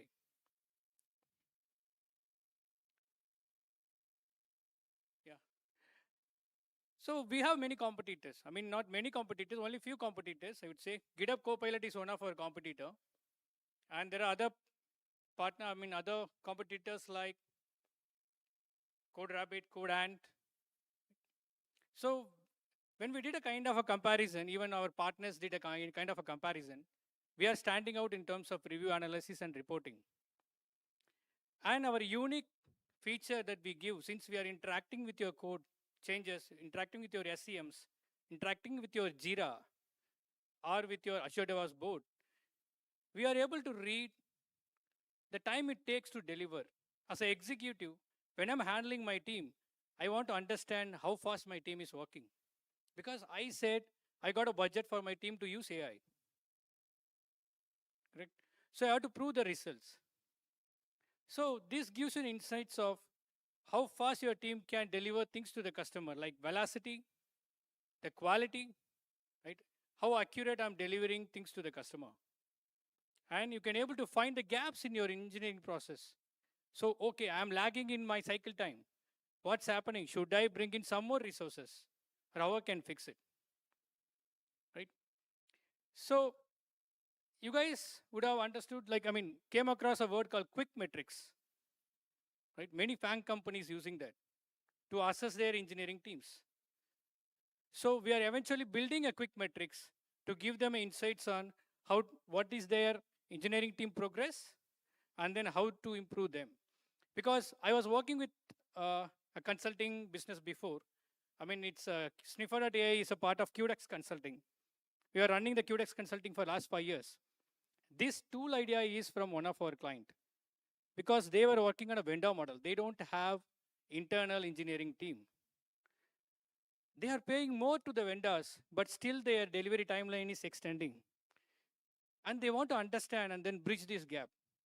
The first problem that they say, like, the review is taking longer time because the people coming and developing something don't have a business context, are not following the architectural standards. And the second thing is, I want to evaluate my vendors because next time I'm going to give my business to someone, I want to understand their efficiency and their quality. All these are comprised into one tool, that is sniffer.ai, which will reduce your review time by 50 to 60%, reduce your QA time. They don't need to do a basic testing. They can focus on exploratory things. Okay. And as I said, sniffer.ai is a part of QDEX Consulting. And under the QDEX Consulting, we are running for the last 5 years providing engineering solutions to the clients across the globe. We have clients from US, Europe, and some from India as well. And we are predominantly giving full stack and then quality engineering and then cloud solutions. For last 2 years, we are focusing on AI. And we were serving customers, existing customers first, and then we are now moving into the new customers or partners, where we are into a market like retail, e-commerce, and then providing AI automations or AI bots, which can help optimizing their operations, like their HR systems, policy explainers. Instead of always contacting the HR, they can able to talk to the agents and understand the policies. And then catalog enrichment in a kind of an e-commerce and retail. So they have the catalogs, right? So they want to enhance their catalogs in a way that it's a Christmas. I want to make my products very similar to the Christmas profile. So for this project, we worked closely with the Gemini team from Google. We interacted with them, and then we collaborated, and then we gave the solutions to our customer. So we don't stop here. We see there is a gap because many companies are creating AI bots, AI automations. Right now, we are focusing on researching more on AI red teaming, and then make sure the bots are protected from prompt injections, jailbreakings, and data breaches. Are you guys sure that the bots that you have is safe? Customer facing bots? Did you evaluated that? So the bots having an access to the data are vulnerable in terms of data can be breached, and then irrelevant data can be shown, even manipulated. I will give you an example. One of the customer facing bot, a person using the prompt injection manipulated bot to be biased towards certain person. They took a screenshot and put it in the online platforms, social media, right? This created chaos, but it is not a problem with my bot, right? It's not a problem with my bot. I'm not build that bot for that. But someone can able to manipulate that. We should be protecting that, right? I'm just giving you one example. All these kinds of validations and evaluations comes under AI red teaming. We are also researching and then providing services on that and learning as well. So we are upstairs. So whatever the solutions I mentioned, if you are interested, I want to learn more, you guys can visit us in the stall. And that's it from me. Any questions?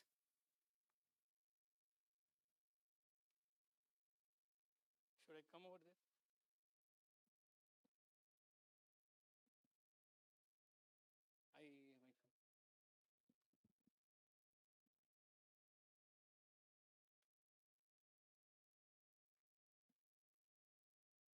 Hi, Guru. Hey. Hi. Guru, as a founder, CEO of a SME company, in India, which is into manufacturing, and also we have a couple of other businesses. I wanted to learn as to how your team can help us to spread the culture of AI usages and thereby improve our efficiency and excellence in our operation. That's a nice question. So it's all about use case and the problem statement, right? So just for the AI is available, we cannot use it. Right? If you really need an AI for the process, you have to use it. Correct? So consider if when automations came into the world, so the people are doing a lot of manual work again and again, same work. Right? If you want to get insights of the same work and then able to improvise the process, then you can use the AI over there. Right? But Guru, isn't it true that AI as a tool is able to, agnostic to the businesses, is able to improve the efficiency, scaling, excellence, productivity, cost reduction. All of them are possible with AI. So I just wanted to know, because as a founder CEO, we are having this apprehension that how AI is going to impact us, and in case we don't step up, then we will become oblivious. Yeah. Because it will not be a level playing field. Yeah. So as I can see, you're a master of this particular AI field.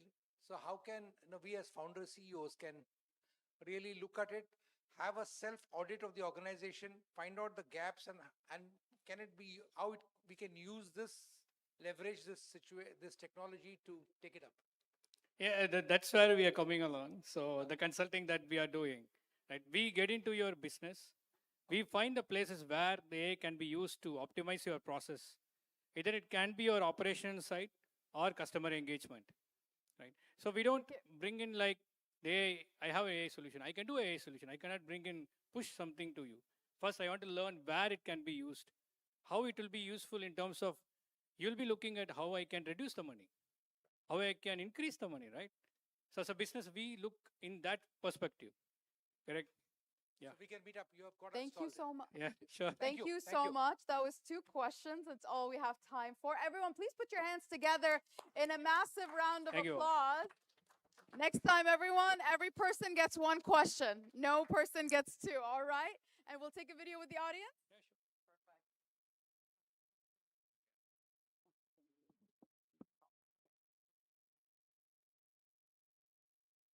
All right, everybody.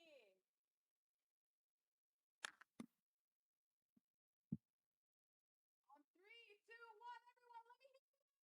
Thank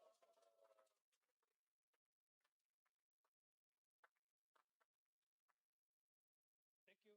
All right, everyone, and now it is time for the highly anticipated recognition session. It'll be starting in 5 minutes, so I would like to call all the awardees from outside. Come on in, take a seat, as we will be starting the awarding session very, very shortly. We don't want to cut into lunchtime. I'm sure you're all hungry, so please come on in.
And now, ladies and gentlemen, let's get started with our recognition session. Ladies and gentlemen, it is time to honor all of you pioneers and innovators, the elaborate visionaries pushing tech and marketing forward, the leaders and organizations showing what happens when innovation meets purpose. Please put your hands together in a massive round of applause for Alan Krishnan, our award presenter.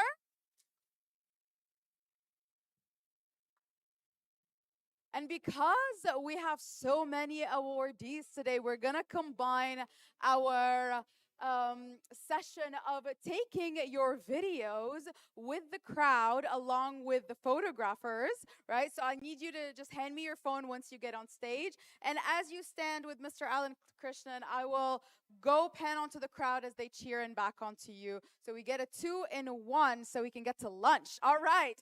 Mr. Alan Krishnan, please.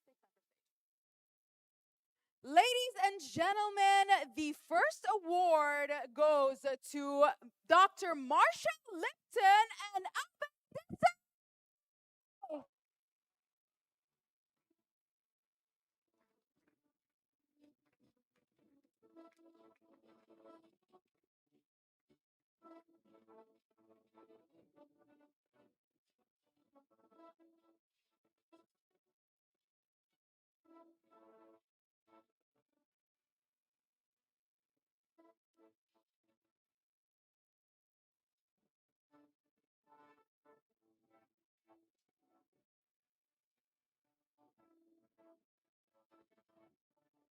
Mr. Abe Desai is the director at Beological, a global software engineering firm delivering digital transformation, product innovation, and AI-driven solutions to clients across industries. All right, can we stand a little bit back? All right, is the crowd ready? 3, 2, 1.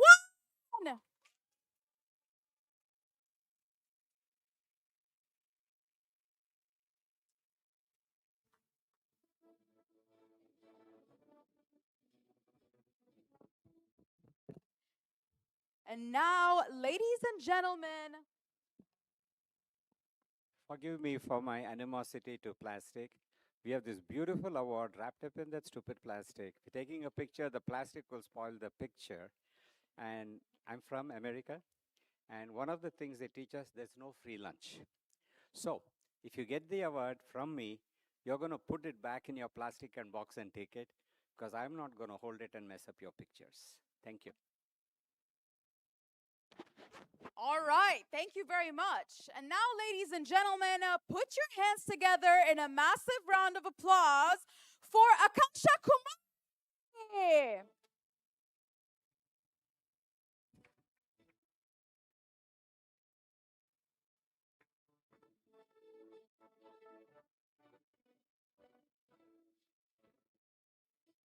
Up next, ladies and gentlemen, put your hands together in massive round of applause for Alexander Han, co-founder of Squared Circle Ecom.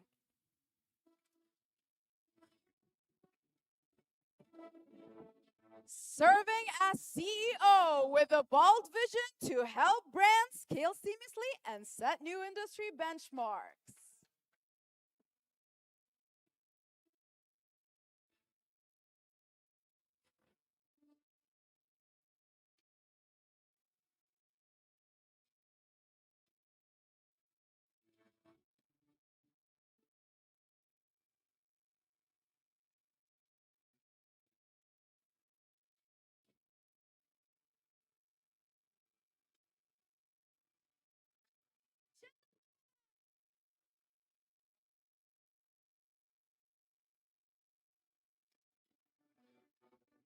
All right, 3, 2, 1, go!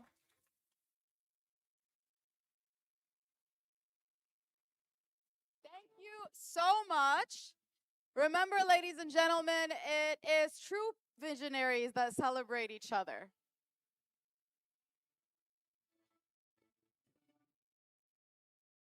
Up next, ladies and gentlemen, please put your hands together in a massive round of applause for Aniket Vatia.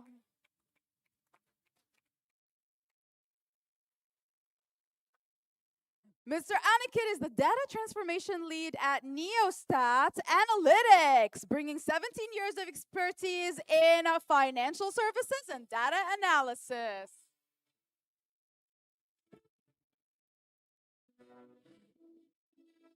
All right, ladies and gentlemen, whoever is here, let me cheer. Please clap.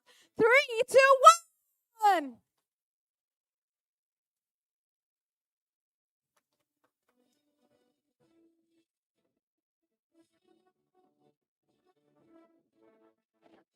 Please hand me your phone once you get on stage. And now, ladies and gentlemen, put your hands together in a massive round of applause for Aniket Agarwal. Mr. Aniket Agarwal is the Vice President of Global Systems and Security at Encore Digital Holdings.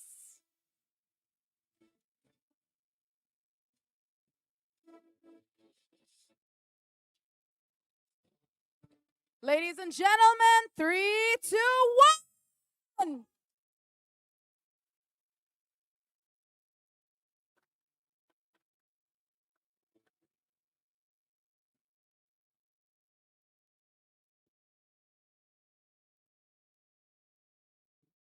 Up next, ladies and gentlemen, put your hands together in a massive round of applause for Arindam, the co-founder and CEO of Akitas Insight.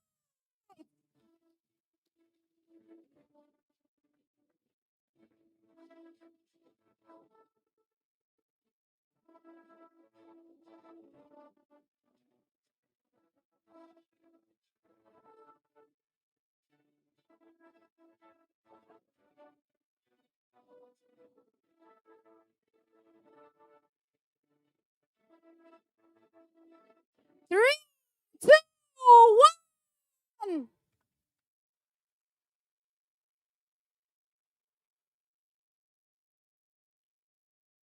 All right, everyone, I need some more energy from you. If I can stand here in 5-centimeter heels and still have energy, you can do it sitting down. Most of you are men. Come on, it's embarrassing. Up next, ladies and gentlemen, put your hands together in a massive round of applause for Arpit Patel, CEO and co-founder of Two Rabbits Marketing.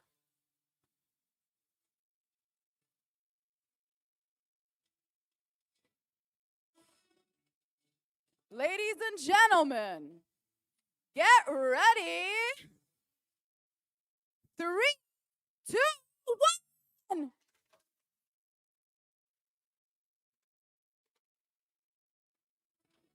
Phenomenal job.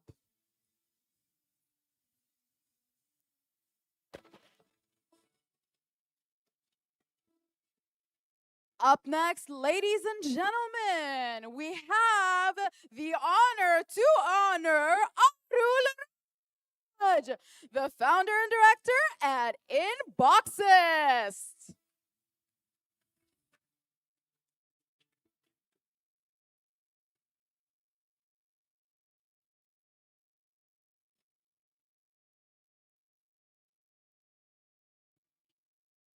That's all right. We have an award to take home. Up next, let me hear you cheer for Ayushi, the founder and CEO of Digital Growth Hackers.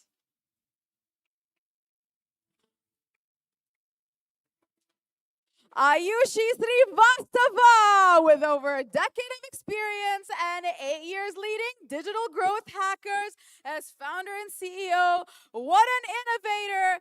Ladies and gentlemen, 3, 2, 1.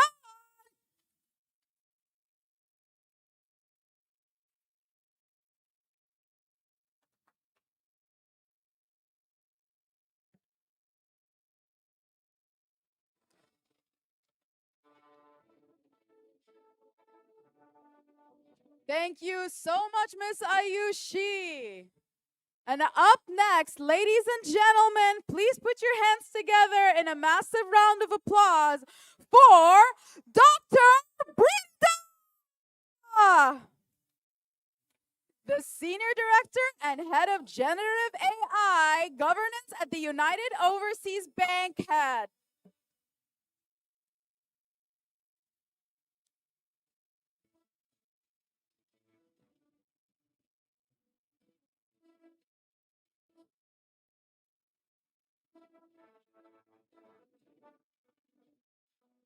Ladies and gentlemen, 3, 2, 1.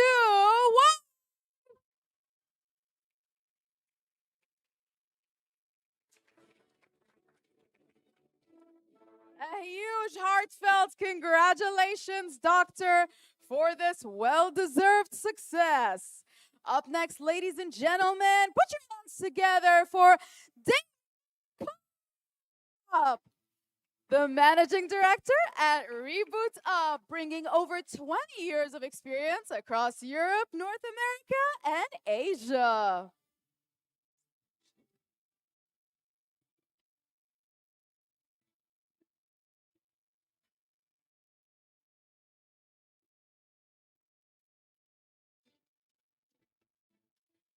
Ladies and gentlemen,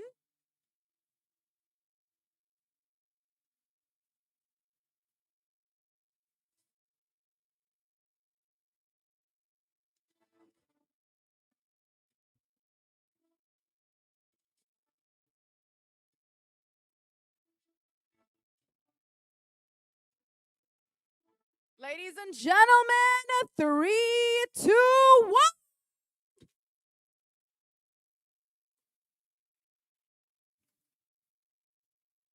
A huge, huge, heartfelt congratulations, Mr. Damien. Ladies and gentlemen, put your hands together for David John, founder and CEO of Rethink Group.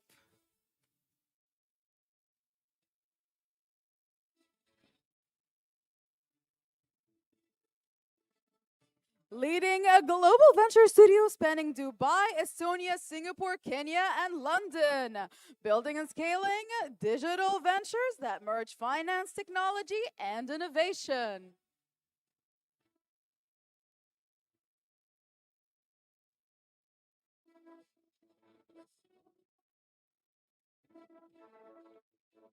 Up next, ladies and gentlemen, put your hands together in a massive round of applause for Derek Czar. He is an AI innovation strategist and digital leader with 28 years experience in IT, 21 years in digital marketing, and 20 years in product development. He covers full stack development, cloud architecture, and AI.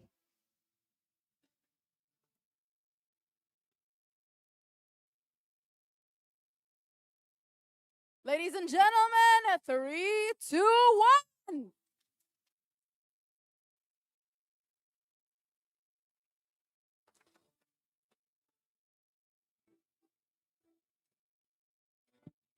Thank you so much. Up next, ladies and gentlemen, put your hands together in a massive round of applause for Don Hett, the founder of Six Silo Ventures, a portfolio of purpose-led companies built at the intersection of marketing, technology, and impact.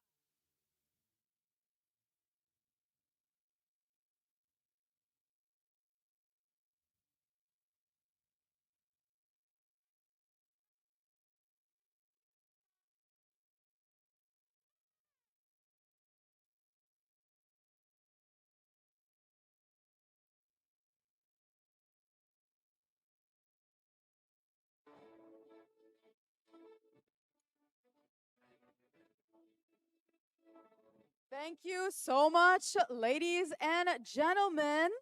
Please now be ready to put your hands together for Inugala Ramana. The founder and CEO of Cloud June Technologies, a UAE headquartered AI first firm developing sovereign, modular, and agentic AI solutions.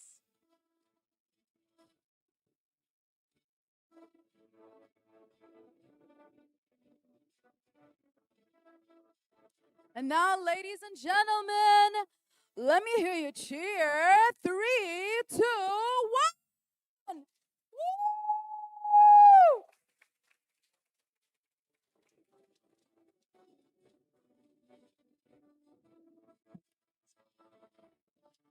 Up next, ladies and gentlemen, it is my pleasure to announce the next winner is Miss Gita Butler, the Vice President of True Board Partners, representing modern product leadership that is strategic and customer obsessed.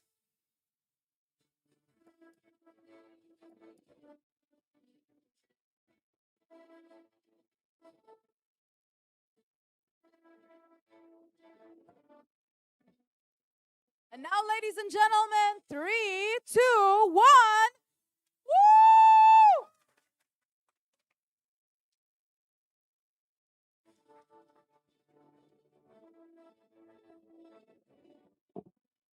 A huge, huge, heartfelt congratulations. And now, ladies and gentlemen, please put your hands together for Mr. Guna Krishnan, the CEO of Trinovec Labs, with nearly 20 years of experience in marketing, technology, and brand strategy. He has successfully led digital initiative for Google expertise and fast-growing SMEs across Southeast Asia.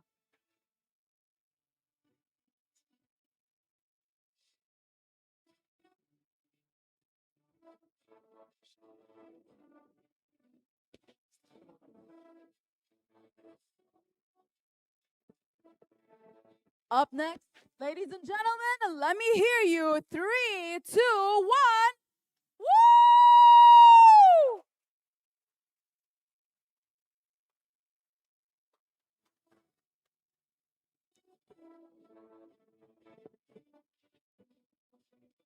Up next, ladies and gentlemen, it is my honor to represent.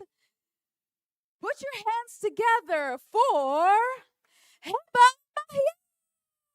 Mahyad,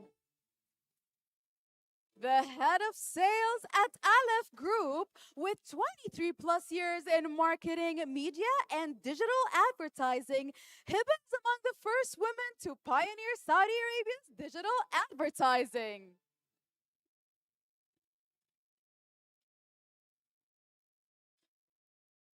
Ladies and gentlemen, 3, 2, 1. Woo!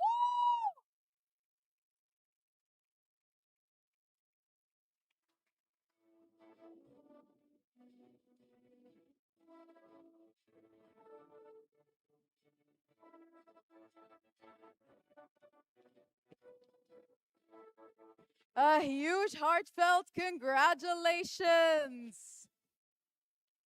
Up next, ladies and gentlemen, make sure to cheer for Jack Boyd, the founder and CMO, B2B Growth and Strategy Consultant of B2B Up Consulting, based in Cologne, Germany, with over 15 years of experience in B2B marketing.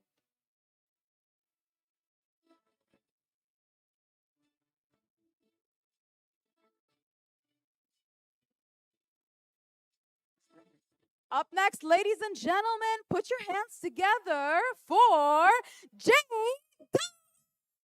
Dot,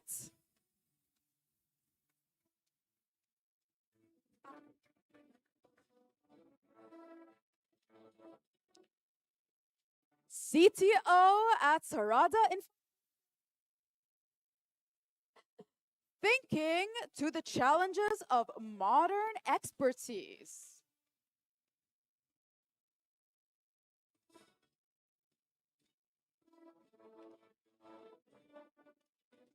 A huge heartfelt congratulations to Jay Dalawat for this well-deserved success. Ladies and gentlemen, three. Ladies and gentlemen, 3, 2, 1.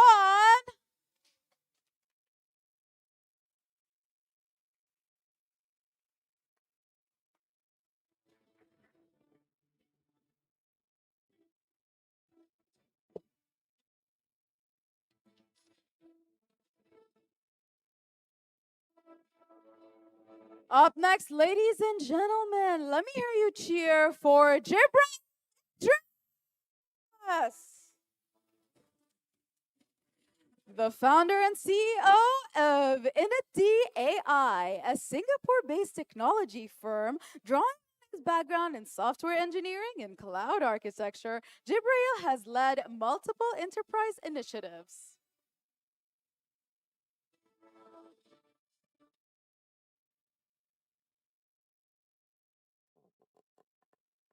Ladies and gentlemen, I'll wait for the music. 3, 2.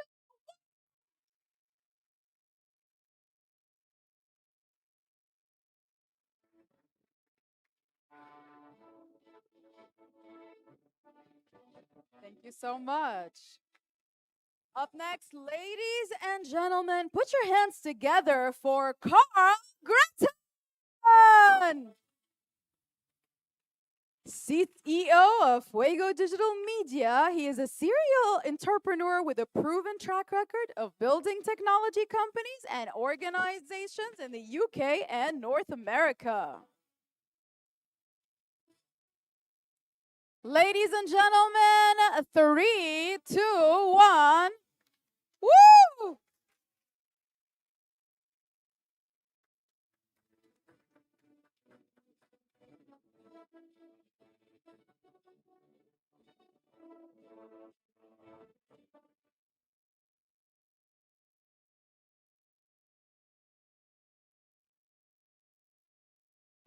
A huge heartfelt congratulations. Up next, ladies and gentlemen, make sure I hear you loud and clear. Put your hands together for Kiyoung Shah, CEO of Vedlog Solutions with over 15 years of experience in global software engineering. In this role, he drives growth, innovation, and operational excellence across global markets.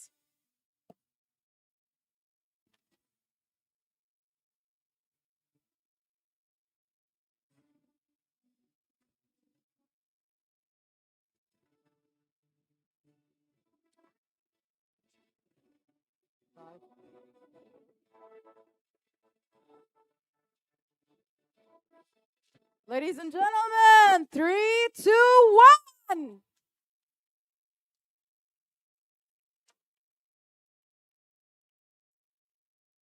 Thank you so much, and a huge heartfelt congratulations. Up next, ladies and gentlemen, put your hands together for Lucy Mann. Lucimar Nelson is the founder and CEO of Amar AI Global, where she champions ethical, inclusive, and transformational AI solutions. A pioneer in artificial intelligence and a leader as well as a best-selling author for women.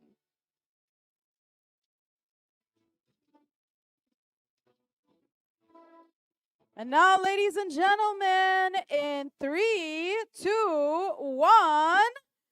Woo!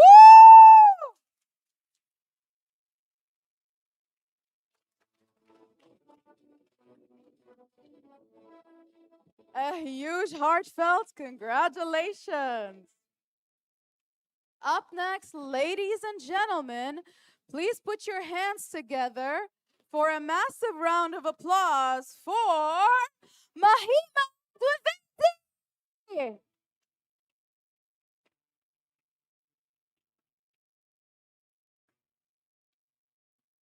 the founder and CEO of Azoth Business Solutions, a boutique consulting firm that partners with startups, family businesses, and mid-market corporates to drive scale, growth up, fundraise, and cross-border expansions.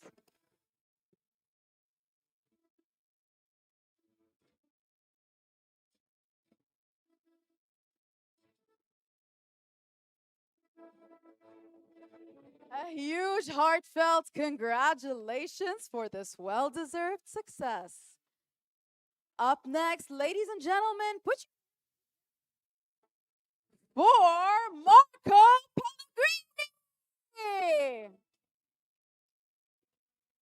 founder and owner of M Agile Consulting with 13 years of experience. A certified product owner, his international experience has helped companies implement digital transformation, launch and maintain e-commerce businesses, and develop digital projects using agile methodology.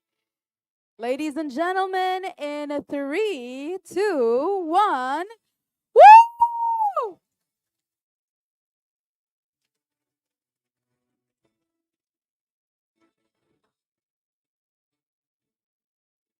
Congratulations. And now, ladies and gentlemen, please put your hands together in a massive round of applause for Maximum Lee.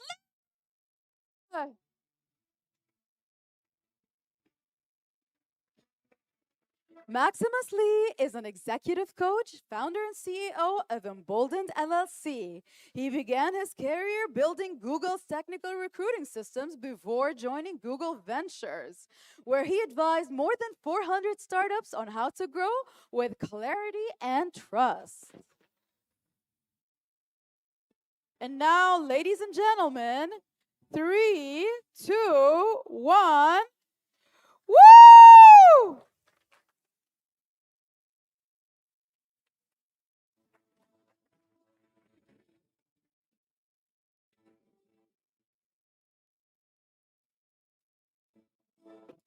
A huge heartfelt congratulations for this well-deserved success.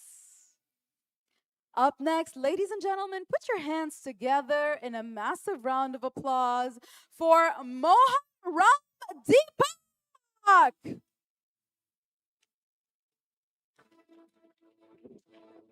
The founder and CEO of Vepas Technologies and Vepas Academy, with over 16 years in digital transformation, driven by vision to innovate, empower, and develop real value. Ladies and gentlemen, 3, 2, 1, woo!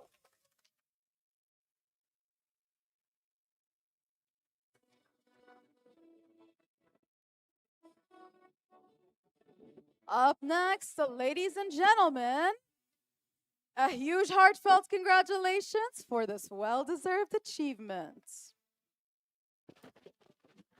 And now, ladies and gentlemen, please put your hands together in a massive round of applause for the one and only Dr. Krishnan, Chief Technology Officer at Nushkia Technologies. With 30 years of industry experience, he is a reorganized global expert in cybersecurity and risk management.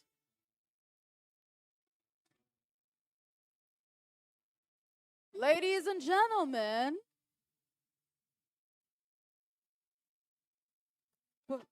in 3, 2, 1, woo!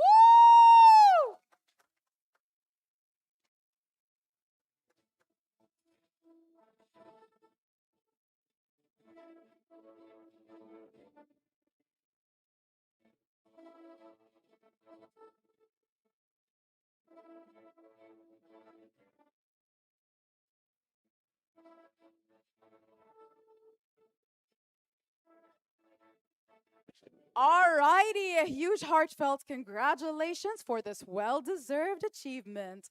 Up next, please make sure I hear you loud and clear for Push.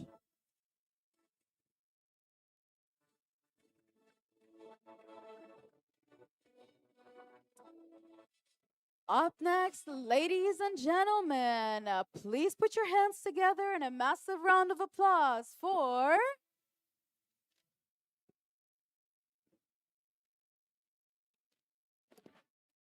put your hands together, ladies and gentlemen, for Bravo!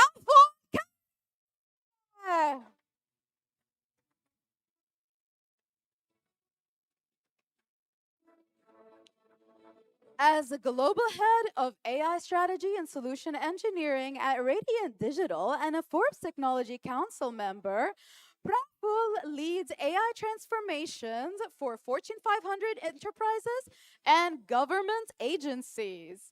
And now, ladies and gentlemen, in 3, 2, 1, let me hear you cheer. Woo!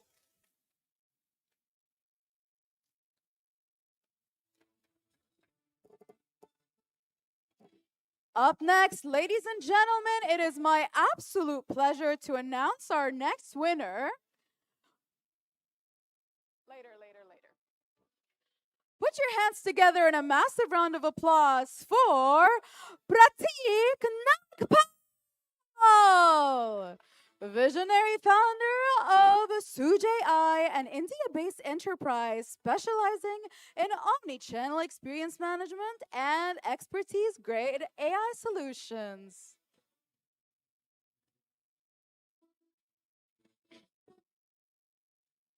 Ladies and gentlemen, in 3, 2, 1, put your hands together. Let me hear you cheer. 3, 2, 1.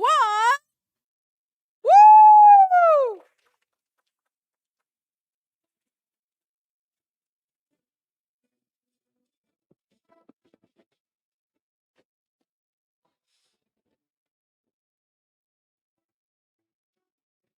Ladies and gentlemen, it is now my absolute honor to welcome on stage Prince Adlaka.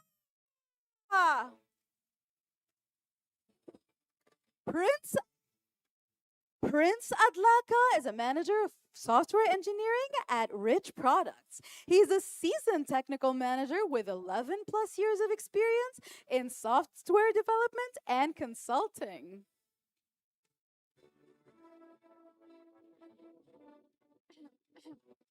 Let me hear you cheer. 3, 2, 1.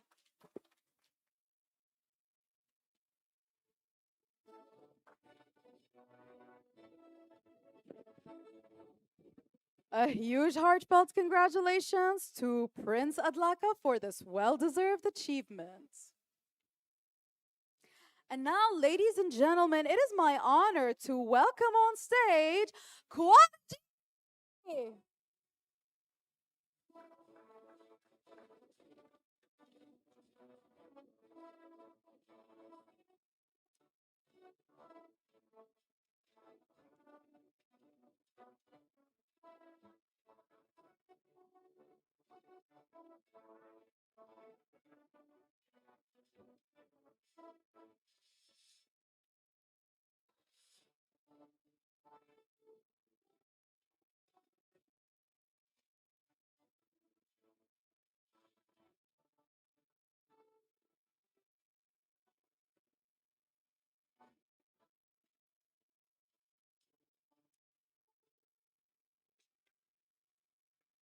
Quadigy is a digital-first B2B marketing agency known for its consultative, problem-solving approach to branding, communication, and demand generation.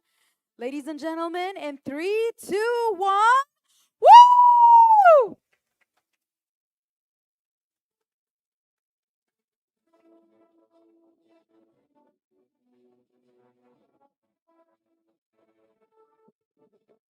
A huge heartfelt congratulations to Quadigy for this well-deserved achievement. Up next, ladies and gentlemen, please put your hands together in a massive round of applause for Raja Verma. an AI and ML specialist and founder of Galific Solutions Private, with a mission to bring the power of artificial intelligence and machine learning to businesses of all sizes. Up next, ladies and gentlemen, in 3, 2, 1.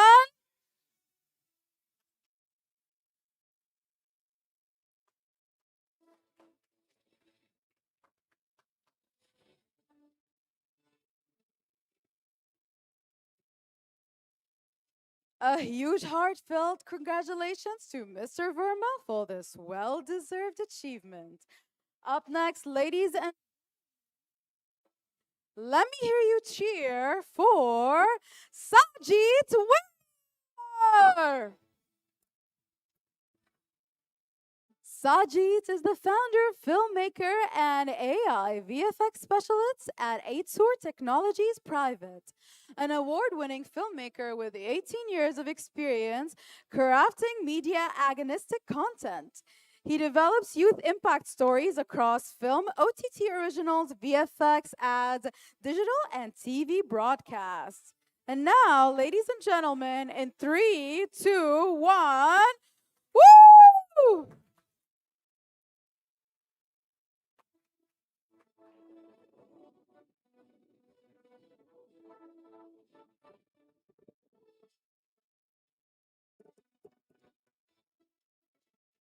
A huge heartfelt congratulations for Mr.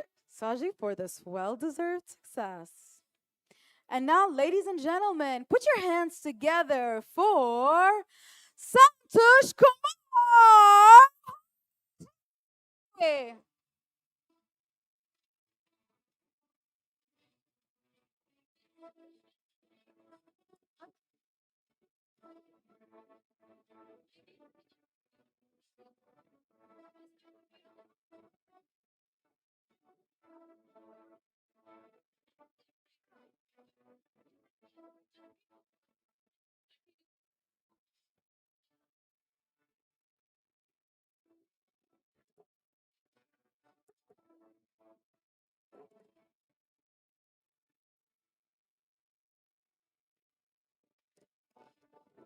And now, ladies and gentlemen, please put your hands together in a massive round of applause for Gutham Murugava.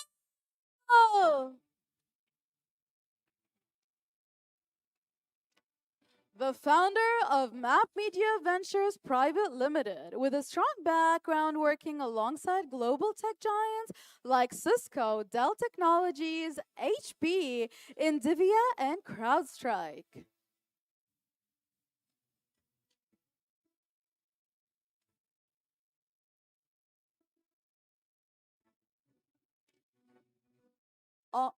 On 3, 2, 1.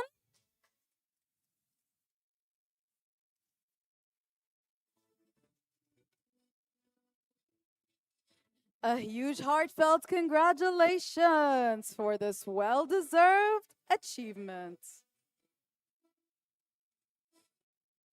And now, ladies and gentlemen, it is my absolute honor to represent Sarthak Sethi, the founder and CEO of Replacey, a pioneering AI-powered SaaS platform transforming how furniture retailers visualize and sell their products. He brings a sharp understanding of customer behavior and technology-driven innovation to the world of furniture commerce.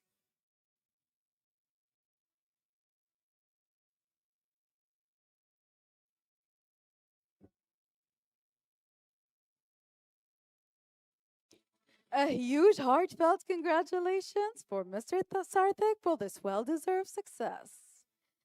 And now, ladies and gentlemen, please put your hands together in a massive round of applause for Sarthak Shram.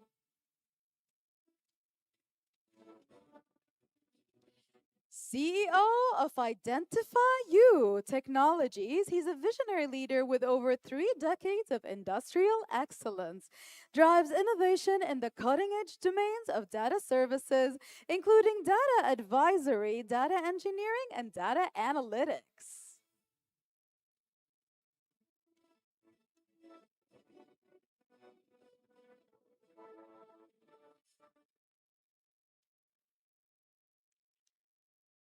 Ladies and gentlemen, up next, please put your hands together in a massive round of applause for Sadesh Modhar,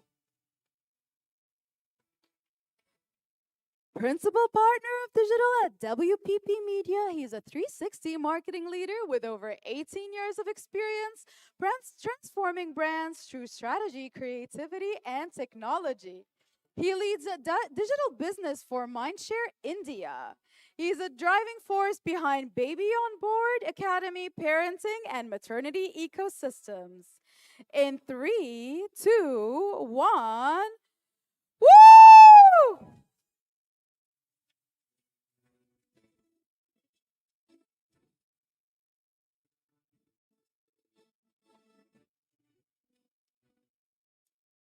And now, ladies and gentlemen, a huge heartfelt congratulations to Mr. Sadesh for this well deserved success. Up next, ladies and gentlemen, cheer loud and clear for Seelor Abraham. Seeler Abraham is a Forbes 30 under 30 blockchain and cybersecurity expert. The CTO of Cabinet Noir, he has over a decade of experience with leading firms such as Lufthansa Systems, IBM, Bosch, and Vodafone, in addition to advising startups. What an entrepreneur and pioneer. In 3, 2, 1, woo!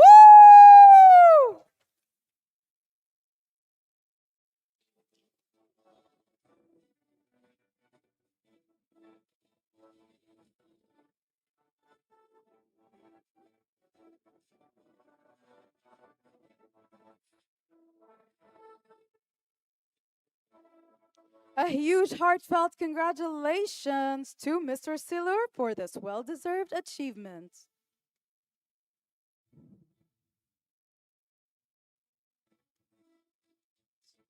And now, ladies and gentlemen, put your hands together in a massive round of applause for Mr. Toshaki Hatsumura.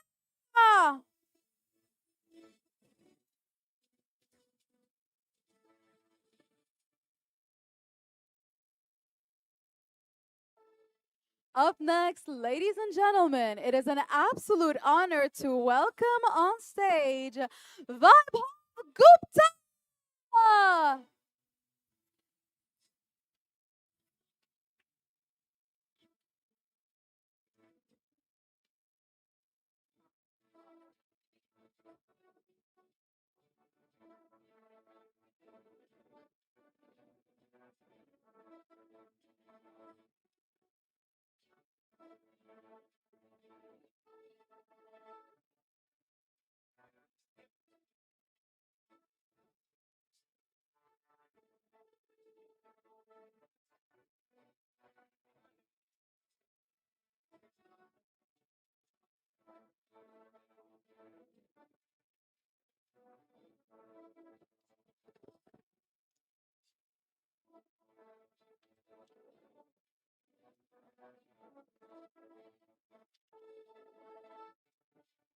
Up next, ladies and gentlemen, put your hands together for Sarthak Sethi.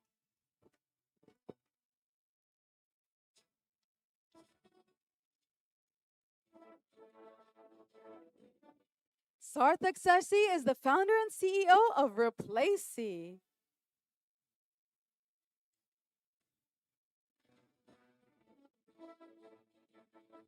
Mr. Sarthak, we will honor you soon. You got it, okay.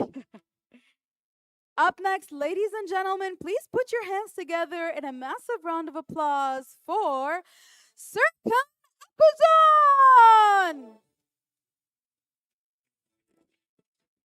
Mr. Sirkan is a senior CX and digital transformation advisor at INX, who has collaborated with leading global technology companies, including Salesforce, Microsoft, and IBM. As the founder, he supports organizations in shaping visionary strategies and turning them into measurable digital impact. On three, two, one, woo!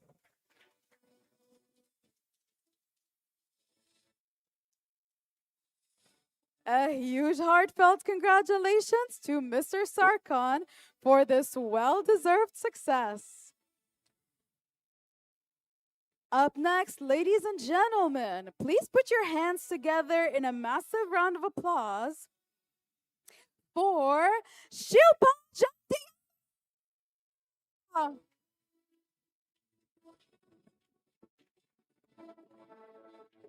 Shilpa is a Chief AI Officer at TrueID Private, contributing to the company's vision of advancing AI-driven digital identity and fraud analytics solutions. Please put your hands together for her in 3, 2, 1. Woo!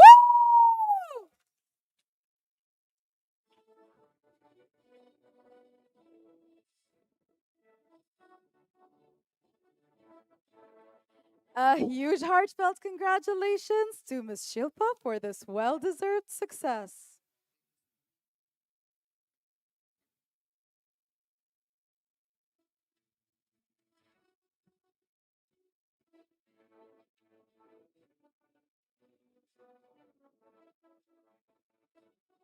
A huge heartfelt success for this well-deserved achievement.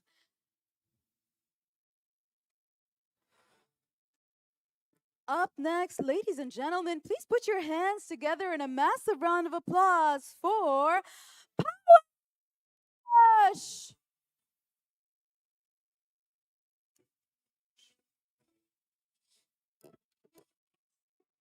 Pausch is a Swiss pet tech startup founded in 2005 with a mission to become the reference point for pet parents, starting with health and expanding into everyday care beyond organizing veterinary records, prescriptions, and symptoms in a structured digital health record to support faster, more accurate diagnosis.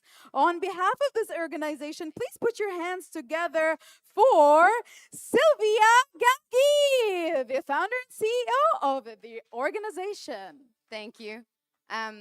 We're a startup. We're a Swiss startup. We're bootstrapping, so it's surreal to be here in Dubai and being recognized. We at Bosch, our mission is to make pet care easy as talking to a friend. We believe there are way too many documents, too many apps, and too many conflicting answers online. We believe it should be easier than that, and that's why we built Posh, the first pet's personal assistant you can talk to, as easy as talking to a friend. So tell Posh about the symptoms you notice, or snap a picture of the latest prescriptions. Posh will understand, saves, and remind you. And we're gonna be the one-stop shop for management, pet management, to reward evidence, to ultimately tell pet parents what's the best solution for their pets and why.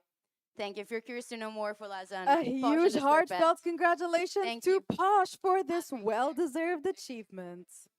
Up next, ladies and gentlemen, let me hear you cheer for Shubham Kashyap. Shubham Kashyap is the co-founder and CTO of Unified Labs. With years of experience building solutions from the ground up across retail, e-commerce, financial trading, logistics, healthcare, and enterprise domains. What can't he do? Please put your hands together on 3, 2, 1. Woo!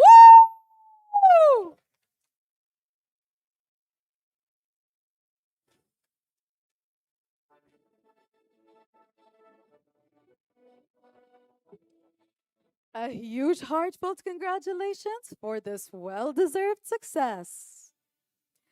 Up next, ladies and gentlemen, please put your hands together for Umesh Kumar, the Associate Director at IQVIA RDS.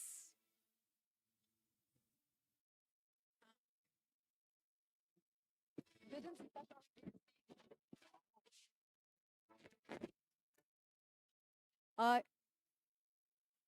Ladies and gentlemen, now please put your hands together in a massive round of applause for Mr. Sedesh Manohar Kirkar. Mr. Sedesh Kirkar is principal partner of Digital LWPP Media, is a 360 marketing leader.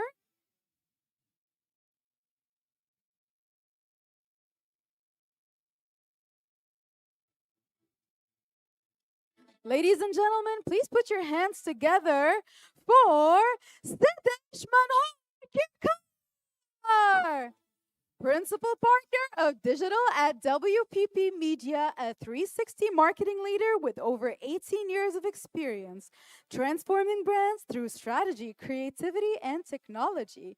He leads digital business for Mindshare India, driving force behind Baby on Board Academy, a parenting and maternity ecosystem.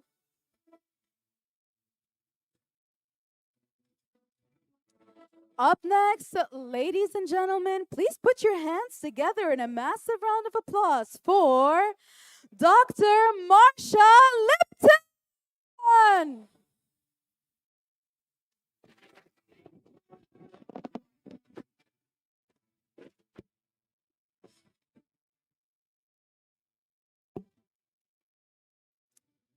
Dr. Marsha Lipton is a co-founder and CEO of Numeraire Future Trends.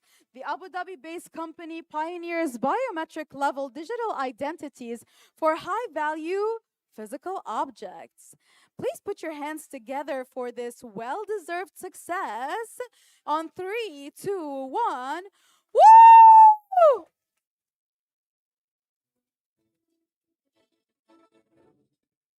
Three, two, one, woo!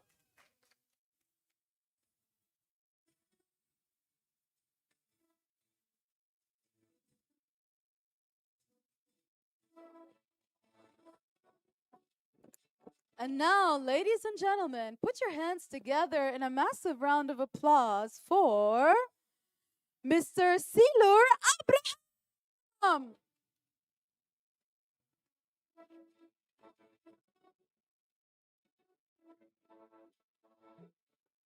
Mr. Silur Abraham is a Forbes 30 under 30 blockchain and cyber security expert. The CTO of Cabinet Noir, he has over a decade of expertise. He is somebody who is leading firms such as IBM, Bosch, and Vodafone, in addition to advising startups. As a member of the European Commission's AI office, he actively contributes to working groups on AI technical risk mitigation.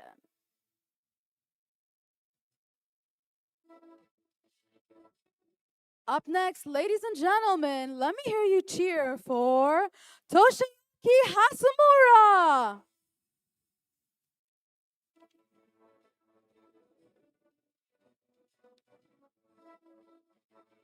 And now, ladies and gentlemen, put your hands together for Umesh Kumar. Mr. Umesh Kumar is the Associate Director at IQVIA RDS. For the last 8 years, he's been part of the company, and he's a global leader in clinical data science, AI, and ML, big data, medical writing, IT, and healthcare sectors across the UK, EU, Canada, and Asia. Please put your hands together in a massive round of applause at 3, 2, 1. Woo!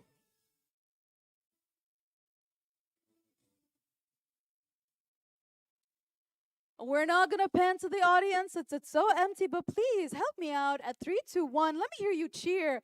Woo!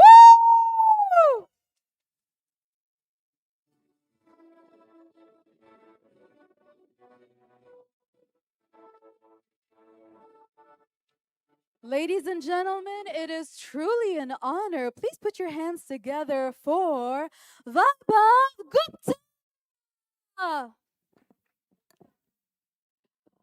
Vaibhav Gupta is the co founder of Higher Growth AI, an AI driven marketing strategy agency company, and AI agents in humans' expertise to deliver performance at scale. Up next, ladies and gentlemen, please put your hands together for Vijay Mathur.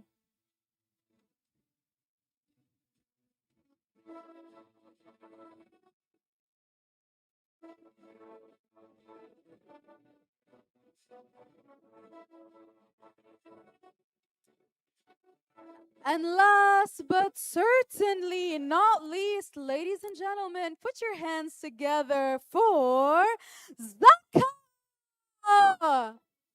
a consulting and training company dedicated to democratizing the use of artificial intelligence in the MENA region and beyond. Zaka's regional community of AI enthusiasts and learning is ever growing, with thousands across 10 plus countries who have participated in or undertaken AI upskilling and development programs.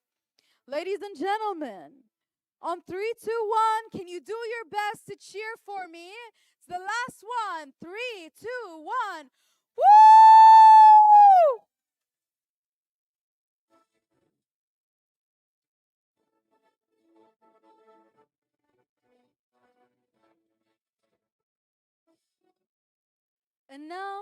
And now, ladies and gentlemen, please enjoy your networking hour. A huge congratulations for all of our awardees. We'll be back in half an hour to start the next panel. Please enjoy your lunch.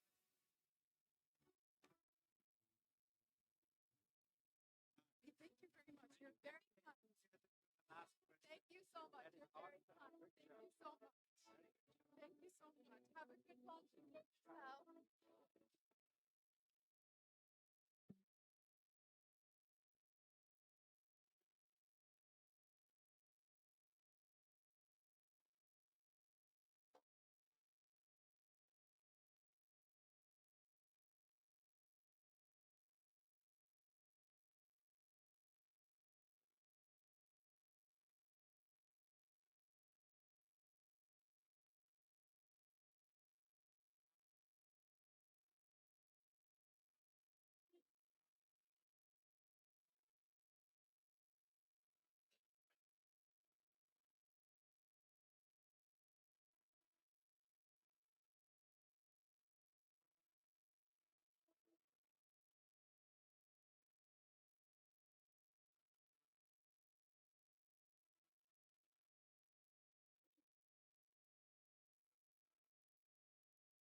Welcome back, ladies and gentlemen. I hope you all enjoyed your lunch. And now we are back with another panel discussion that is all about whether or not blockchain is the answer to global chain supply transparency. And now, ladies and gentlemen, please allow me to introduce our panelists.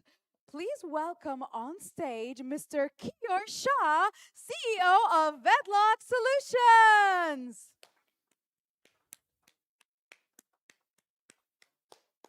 Joining him, we have Ms. Marcia Lipton, the co-founder and CEO of Numeraire Future Trends. Put your hands together.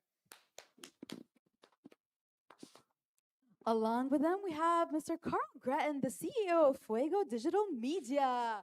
Let me hear you cheer. And last but certainly not least, please welcome on stage Mr. Abdullah Hassan, the CEO of Global Next. What a constellation of brilliant minds. Put your hands together for our panelists, ladies and gentlemen.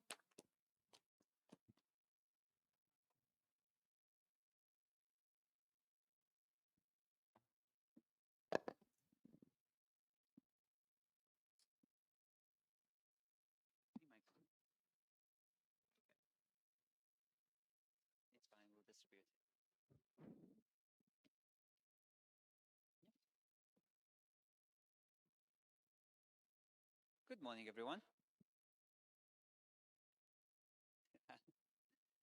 Yeah, let's go for it.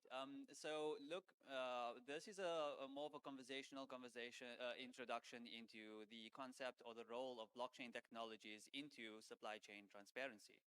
And this is a lengthy discussion with a lot of different layers and a lot of different issues and problems requiring multiple stakeholders' involvement. But before we get into all of the details, let's just start off with an introduction. I'll hand the mic over to my fellow panelists, and we'll just give some time to introduce ourselves, and then I'll introduce myself, and then we'll kick off the conversation. Sure. Hi, my name is Carl Gretton. I'm the founder of Fuego Digital Media.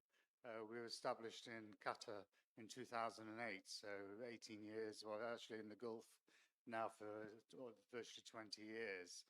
And we specialize in all things internet. And we originally came to the Gulf to actually modernize the way in which the internet was actually built and absorbed and digested in the Middle East, which was very backwards back in 2005, I have to say. And today we specialize actually in award management, very much like the event today where people are receiving awards, but that's our specialized software. Hi, good afternoon, everybody. Well, thank you so much for taking time off your lunch and coming to listen to us. So my name is Marcia Lipton. I'm a co-founder and the CEO of Numeraire Future Trends. We're based in Abu Dhabi.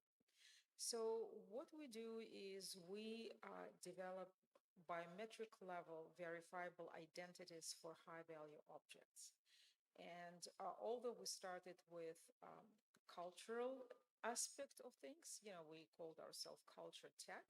So the technology itself naturally lends itself to supply chain, and through luxury business, we are moving to supply chain. So I will be talking about sort of the premium part of supply chains and how sort of our technology and how different technologies evolve there to secure authenticity of the underlying objects. Yeah, hello. My name is Keyur Shah. I'm the CEO for WadeLogic. I'm a technical guy having a seat of CEO. So I started my development career as a very small developer, created a couple of products which were used by some of the very well-known clients, Fortune 500 companies. And that is how everything geared up. Now, at any given point of case, as I'm a developer, and when we started our journey at that time, we were not having a liberty of using a very large number of RAM, CPUs, etc. So the core thing is at any given point of case, being into consultancy is to provide a very right optimized solution to the client, which can be very much scalable. As I belong to a product background, that is the kind of services which we are trying to provide to our customers. It involves Web 2, Web 3, everything. Supply chain is one of the topic where we are providing services to our client, and one of my product was also involved into that. So looking very much towards that particular discussions, and let us check how it goes. Yeah, thank you. Thank you so much. Okay, and just to introduce myself as well, I'm the CEO of a company called Global Next. We've dedicated the past 2.5 years of our time towards this particular problem, the problem of global supply chain transparency. And we've tried to address this problem in a multifaceted approach where we worked on the technology, we worked on the software, the hardware, the implementation, the logistical challenges, and collaborating with multiple stakeholders. I've done this over the past 2.5 years, where I have 8 years of experience managing my own AI companies as well. And yeah, looking forward to jumping straight into the conversations on this. But let's break it down. The role of blockchain in addressing global supply chain transparency. There's a lot of different components that needs to be addressed here. But let's first just anchor some expectations around what blockchain can do and what blockchain can't do. Would any of my fellow panelists like to address that first?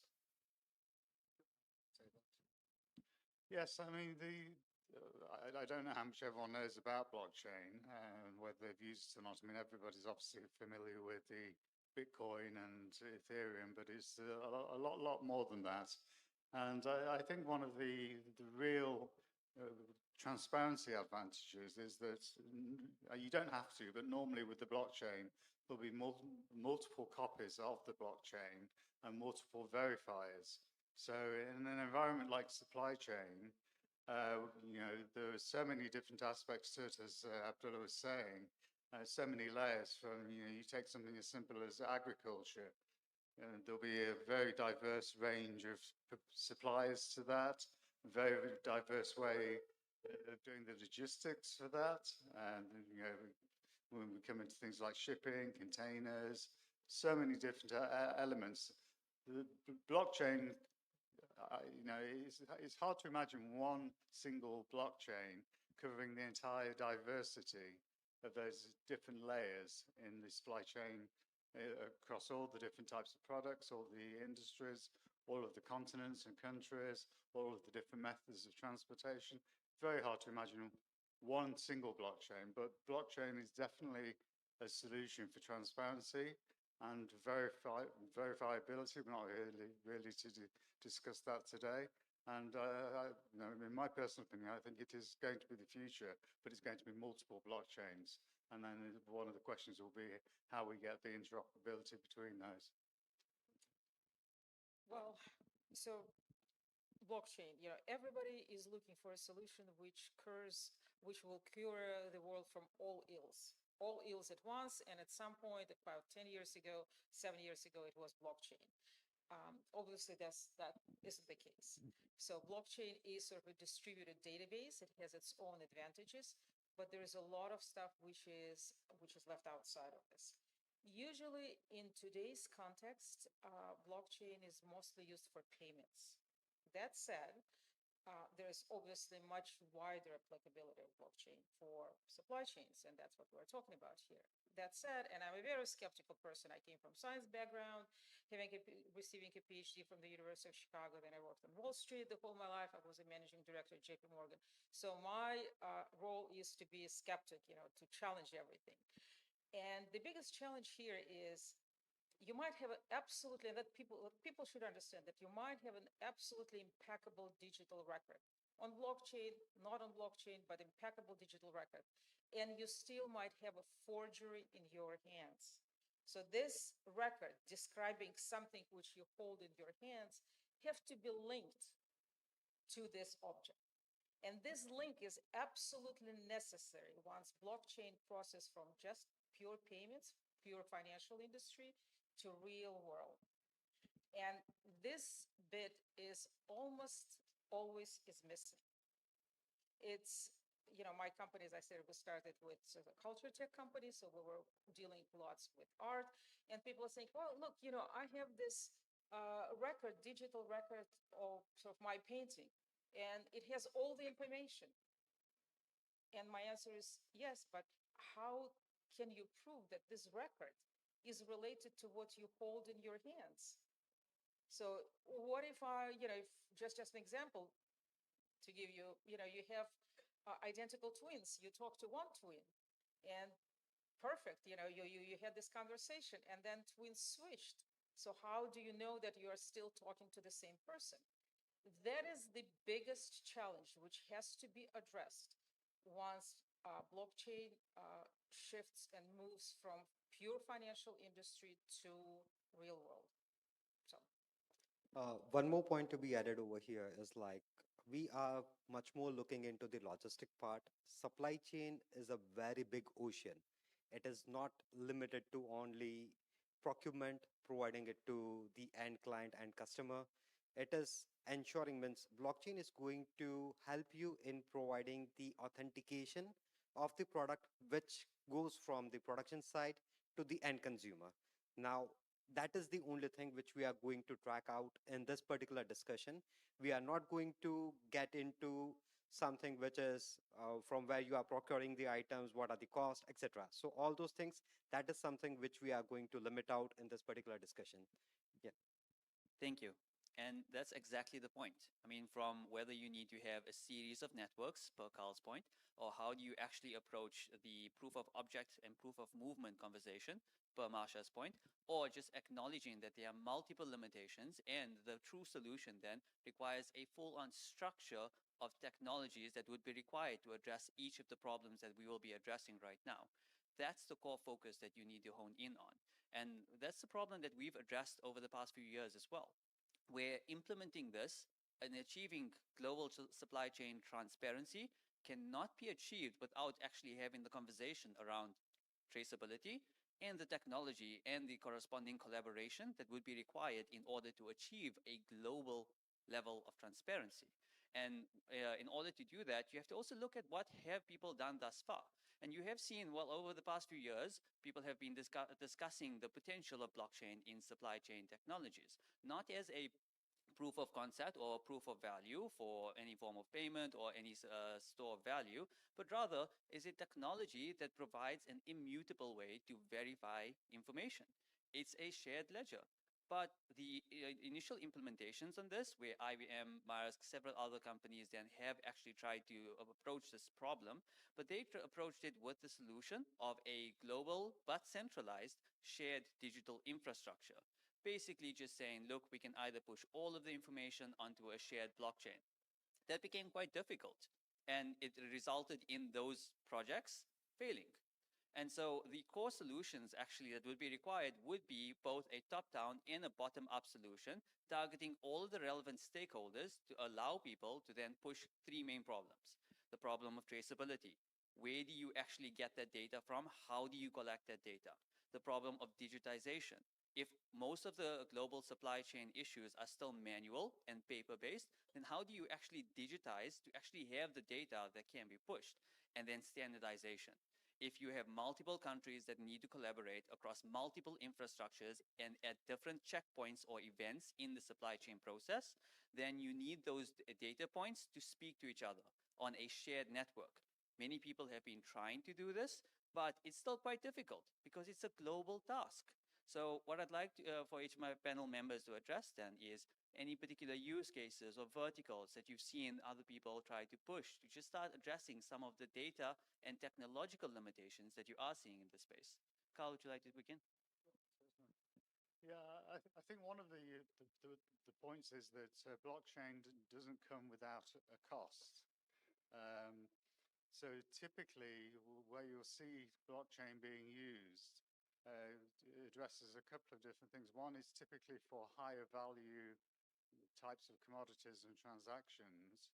And we talked about the financial side of it, and Marsha obviously is in the world of high value objects and verification.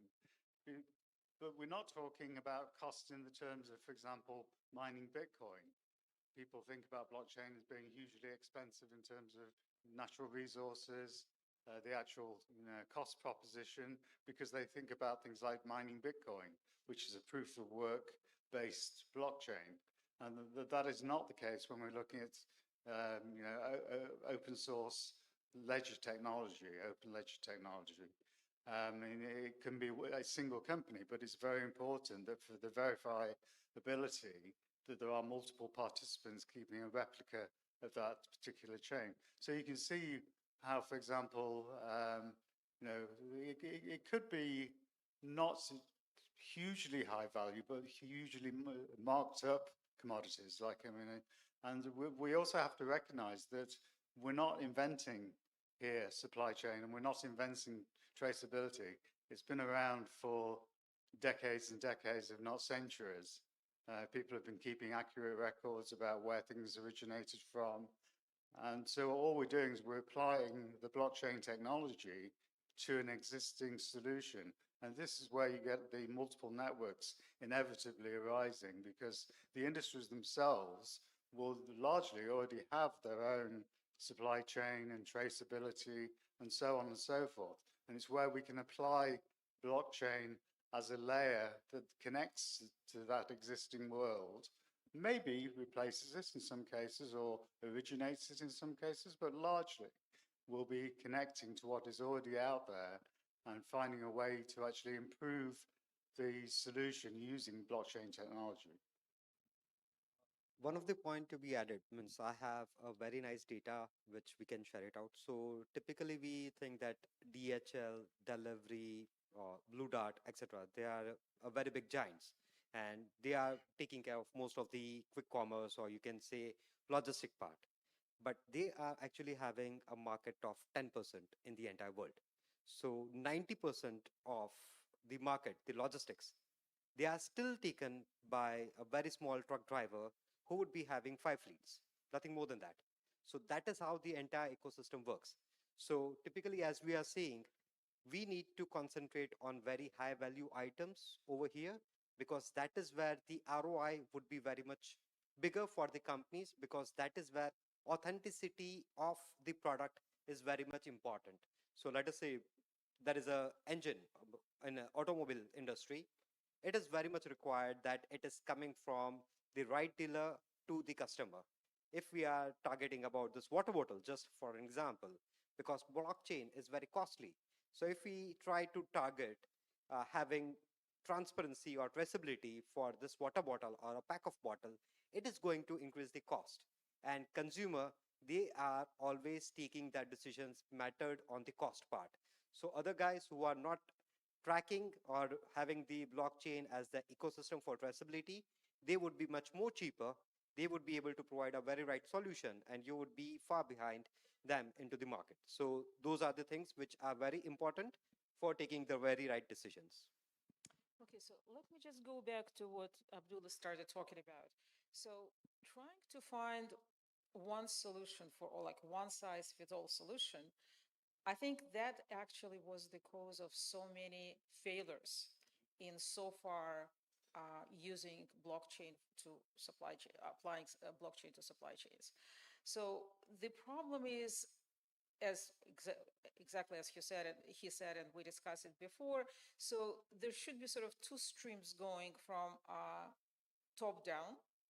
So that would be like trying to figure out regulatory framework, which has to cover some blockchain interoperability issues, but it would not really take hold in the industry if it's just top-down approach. It has to be bottom-up, based on different verticals, and then and every time when you really work with one vertical, you learn something which allows you to move to next vertical. I'll give you an example. We were working with artworks, not on the supply chain, just with artworks. So kind of we were, as I said, creating biometric level digital identity. What does it mean biometric level?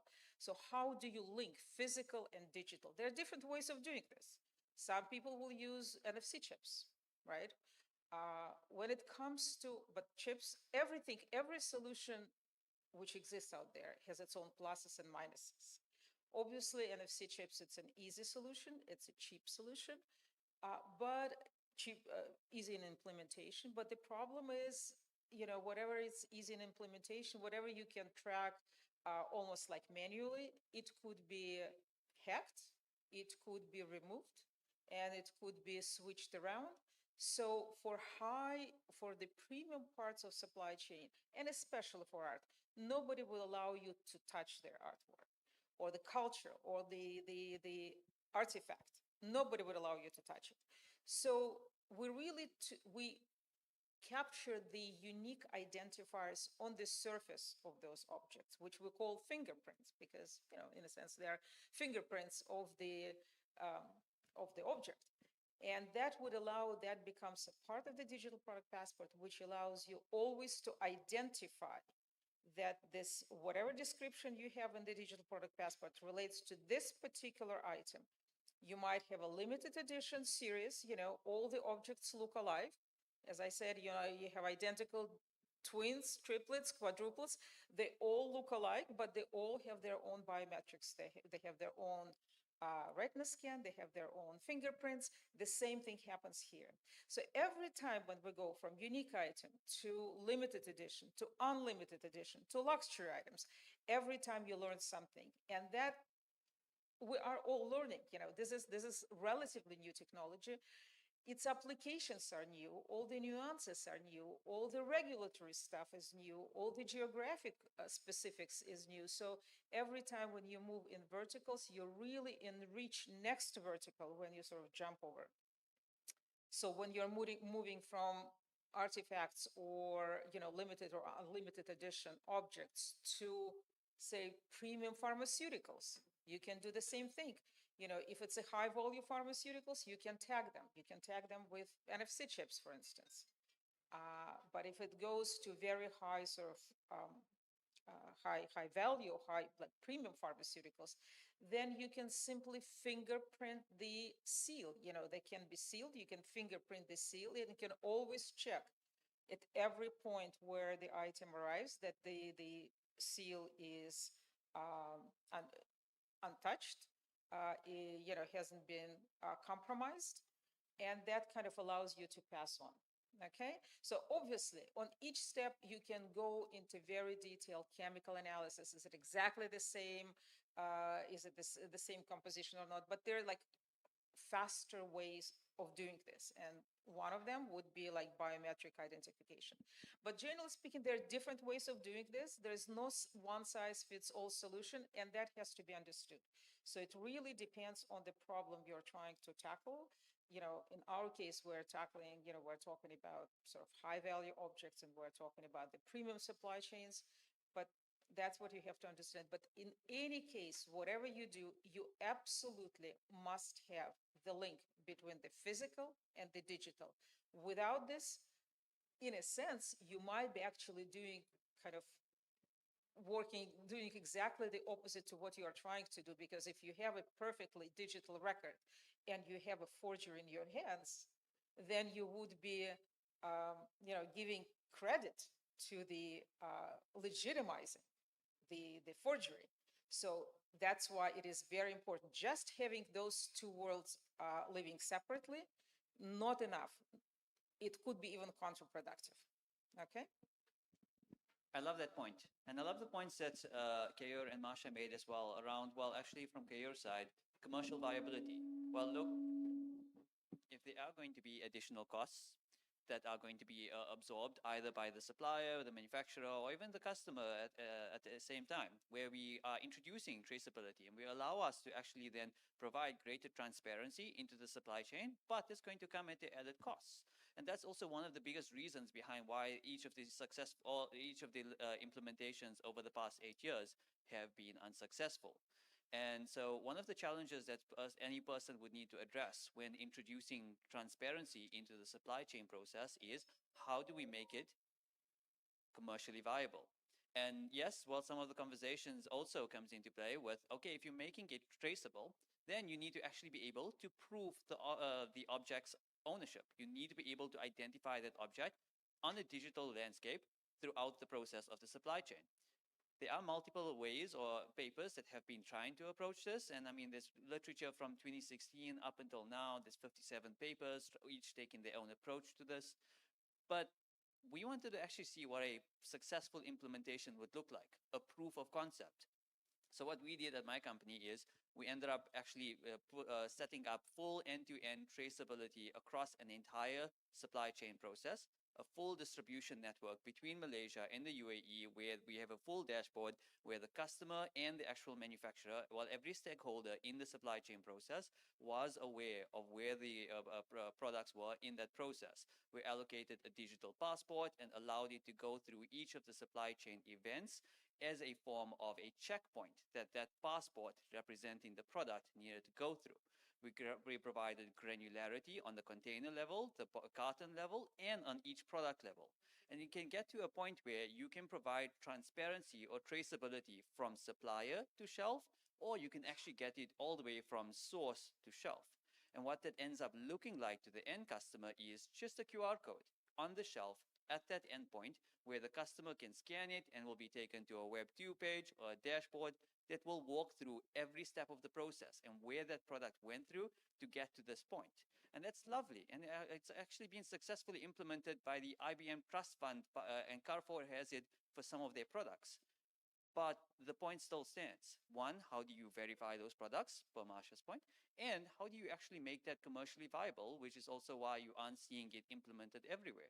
It does become a bit of a problem, and this is why we say a vertical per vertical approach is required, because every industry has its own minutiae that you'll need to address. And the luxury goods industry is great because right now we aren't selling a software or a solution or the potential of blockchain as just added bells and whistles. It solves real world problems. Compliance risk by GS1 standards to actually allow you to have end-to-end traceability to provide proof of origin on food, agriculture, pharmaceuticals. That's required.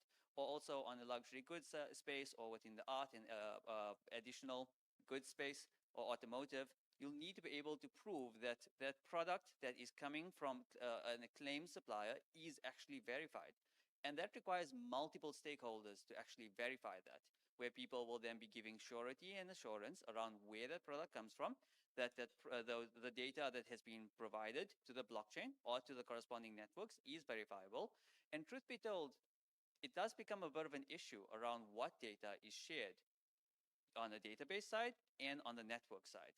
And many people have asked me, well, what's the point then of the blockchain? Why do you anchor it on the blockchain then if you can do this entire process without it? And truth be told, the main implementation or answer that we give is it's immutable. And you can provide a fully transparent network, which then can align with future proofing against regulatory standards.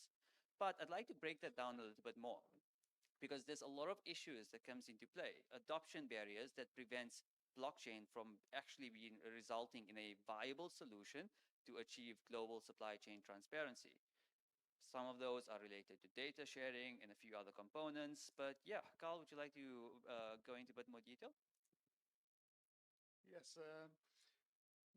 When we look at that entire area of interoperability and when we're talking about high value, one thing we have to bear in mind with all of this is it's not necessarily the actual item that we're controlling the movement of or the production of that has to be high value in itself.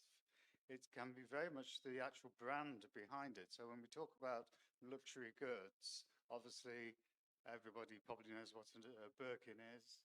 You know, Hermes handbag that's very famous and you wait years for, particularly if you want an albino alligator skin one. You have to be, I think, Posh Becks or something like that to have that. So obviously these companies in the luxury goods industry very much value their brand and the authenticity of the products that they make. And for many, many years, these companies have been implementing traceability. And today, in the modern day, I haven't looked at a Birkin in years, but I mean, maybe now you can scan your own Birkin and it will tell you exactly what you're saying, take you to a dashboard showing you which particular animal that actually Birkin was made from, or animals. And, you know, we've been doing this for years. In the UK, the company, well, you see it here as well, Marks and Spencer, way back in the 70s and 80s, valued their brand immensely. And in one of my first jobs, I could literally walk into a Marks and Spencer store. I could buy an item of ladies' lingerie from the lace industry, and I could scan the barcode on it, and I could tell you who made that piece of lace, where it was dyed and finished, the date of it, and everything. And this was back in 1984. And why did they invest so much money into that? Because they cared so much about the value of their brand. So they considered themselves to be an everyday but luxury retailer in the UK, and they managed their own entire supply chain to be fully traceable. Now today, with the ease of forging almost anything, everything from 3D printing to I mean, you can buy replicas of everything on Temu and probably order it and get it in a couple of days' time. It's becoming hugely important for these luxury goods producers, and you know they will value the blockchain as being, as we said, the immutable source of verifiability and truth. And as Abdullah was saying, I mean, the, the blockchain, Marsha was referring to the connection with data. The blockchain can't store that much information. I mean, I was at a token conference in Cayman Islands about 8 years ago, and somebody was there saying, well, we want to store photographs on the blockchain. And I'm like, I don't think you really mean that. I mean, the limit on most blockchains is 1 meg, 4 megs, a few K per entry. So we're never going to be storing a movie or a high resolution copy of a piece of art on the blockchain. What we're going to be storing there is a verifiable hash, a token that it can be tracked across to that original item. And that's the beauty of the solutions that we come up with as innovators, inventing the technologies that will allow that verifiability and that connectivity to be established and trusted. Well, if I just may go back to the future proofing. So we've been talking about supply chain. So supply chain usually means from ground zero to point of sale. So in fact, what we are doing, we're actually expanding this after point of sale. So once you purchase this, your digital product passport is alive and well. And if you decide to resell, it's also alive and well. So it goes to the new owner. So you really kind of build the provenance, immutable provenance track record, which is extremely important in today's world. And now I'm going to go to what Carl said. I think it's very, very important. So yes, 10 years ago, 15 years ago, you could use QR code, you could use NFC chips was as good as it gets. Today, you walk in Japan, you walk in one of the arcades in Osaka, and you probably see more secondhand Hermes bags than Hermes ever produced. Okay, so you know that those are forgeries, and those forgeries, they do come with impeccable certificates of authenticity. With the chips, you can scan and you can get something there. So just people should understand that in today's world where AI assisted digital printing allows you to do what's called super fakes, you have to use the same technology to defend your high value stuff. Okay? Now you can ask me, like, you go to Hermes store and you're lucky if they sell you a Cali bag or Birkin bag. Okay, that's not given, but suppose you bought this. So why do you need them? And you know everything. And they're right. I know everything. But if I give this bag to my daughter, in 10 years, she wouldn't be able, with all these paper records, she wouldn't be able to prove anything to anybody because every single forgery, super fake, will come with the same type of records. So it's really the biometrics of this bag, the unique identifiers captured from the surface of this object, which would be different from biometrics of the also authentic bag produced in the same batch, but they would be different. The same way, as I said, you have identical twins or triplets, and they all look exactly the same, but they have different biometrics. So that would be real identification of this high value object. So we're really will be moving very soon, especially for non-perishable goods, high value goods. We will be moving from pure supply chain to the after point of sale. And that would, you would need this as consumers, not just people who participate in supply chain, but as consumers, because no QR code and no NFC chip or RFID tag will defend authenticity of the object. Okay, and we're not talking about just art. We're not just talking about the same thing happening with luxury watches. I mean, very often nowadays, if you bring luxury watch for authentication, and they have doubt, they do comparison, the professional authenticators, experts, they do authentication, they would mark the authentic watch, because sometimes the fake is so good, the forgery is so good, that they might actually confuse them. Okay, and by the way, the breed of those people who were able to verify it manually is dying out. Okay, so in 10, 15 years, if you think that you have high value objects to give it to your children or grandchildren or whoever you want to give it to, foundations, it might be a problem. Just do it now before it's too late. Defend it now. So one more point to be added over here is like, see, we understand that Web3 can provide the traceability, we can track so many information, but we are missing out how the consumers would be able to understand that whatever data we are displaying is correct.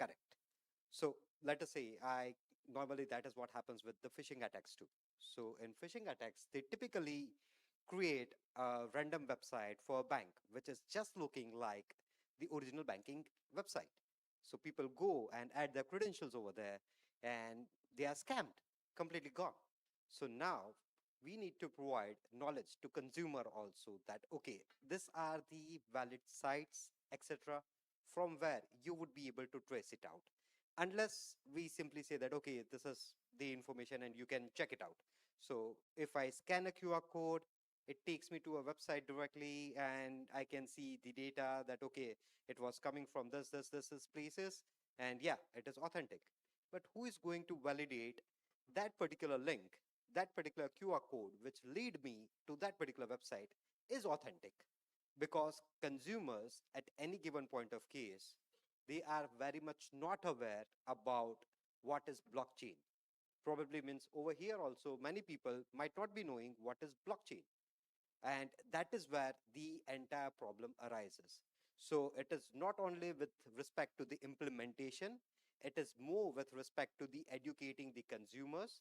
Now, probably the high-end consumer goods, which comes into the play, that is where people were much more tech savvy. They would be able to understand, they would be able to validate things. That is where we can start it. Then, and normally what happens, like it is typically like the production also, because as we are creating a mass volume, we might be able to reduce the cost per unit. So that can be one of the reason why we start with typically high-end values. We create a kind of frameworks, protocols, and open source tools, which are, means typically they would be a guinea pigs, I would say in a very nice words, but we can use them as a guinea pigs. They don't mind it. Okay, so we can use all those things, do the experiments, and based on those experiments, we can derive a very nice product, a very nice protocol to be used by other industries also, which would be very much helpful to give the right quality products to the consumer with respect to the traceability. Now, again, when we talk about tracing, it is not only the blockchain. We need so many IoT devices too. So let us say if I am transferring a Rolex watch from one place to another, we need to ensure that it is not forged in between, means nobody is coming and changing out the straps. So who is going to validate those things? There can be a security guy who is taking the van of full of Rolex watches and he himself is going to change the straps of the watch. So now that is a problem. That problem can be resolved with the IoT devices, IoT sensors. who would be ensuring that at this particular time, those devices were completely broken, means the seals were broken. Now, again, the problem comes, means there are large number of problems. I'm just going one by one. Is when you are transferring a good from one place. That's why you do biometrics. You do the biometrics of the object. You don't need anything external. It really, the object speaks by itself, proves itself. Like you verify yourself with your retina scan and with your fingerprints. Yeah, so what I'm talking about currently, definitely the biometric is one of the solution, but let us say I want to ensure that whatever data, means when there is a transport, there are chances that there is a lack of internet. So that particular devices need to have the information in-house in memory so that it doesn't go onto the server and trace out the information, because it can be possible that during that particular mode of transport, and we know the hackers, thieves, they are smarter than us. They know when to do such kind of attacks. They are very smart.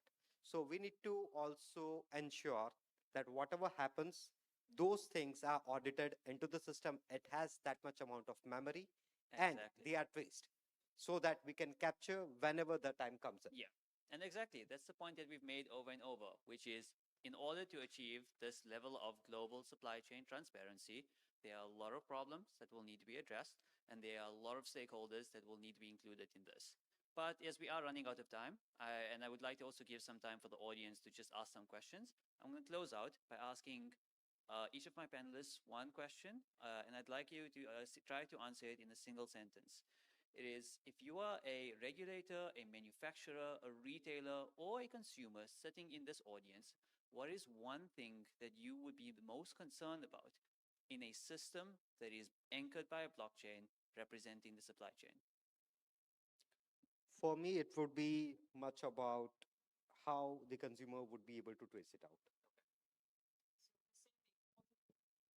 The same thing, authenticity of the underlying object. That's, I mean, that's what we're doing, right? So that's why it is important.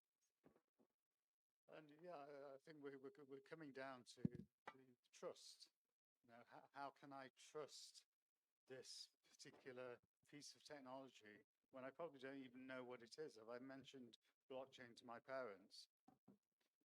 What the hell is blockchain?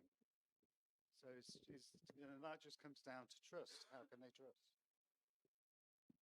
Okay, agreed. And thank you so much. I really appreciate everyone's unique perspectives on this conversation, and that's the value that we all bring to this conversation, but it also includes everyone else's participation as well. Only way that we can achieve global collaboration is if everyone comes with their unique perspectives and we start addressing each of the individual problems so that we can achieve some form of synergy and collaboration. Does anyone have any questions?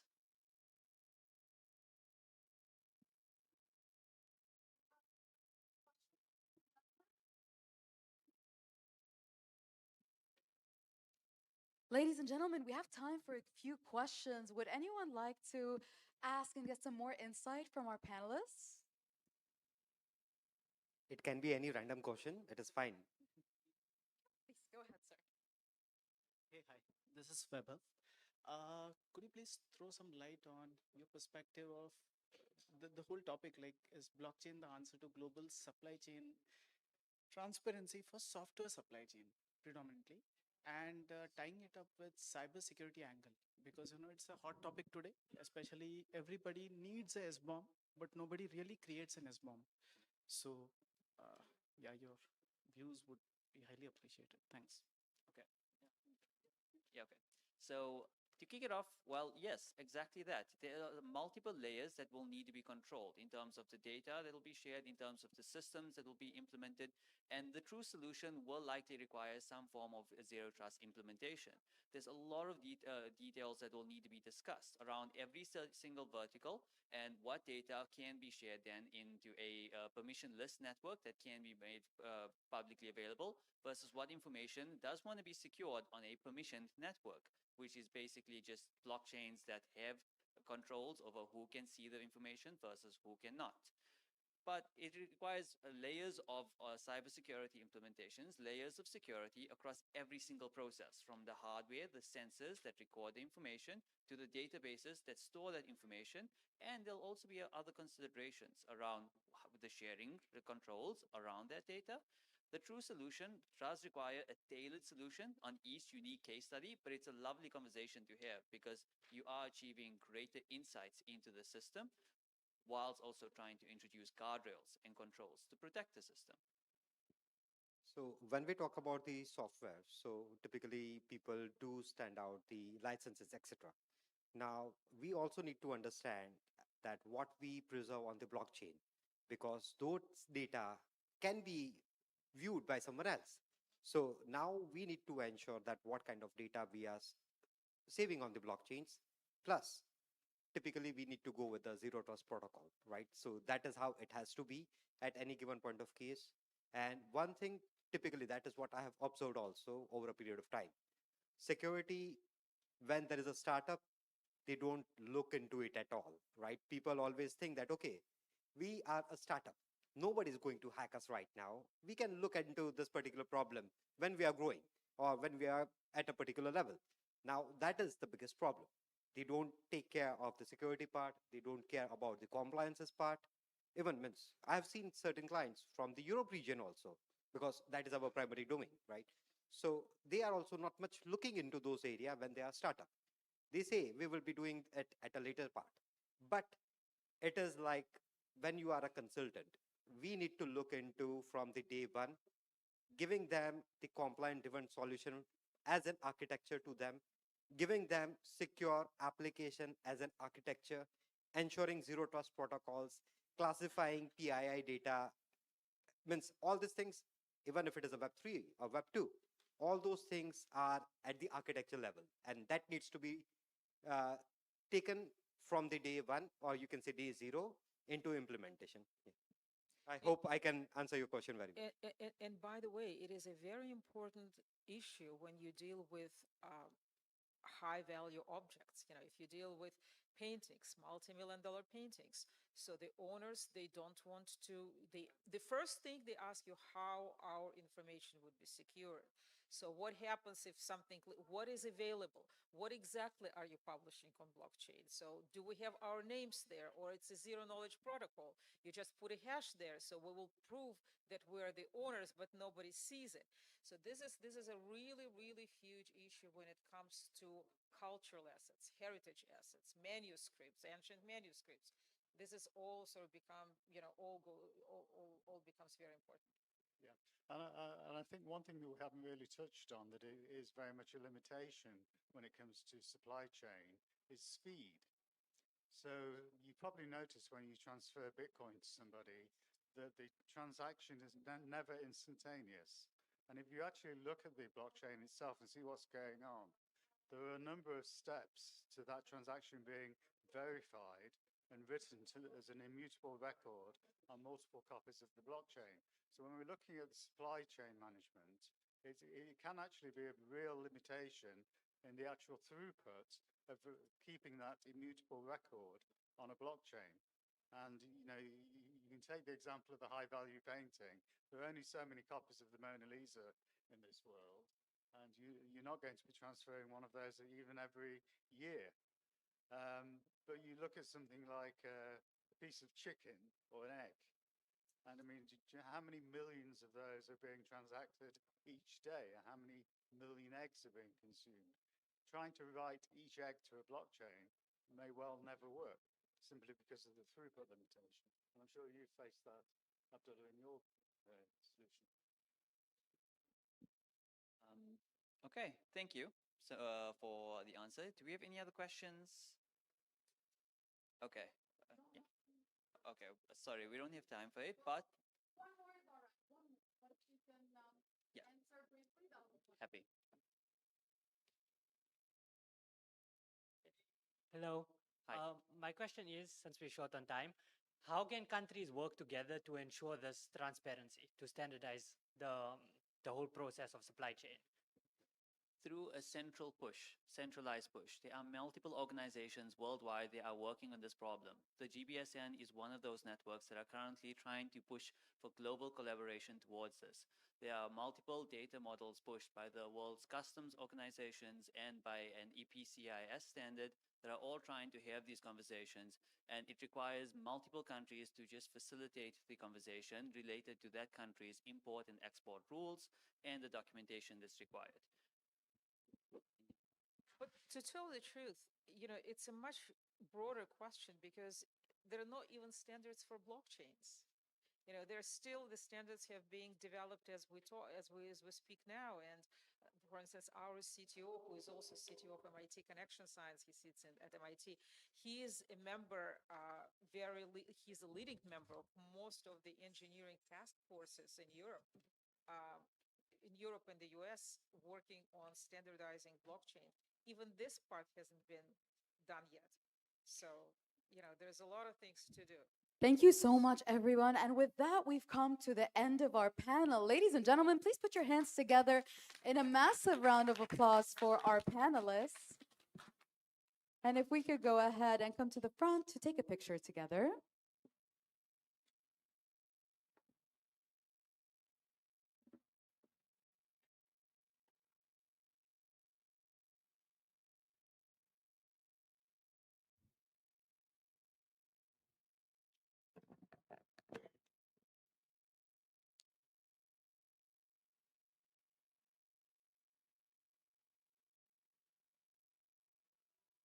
Thank you so much to our experts for such an engaging discussion.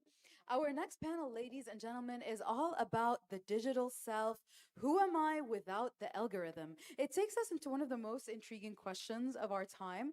How much of who we think we are is shaped by the technology around us?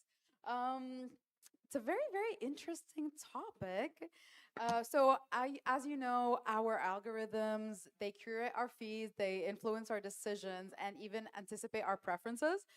But honestly, sometimes I feel myself opposing the algorithm if I see something and I feel like it's pushed too heavily. So sometimes you could even kind of feel a little bit opposed to the algorithm. It influences you in one way or the other, whether it's positively or negatively. So it's worth asking, where does the digital version of us end and where do we begin? To unpack this intersection of identity, technology, and society, let's welcome our incredible panelists to the stage. First and foremost, it's my pleasure to introduce our first panelist, Mr. Mohammed Nagia. He is the founder and co-founder of The Mayor and the Maestro. Please put your hands together in a massive round of applause. Up next, Cynthia Saber, founder and head of marketing at CC in Dubai and Sunset Properties. Joining them, we have Mr. Goresh Mathur, the MD and CEO of Zyfire SGB Global.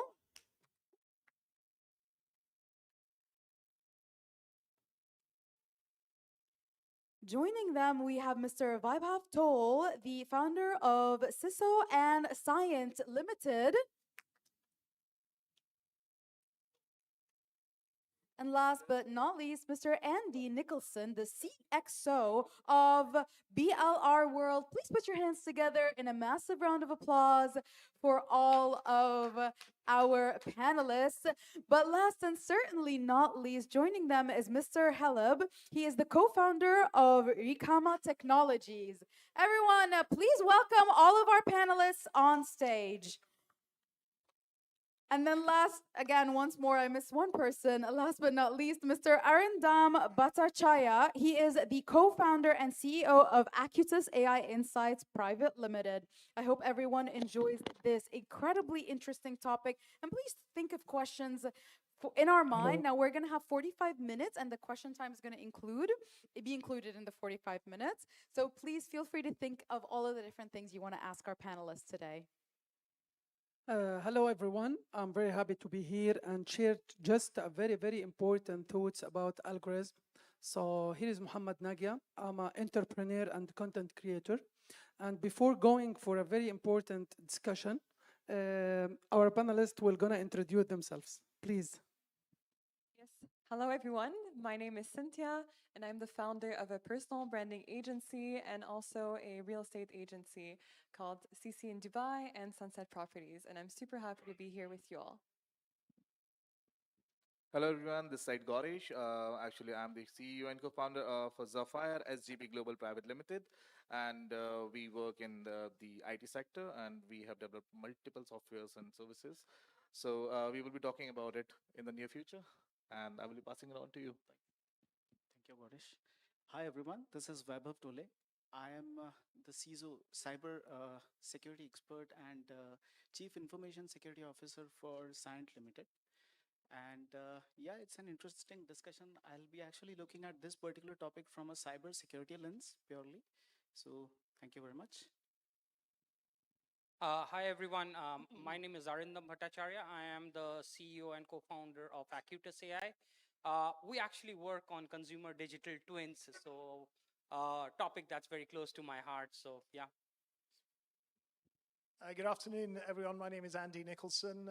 I'm the Chief Experience Officer of BLR World. I'm here to present from the angle of the living experience and where physical experiences and individual interactions cross over with our digital selves and where the algorithms play into that relationship. So looking forward to our discussions. Yes. So let's start with Cynthia. You know, guys, our topic today, who am I without the algorithm? It seems like new word for most of us, but we will gonna go for the first question. Cynthia, do you believe algorithms define who we are or only who we appear to be online? No sound? Okay, we're good. Yes, it's a very good question. I believe that the algorithm doesn't define who we are, but again, it's about how we use it. So, for example, when I go on Instagram or TikTok and I'm going to research specifically some fitness videos or real estate videos, then the algorithm is going to get me this type of content in return. And so I think that it's only temporary researches, and then the algorithm creates a profile based on how much you consume.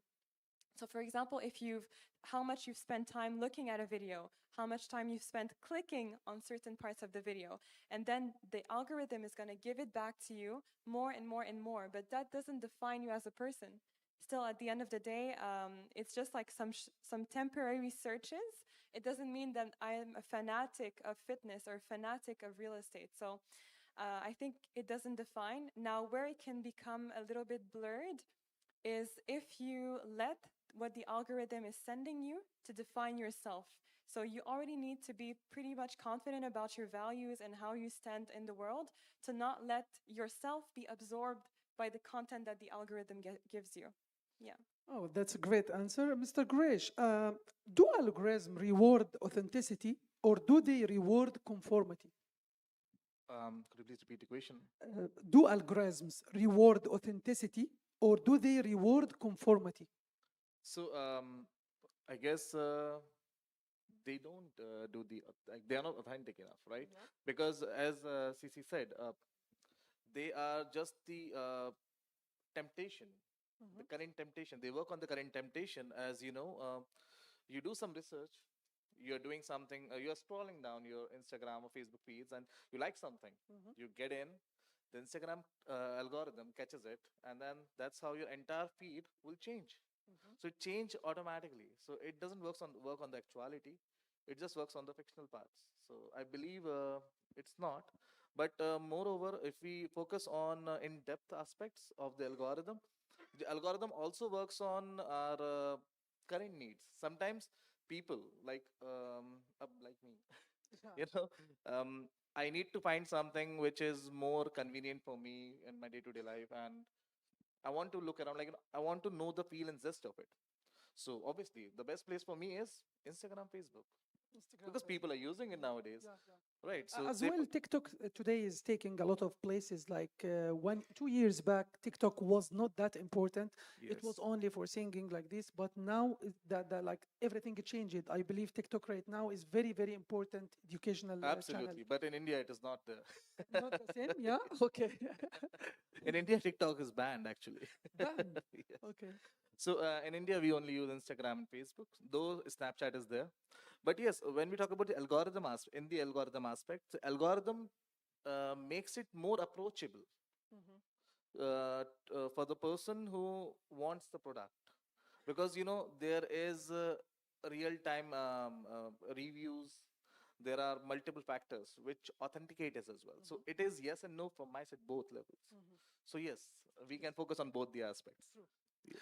Mr. Arindam, please, how much control, okay, how much control do we really have over our data-driven digital identity? I think right now it's actually very little, uh, because I think to certain extent we as consumers, I think we're not educated enough to kind of uh, teach ourselves, or yeah, we're not teaching enough ourselves to the point where we can have control on how the algorithms are defining us. I think we're kind of going with the flow. Like I said, if I want to search something, or if I want to buy something, I'll just go ahead and search, and the algorithm will basically just go ahead and then start to predict that, okay, so this is what this user is as such, right? Instead of understanding my personality, right? I mean, I want to buy a gift for my wife for our anniversary, right? And it could be something that's specific to ladies, right? And then what happens is I buy it, and then Amazon would just continue to throw up things that are similar to that without understanding why I bought that initial thing, right? So I think right now it's very little, but the fact is that the way things are going, I think at some point it'll become very important for us to understand how algorithms work, and kind of then do our searches accordingly. So I think at some point we have to get ourselves educated. Mr. Vabihav, I'm sorry for missing this, but because of someone is missing on the panel. So our question is related to AI. Will AI become a co-author of identity? Absolutely, a great question. Just before I touch on the answer to this particular question, the very key thing, that who am I without the algorithm? I think the answer is I'm a human, right? And as you rightly asked, whether AI is going to be a author of the digital twin, or the perceived identity, uh, the answer is very complex, and sometimes it is fearful as well. It all depends upon how much, how is it controlled, how the landscape is controlled. See, when we talk about identity in its own, the way we actually dissect it using cybersecurity principles, any identity has at least three attributes related to it. One is the identity will have some access, it will have some role, and it will have some privileges. At that privilege, it can actually have some assets or liabilities, right? So every identity actually is, at the end of the day, it has some assets, and it is going to operate on those assets. Now, just let's take it to the next level, where AI or any algorithm actually is creating a twin of that particular identity, right? It is creating it for a purpose, maybe for selling. There is an optimization function at the end of the day, and there is a reason why the digital twins are being created. So if that particular reason becomes very important, and as we actually are going into a capital intensive market, I believe yes, the answer would be yes, that AI can become an author, but unless right guardrails are placed, it can become fearful. So yeah. Thank you so much for this answer. Mr. Andy, please, this is a very also important question, and I believe everyone should know more about this. Are we shaping the algorithm, or the algorithm shaping us? Well, look, I think that's the crux of the question is the algorithm shaping our behavior, it's complicated. or are our behaviors shaping the algorithm? And I think one of the first things to think about, and you just mentioned it's a complex answer, is actually who's owning the algorithm. And I think you always need to be mindful of that, because ultimately the algorithm is looking to manipulate our behaviors. It's why it is such a successful marketing tool. And I think regardless of the industry that we're in, we need those algorithms to be working our customers. It's when we become the customers that we need to be really, really conscious of what the algorithm is doing for us. Or I think what the algorithm is not doing for us is the really important part. I mentioned lived experiences when we start it, and you know, if you think of a gallery, one that's been in the news for all the wrong reasons is the Louvre in Paris. The algorithm, if you were looking at the heat spots of where people go in the Louvre, is they would go to see the Mona Lisa. Now, does that mean that they wouldn't actually be pushed into any of the other amazing wings in the Louvre? And that is an example, I think, of where the risk of the algorithm manipulating you rather than you manipulating the algorithm can come in, because you miss the opportunity to discover what you don't know. You'll get a lot of what you do know, but as yet, unless there's people out there that can create something different, there's a risk that we're going to be overlooked. Thank you so much, Mr. Andy. So we're gonna back to Mr. Arindo. The question is, algorithms often claim to be objective. How dangerous is that belief when it comes to identity? I think it's extremely dangerous. The fact is, Extremely, yes? it is extremely Extremely. dangerous. Algorithms don't predict the truth, right? And just to add to the previous question, actually, we feed crumbs to the algorithm. The algorithm actually creates pathways. Yeah. The fact is, as consumers, we have to be very aware. When I say at Acutus we're creating digital twins of consumers, it is very important for us to kind of once we get the data, or let's say it's consumer buying behavior, or let's say how they consume OTT, right? Once we get the data, it's very important for us to kind of remove all the noise around it and figure out what actually is the true data that can relate to the consumer actually. So yeah, I mean it's very dangerous, extremely dangerous. Algorithms don't predict the truth; they predict probability, right? And we and basically calling probability objectivity is how biased algorithms can get. So yeah, I think it's extremely dangerous. Thank you so much. I believe, yes, absolutely dangerous. Mr. Vavihab, please, what should individuals and organizations do today to build healthier digital identities? Okay, could you please repeat the question, the last part? What should individuals and organizations do today to build healthier digital identities? Okay, so you're asking about how are they creating their Yes, identities? true. Yeah, exactly. So yeah, again, an interesting question. As rightly pointed by my colleague Arindam, algorithms are just predicting, right? And it also is a function of the bias that actually that algorithm has. It's finally about, you know, deriving models, and models are not the truth of the, you know, the fact, but they predict based on the modeling that has gone into the machine. Now the thing is, as rightly pointed by Andy as well, that, you know, who owns the algorithm is very important. It's deadly important, because if you look at all the identity landscape of this whole problem statement, I think, if I'm not mistaken, there are at least 4 identities at play. One is the true identity, which is getting mimicked, the real human being. Another one is the identity that gets created, which is the perceived identity or digital twin identity. we will call it as identity if actually it surpasses all those checks. If it has access, if it has privileges, etc., it can perform a duty, right?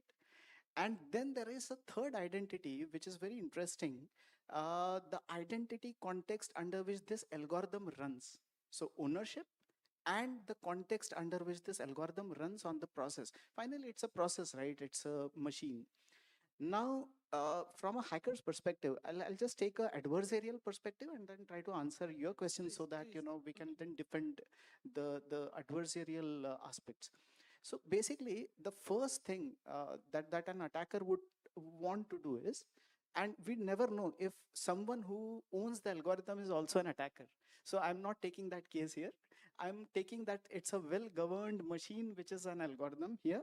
And with that, thought, basically the identity under which the algorithm runs is the most vulnerable one. The first discipline is to first protect that. And there are at least two things here. One is zero trust architecture, especially on zero trust identity, network, endpoints, etc. The whole zero trust pillar has to be, leveraged. And second important thing as a control, I would say, is SSI, which is self-sovereign identity. That means the first identity, which is actually getting perceived into second, which is actually, for example, Instagram is looking at me and trying to create my identity. I should be under control. I should be able to challenge. I should be able to contest it. I should be able to correct the information if I feel it is wrong, not by behavior, but by will. So, these controls have to be built in into this whole paradigm of algorithm creating digital twin. Otherwise, it will be always auto-biased, autopilot, and we know what happens when everything goes on autopilot. Thank you so much. Mr. Gresh, please. In 10 years, what do you think digital identity will look like? More empowering or more restrictive? So I will answer that, but prior to that, I want to add up pointers for all these things. Please. So when we talk about algorithm with the AI, because I know this reason, we are developing it. Yeah. So, the algorithms will change rapidly. Reason, because AI is something which is developed by not one human being. It is being fed more than 1 lakh to 2 lakh human beings data. So it carry a personality of 2 to 3 lakh of human beings in just one AI. And that AI works with the algorithm. So you can think, like let's say Mohammed, we take you, you go to the Instagram or you do some research. I wish it's a good example. I hope so. So we look into your mobile. You are looking for some product. Let's say you're looking for furnitures, and you know that you want to buy something which is a chair, but the algorithm will not know. Reason, because it has been fed by more than a lot of ideas of furnitures like tables and everything. So the algorithm cannot be precise with the AI, but yes, in the coming years it will become.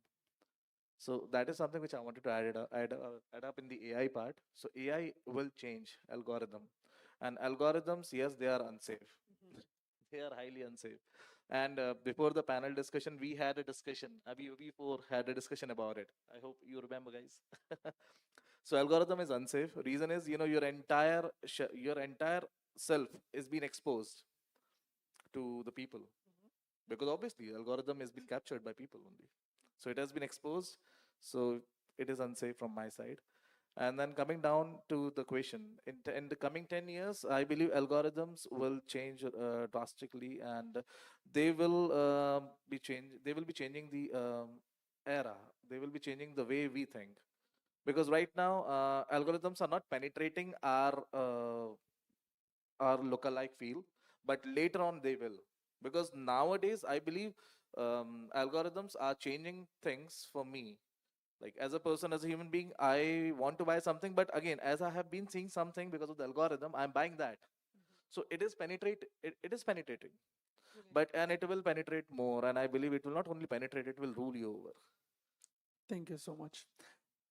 Yeah, please. Want to add to this part is that if as a consumer, if you are conscious, I think algorithm can actually be your companion. If you are unaware, it'll basically be a world that you live inside. If you are unaware, Goresh, you mentioned, right now what's happening is, because it's still a very new concept. It's like, I go to Amazon to buy a shirt, but suddenly a shoe ad pops up and I really like it, and instead of buying a shirt, I end up spending on a shoe that probably I didn't need it at this point of time, right? And it could be the other way around as well. So I think what is important is, as we start to become more conscious, I think algorithms can be beautiful companions to make our life easier. But if we are not, then we actually kind of become a consumer that lives inside that world that algorithms created for me. Thank you so much. Please, Mr. Andy. I'm just going to add into that because I think the other thing, and Goresh, I think you're right that this is going to become more subtle and more refined. But at the moment, if you think of someone maybe at a business school researching various papers, they are going to absolutely confuse the algorithm beyond any kind of recognizable state, because at one point they're going to be researching lighting providers in the East Coast of America, and the next thing they're going to be looking at baseball fan activations, and in high depth. So that volume is going to skew those algorithms. So again, I think it's coming down to who is owning that algorithm and for what purpose. And the more refined that can become, I think everyone will benefit from it. But without a doubt, there is a risk at the moment that your own identity is going to be slightly distorted by perhaps something that you're doing as a hobby, as a work, as a project. Thank you so much, Mr. Andy. We will go back to Cynthia. Cynthia, as an entrepreneur and content creator, will AI become a co-author of identity? I think that as a content creator, it has already started for most of us, because we use AI as an extension of our voices. So, there's two kinds. Either you have content creators that 100% rely on the AI, and then you kind of see it reflect in the quality of the content and how personalized it is. So you will kind of notice a robotic wording in the captions or in the scripts. You will see that it will lack originality and personality to it. And then you have the other creators that uses AI to actually propel their voice even further. So again, like an extension of their voice, and how they can use their story, use their values, and to make it land even better in the eyes and the heart of the people. Thank you so much. Mr. Grage, please, if algorithms disappear tomorrow, would people behave differently online, or we already shaped beyond reversal? Beyond reversal. Sure. Explain for us this, please. So, if I snatch your phone from your pocket and then I don't give you your phone back, what will you do?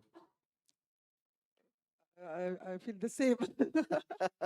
So that's the thing.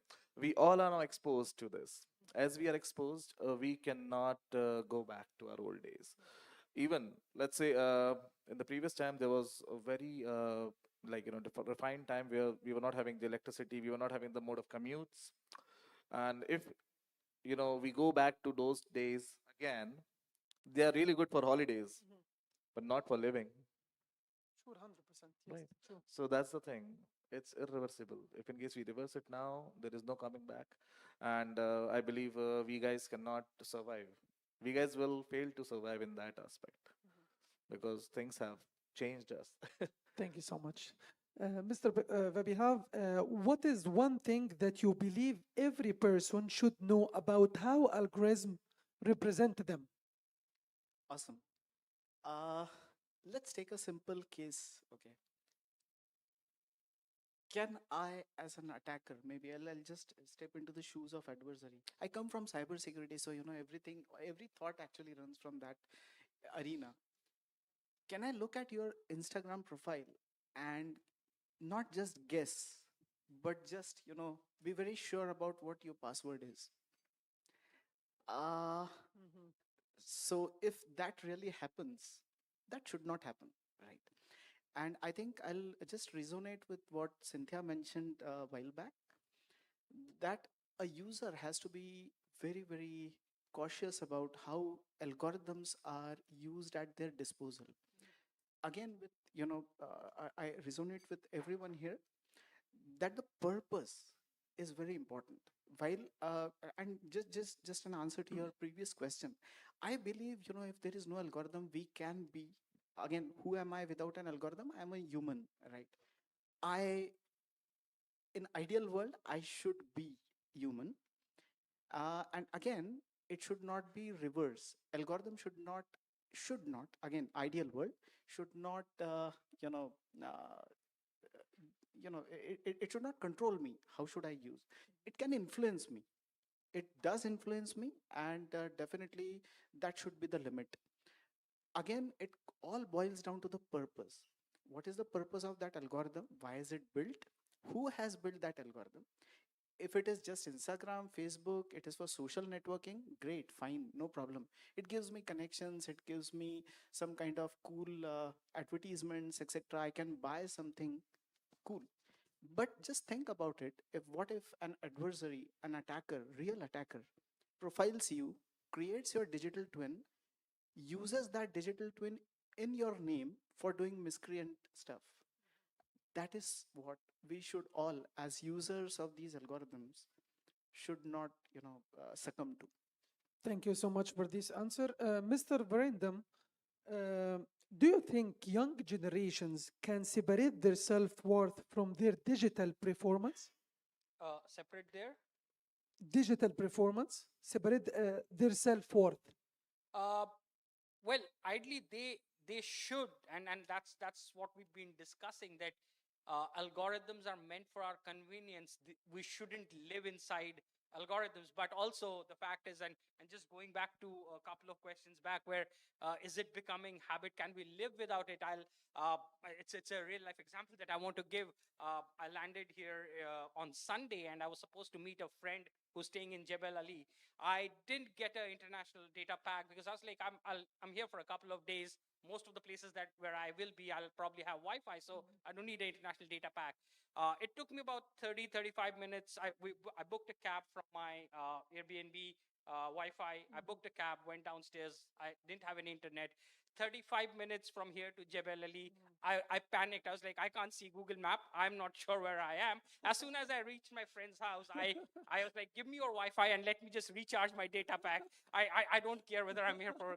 I think that's where we're going with algorithm as well. So yeah, I mean, I think whether it's the new generation, or in fact, I mean, whoever is basically using internet, I think it's very important to kind of differentiate uh, who you are. Because see, end of day, algorithm is only predicting, it's not your true self, right? So you can only leverage it, and you should only leverage it as your companion, and not live inside that world. So yeah, I think it's very important to do that. Thank you so much. Yeah. I just wanted to add, because that question was around young people and self-worth. As a parent of three girls, I can tell you that they were highly, highly influenced by their life on social media. I think as they've grown a bit older, they've begun to form their own identities. But there was certainly a difficult period that, as parents, we were concerned as to what they were doing. Now, what's the answer to that? The extreme answer is happening in Australia right now, where actually children are being banned from using social media below a certain age. Now, it seems to me that that shouldn't be necessary. That actually there should be sufficient controls over how an algorithm is working, that we should all be confident that that's not the case. But it is the case at the moment.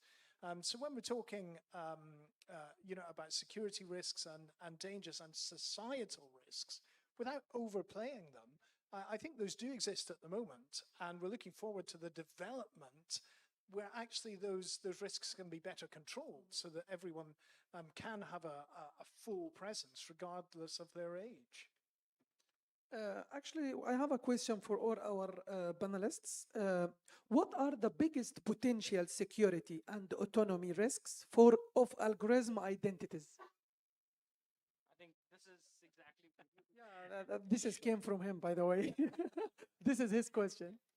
Yeah. So I hope I'm audible. Yeah. So yes, again, it's all cyber landscape, right? At the end of the day, algorithms are so in previous times, people used to read books and they used to get influenced by books. They used to speak the same language. Later on, they started looking or scrolling through Instagram reels and they start talking about the same language, right? It's something that you get influenced, garbage in, garbage out, good in, good out, whatever. Now, when we talk about cybersecurity, typically there are three pillars of cybersecurity: confidentiality, integrity, and availability. Again, we'll go back to the purpose. Governance is very important. Why do we have an algorithm? Who owns it? What is the purpose? This is going to actually drive the risks, right? If algorithm is there to help you, it is well governed, it is well compliant, it is made with good ethics. So basic to meet its purpose has to be secured. So zero trust principles do help us. So what is zero trust? It is zero trust means trust, but it's like do not implicitly trust. It is always trust but verify. So zero trust principles have to be there, and then plethora of cybersecurity controls are must at the processing level or wherever that algorithm works. It has to be completely protected because that is the weakest link. If it has vulnerabilities, one has to patch it in terms of making it secure to the best possible reasonable ways so that it works as expected. That is one layer of security. Another layer of security is again very, very interesting. What data really goes into that particular digital twin? I mean, how is that identity made? So the second security level is, I believe, whoever is the victim here. I'm saying the victim because that particular digital twin can be also formulated by an attacker. So in that particular worst case scenario, SSI won't apply. SSI means sovereign, I have full control on my digital twin. But in all other circumstances, I believe there has to be a SSI enforced where I can go and change or reset my profile to my needs. And yeah, it is again, I'll again say the same thing from cybersecurity perspective. If somebody can just see your digital profile and with surety, maybe 99% surety, determine your passwords or your sensitive information, that is not correct. I mean, then that is actually kind of leaking information. It is barging into the territory of lack of privacy. So yeah, I think these controls would really help. We will go to Mr. Arendam for his question as well. What does digital self-awareness look like? Can humans be trained to understand how they are represented in data? Right. Yeah, I'll actually answer this in two parts. I think digital self-awareness is I think the moment you realize that your online identity isn't who you are, it's just a statistical shadow of who you are. I think that realization is very important. I mean, see, why are algorithms there today? It's for my convenience. Now, it's a trade-off between convenience and autonomy, right? How much do I want to trade off as a user, right? The more I trade off, more I get into the convenience mode, I'm trading off autonomy. So I think that realization is very important. uh, Obviously, I think humans obviously can be trained, and uh, there is no course to it, but as you go deeper into the more profiles you create, the more data points that you answer. See, when you're creating a profile on any online portal, right, it's what are the data points that you're giving out, right? So if you know that, okay, these are the only data points that I'll be giving out, anything more than that, I'll probably just have to first investigate whether it's needed on the platform or not, right? I think few years back, if you would go to shopping malls and all, they come with pen and paper, fill up this form, and you'll end up winning a prize or lucky draw, whatever. At least I've never won a lucky draw prize, but what I've gotten is more telemarketing calls, right? Because I just gave away my phone number without thinking, and I keep on getting telemarketing calls, and I think that's the same thing with what we're doing online as well. So how much data I'm giving out to that platform, to the algorithm, is very important to know. And as soon as the more I get trained on that, I think then it is, once you've learned that, it's basically trade-off between convenience and autonomy. Thank you. Mr. Andy, if your influence wasn't measured by numbers, how would you prove your impact? If it wasn't measured by numbers, yeah. Yeah, that's interesting because it moves into the world of kind of non-tangible impact. Yeah. And look, that's for me very, very important, because I think what people take away from panels such as this, from stepping outside and looking at the the amazing view over the creek, all of those things are very, very difficult to quantify. And in a world where we look for the quantification, it's a great question. Look, I'm going to be a little bit cheeky here, and Out of the box, yes. Look, you guys are content creators. How would you measure those if it wasn't in numbers? How would you measure your own level of success or impact? To be honest, it's hard to find an answer for this question because numbers is everything right now. Even in the creating content, you are measuring your success by numbers, number of followers, number of views. So it's hard. In the end, it will gonna be something related to yourself, that you are proud of something. So thank you for getting for me back this question. I'd like to add something particularly to this context. And again, I don't have an answer for this. I'm not even on social media. But my only don't back to me with the no. same. But my only social media is actually LinkedIn, because I need it for my work. I'm not on Instagram or any other social media. I think if I just want to relate it to something, I come from India, so Bollywood, right? Bollywood's big.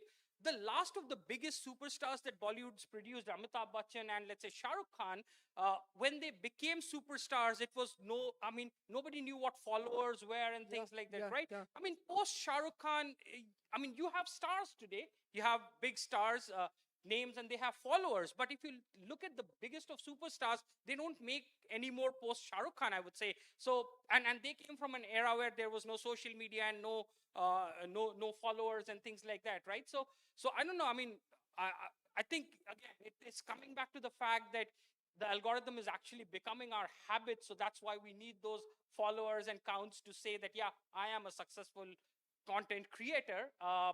And if I don't have the followers, probably not. But I don't know if it's that simple, that black and white.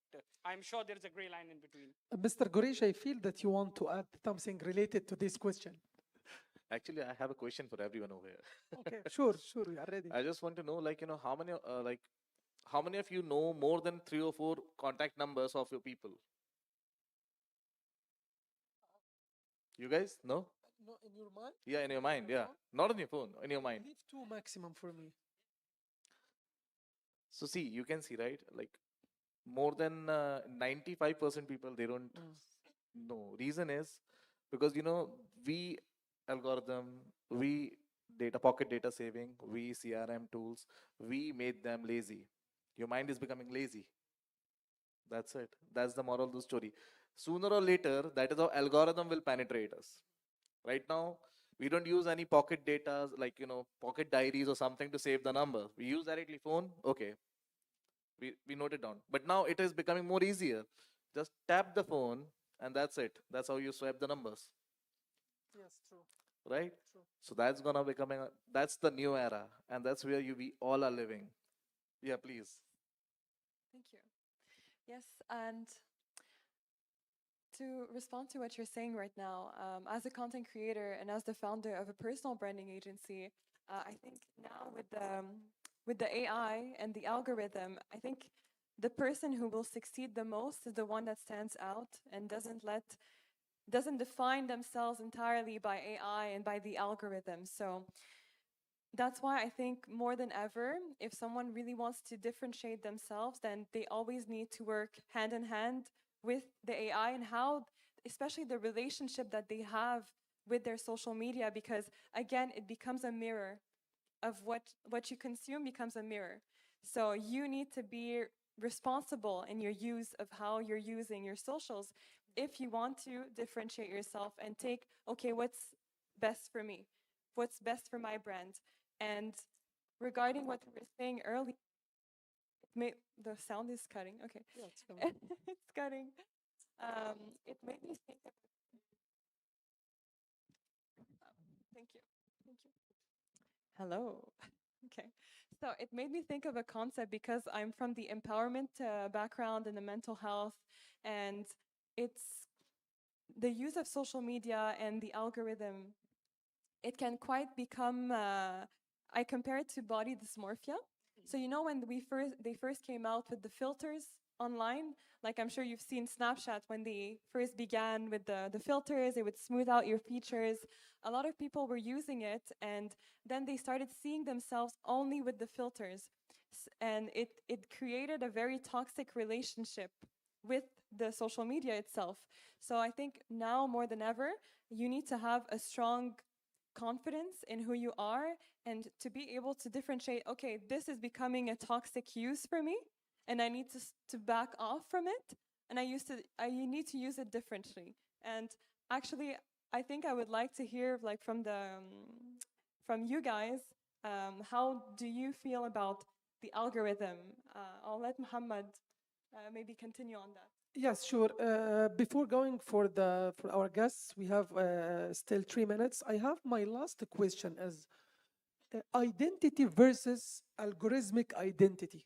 Just to make the long short, please. I have no idea what it is. So again, uh, identity is real human identity that possesses assets, that can actually act on those assets, has liabilities. Algorithmic identity is just a digital twin made for convenience, as rightly said by my colleagues. So basically, yes, there is a difference between identity, and these identities, the privileges of both identities must be different by design. So somebody in the previous panel actually, talked about a very important concept of, in one liner, we call it as security by design. So security by design has to be embedded into the concepts of algorithms. Just one important thing, algorithms are not being just used by social media or these circles only. They're actually being used by various corporates for various reasons, maybe recommender systems, internal, external, and even for crucial systems like healthcare, etc. These are being used, and therefore they must be used carefully. The both identities should be separate. Thanks. Anyone want to add? Yeah, I think identity is layered. It's human, whereas your algorithmic identity is actually engineered for. It's basically engineered for engagement, not for truth. So I think that's the line of difference that needs to be maintained. End of the day, your identity is your identity, right? That's been built over years and characters and everything. So yeah, so algorithmic identity is just built for engagement. That's it. So it's important to keep that in mind. Thank you, Thank you. everyone. Thank you so much. Everyone, we have the time for one final question, something short and sweet. And as well, if we could answer briefly, does anyone want to ask our panelists anything? Please, madam. Approach the mic, please. Thank you so much. I'm not sure if it's a direct question or maybe some input, but I'd like to also hear your point of view on what I think, because that was your question, what we think about algorithm as end users in that sense. So I took few notes, if you don't mind. So I was triggered by the title because I wanted to know what you guys think we are without the digital self, because, or what we are without the algorithm. Because to me, I think we'll start exploring ourselves without algorithm. And my input is in the context of the social media, because actually this is where today's generation live. I'm quite skeptical about it, honestly. I'm not millennials. I'm actually the generation before. So but I enjoyed my time in the street, meeting real people, engaging with them before social media mold us or box us in a one size fits all kind of a thing, unfortunately. So a few things that I'm a bit skeptical, but I want you to tell me where I'm mistaken in that. Now, the first thing is, If you don't mind summarizing your question a bit more briefly, of as we course. have, as I mentioned, we only have time for one question. Yeah, so Thank I you so have 1 minute? Nope. I don't have 1 minute? If you could summarize your question just a little bit. You don't have 1 minute. It's just a question. Fair, fair. So in the word, I mean, algorithm in reality shapes our personality because it tells us what we consume.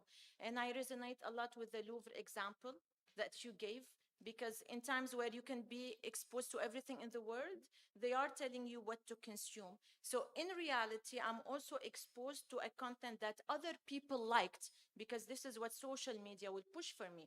So mentally, psychologically, we're being molded. So to me, that's a lot of risk when you speak to teenagers. How do you think we, and I'm a marketeer, let's look at it from end user perspective. How do we deal with this? How do I speak to teenager and tell them, be aware of algorithm, be aware of how you define your values and beliefs? I think very quickly, I think that's where the layer of education has to come in. Some level of governance has to come in. Right now, what you exactly said is what's happening. The algorithm is defining me. So when I go to a museum, it's just telling me, just watch Mona Lisa because the world watches Mona Lisa. You're missing everything else that's there in the museum, right? So I think that's where education is very important, that algorithm shouldn't be defining you. You should define the algorithm, the other way around. So very briefly, but happy to talk more on that actually offline as well. Yes. I know we need to summarize, just to finish. Regarding like teams, right? That's your concern. So I think, again, it's about spreading, or not necessarily. Was it for teams?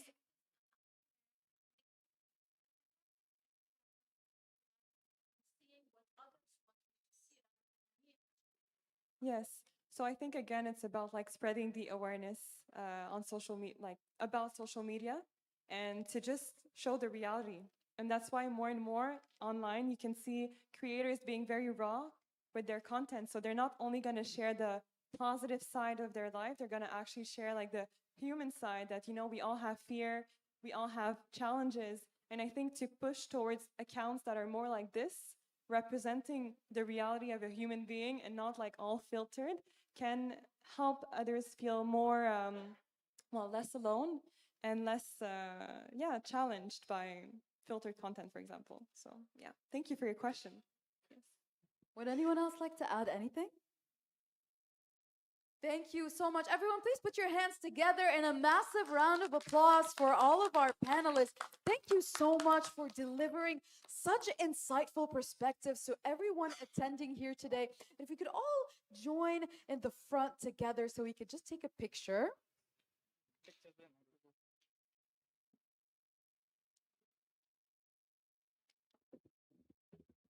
And if I could just ask everyone in this lovely room to just everyone sitting at the back to come a little bit in front so we can engage a little bit more easily. Everyone, please, hello. Come on a little bit closer, so that it really feels more like a conversation. Gentlemen? Hi. I think the room is not big enough for me. I can make direct eye contact with everyone. Before you step off stage, may I take a video for you? So who can give me their phone?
Thank you so much to everyone. Thank you for being so engaging and asking questions.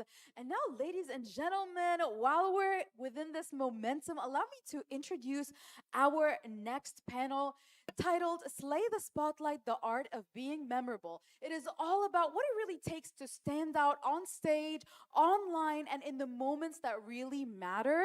Being unforgettable is really important in a world that's really overflowing with content and competition. I mean, we are truly overstimulated with the amount of things that we consume daily. So it's only the unforgettable that really has impact.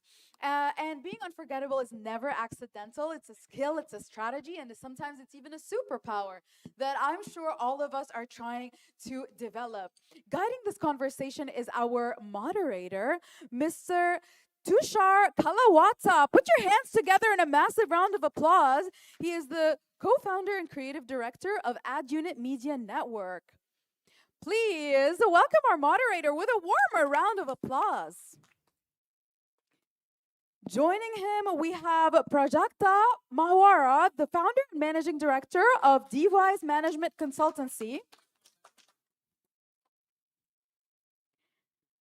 Joining them, please welcome on stage Mr. Patrick Lang, the founder and CEO of Certainty Management. Ms. Zintrice Luntz, the global luxury designer and creative strategist of Maison Zintrice Alto V's. Put your hands together in a massive round of applause. And last but certainly not least, let's welcome on stage H.G. Shamas, the founder and managing director of Authority Publishing. Thank you so much for joining us, and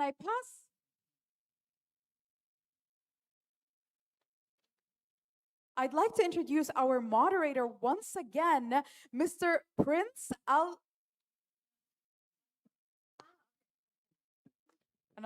So sorry, we missed one panelist. Mr. Prince Adlacha, put your hands together for the manager and software engineer at Rich Products.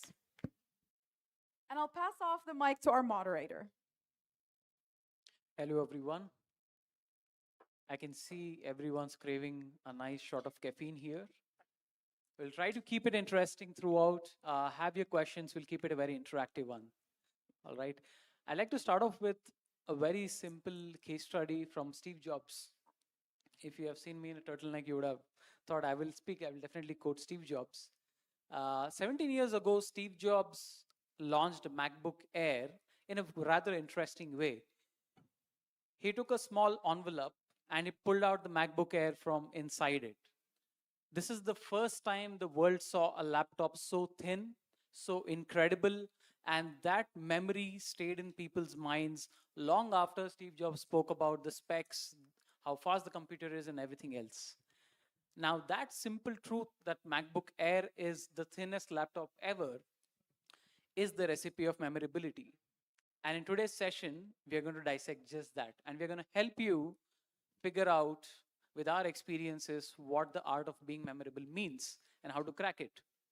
A quick introduction about myself. I'm Tushar Kalawatiya. I'm the co-founder and creative director of Ad Unit. I've had the privilege of building more than 200 plus brands, which occupy a real good space in people's minds, in their customers. I'll take the next 2 minutes to quickly introduce the panel. I'll give them a few seconds each to introduce themselves. I've had the privilege of speaking with some really wonderful people here. Put a hand together for everyone else. Thank you. Hello, everyone. My name is Prajakta Marwa. I run two companies. One is Pandoza Solution Private Limited, and another is Device Management Consultancy. Device Management Consultancy is specially focusing towards, building brands, staying memorable, as he's saying. And I'm working in India and Dubai both. Thank you. My name is Patrick Lang. I'm from Las Vegas, Nevada. I came to the last conference and it was 15 minutes from my house. This one's a little bit further away. Now, I own several companies, a technology firm, a management consulting firm, a holdings company, and I'm a talk show host. I do a weekly talk show called Finding Certainty that's syndicated all over the country. And I have some books I've written, and the list goes on. But I'll pass the baton. Go ahead. Hey, good afternoon. Speaking of the topic about spotlight, sitting under the spotlight actually has never been my comfort zone. If I want to do it my way, I would rather be sitting in the last row, helping someone else, making an impact, and making it to the spotlight.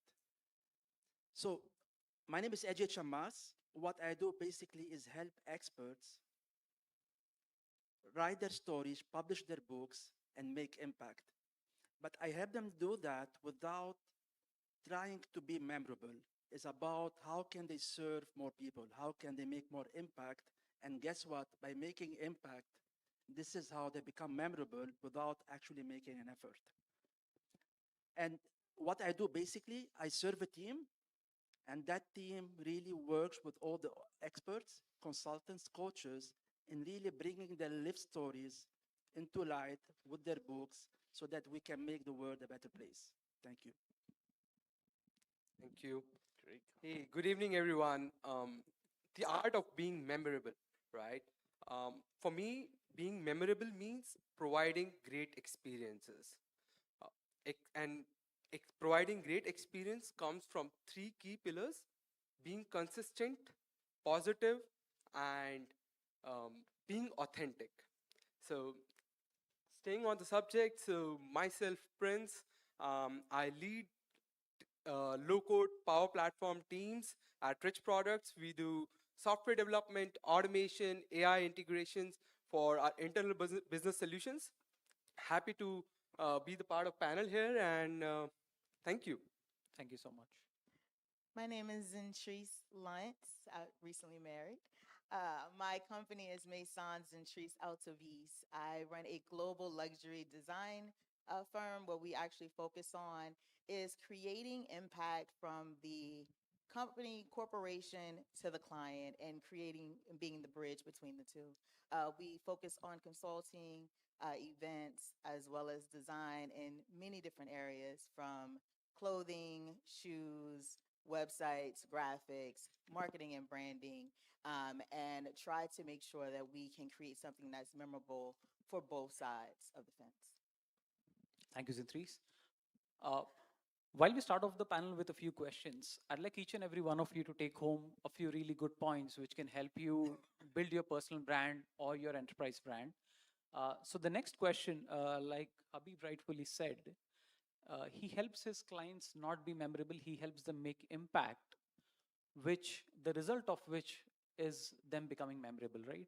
So we'll just dissect this down a little bit more, Habib. If we can talk about if being memorable is sort of a recipe, what are the 2 to 3 ingredients that you would never miss out on in the art of sort of trying to be memorable, trying to make an impact? So yes, as I said, it's not about trying to be memorable, because actually by trying to be memorable, guess what? You're never going to be memorable, because people will feel it. It's all about you. It's not about them. You're being more of an ego, egocentric. And I don't think people love that. What people want is, how can you help me be better? How can you help me transform? So I think, to answer your question, is first of all, the emotional truth, because each one of us has lived a certain experience, and once we want to make an impact, people will feel that we've been through the good, the bad, and the ugly. We've been through shit in a way, and they can feel it, and they know that we can help them. The second thing is clarity. I think most of the times, a lot of people and brands, they want to be everything for everyone, so they tend not to become clear on who they are and who they can help, most importantly. So I think we need to be really clear on what we do and how we can help and why we help, actually. The why for me is really big.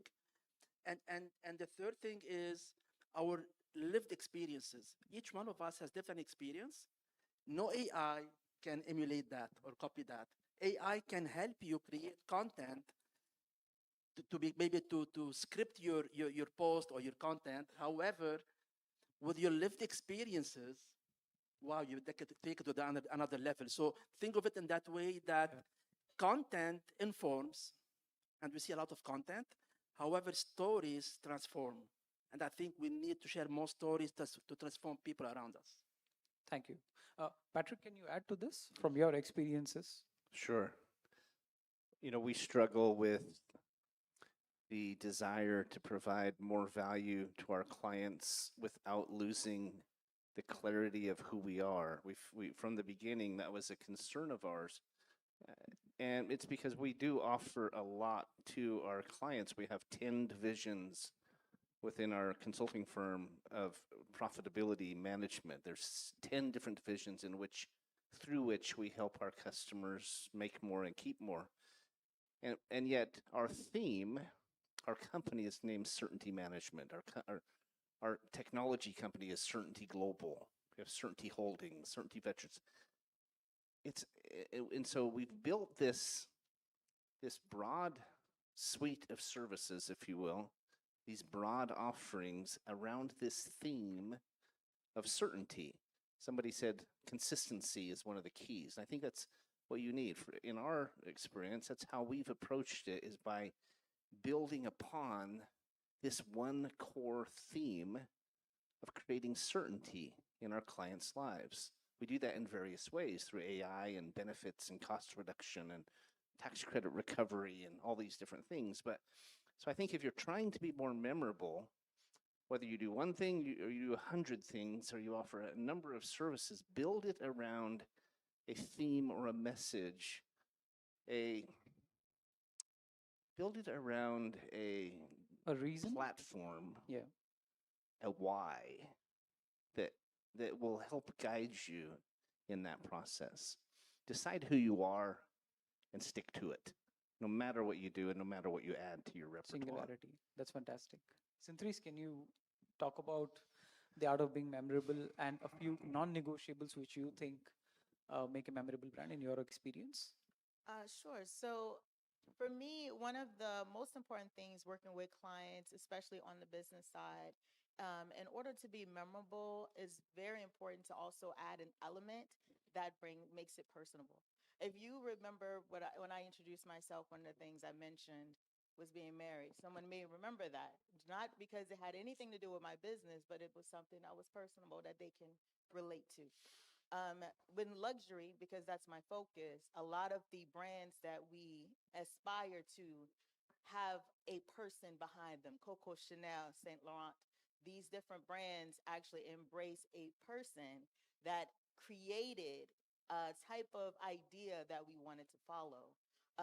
Because there's so much content out at this point, it's very important, especially for new entrepreneurs and creatives, to create something that's personable that people can relate to so that they can build upon that to create some type of unity for the customer to become one. We mentioned earlier that some things can become egotistical. You don't want to come off as, I'm doing this, I'm so great, because it causes more distance between you and the consumer. What you really want to do is bring the consumer into your world so that you create something that bonds you guys together so that they can continue to be a customer of your business. That's interesting. So it's interesting, Zindris, you mentioned that we need to involve our customers into our journey and sort of take them through it, which makes our story more authentic, right? Which makes brand more engaging, more people, more human for that matter, right? Prajakta, if you can sort of expand on a few of the brands that you have worked with, where the memorability has stuck out, and what were the core things in their DNA that stood out for you? So I will start with my personal experience. The experience as a marketer or as a brand builder, which stayed with me, is when you create impact. Okay, so one of my assignment was working with Incredible India and creating brand the tourism beyond Golden Triangle, that only 3 cities for decades, people were aware of. So when you work with such things where you are creating impact, showcasing so much to the world and adding to economy, definitely that kind of projects or assignments stay with you as a marketer, and because you have created an impact.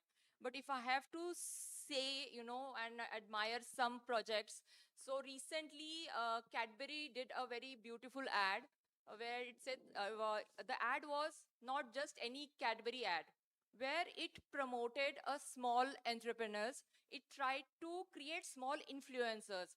So honestly, to stay memorable, you have to understand or create impact with your audience or the clients, because we should know that people can, like, forget what they saw or what they hear, but they will never forget what they felt. Okay, so like it's very important that what kind of emotions you trigger to them.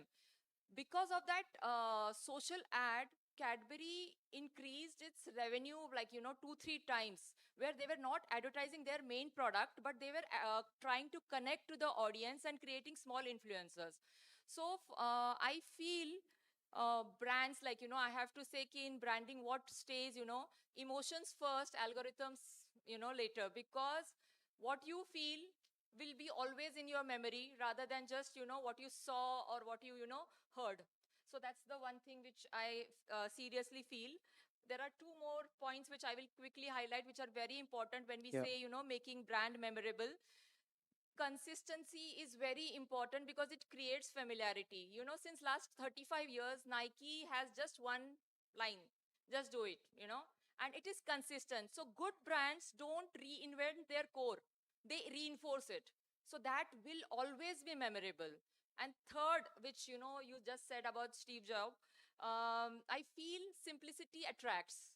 Okay, if a client or the audience or your consumer can't remember what in one or two line what you do, it is very difficult to be memorable. So like Apple, it's premium, that stays in your mind, so that is very important. Keep it simple. So that's from my side. So just to summarize the few inputs that we had from the panel so far, we have spoken about leading with emotional truth. We have spoken about keeping people at the center of things and not solving for memorability, but solving for impact. And when you lead with impact, memorability is a byproduct, right? I'm sure if I just say Tudum, everyone suddenly will remember the Netflix logo, sonic boom sound, right? That's the logo animation for Netflix. And that sort of reinforced so hard in our brains. Imagine if Netflix changes that every week or say every month. Uh, this is a fatigue that I often see with brands where they want to change things often and not run with something for a very long period of time. And I think that's very important as marketers and as people who want to build your personal brand. Identify that one emotional truth, do it consistently, and do it for a long period of time unless it changes your core DNA. While we do this, I would like to open the panel for the next question.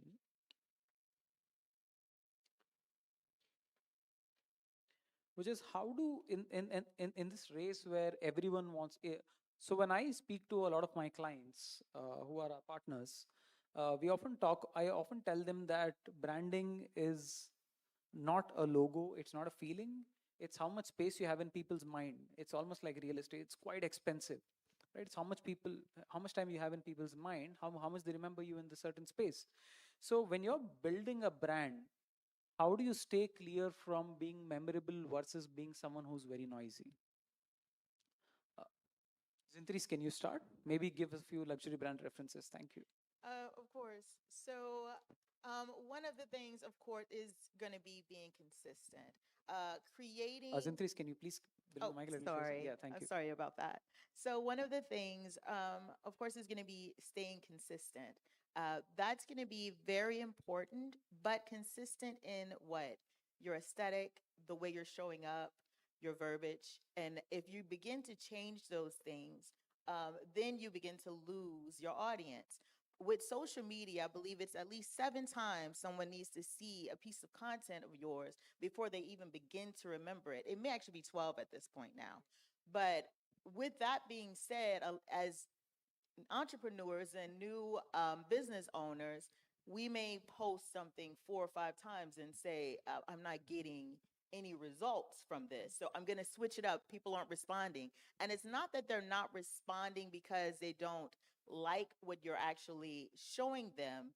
They just haven't connected yet. It's so much information that is being flooded through their minds on a consistent basis, that it takes time for them to actually realize it's you, connect it to your branding, and remember it for the next time they see you. And when I say that, is it basically up to 12 times before they even remember the brand's name if you're new.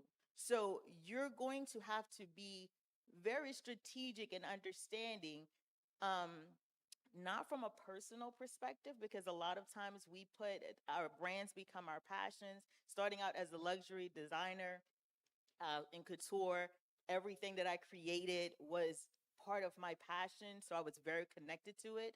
Separating that as a brand or a company and a founder, I had to understand that things are more strategic. And so now I need to see the numbers, use the data, and connect to people efficiently to see the results. And that it takes time to separate that if that's something that you struggle with, but it is definitely effective in creating that memorability.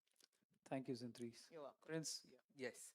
Some of the points you mentioned, Zintris, around the human-centric behavior, the relevance, the cultural relevance, and the consistent and combining all of this with the competence slash right product is going to make you do the right thing. One, if I take the example from Amul brand, their campaign around the taste of India is holds the Guinness Book of the World Records for running the most longest advertisement campaign.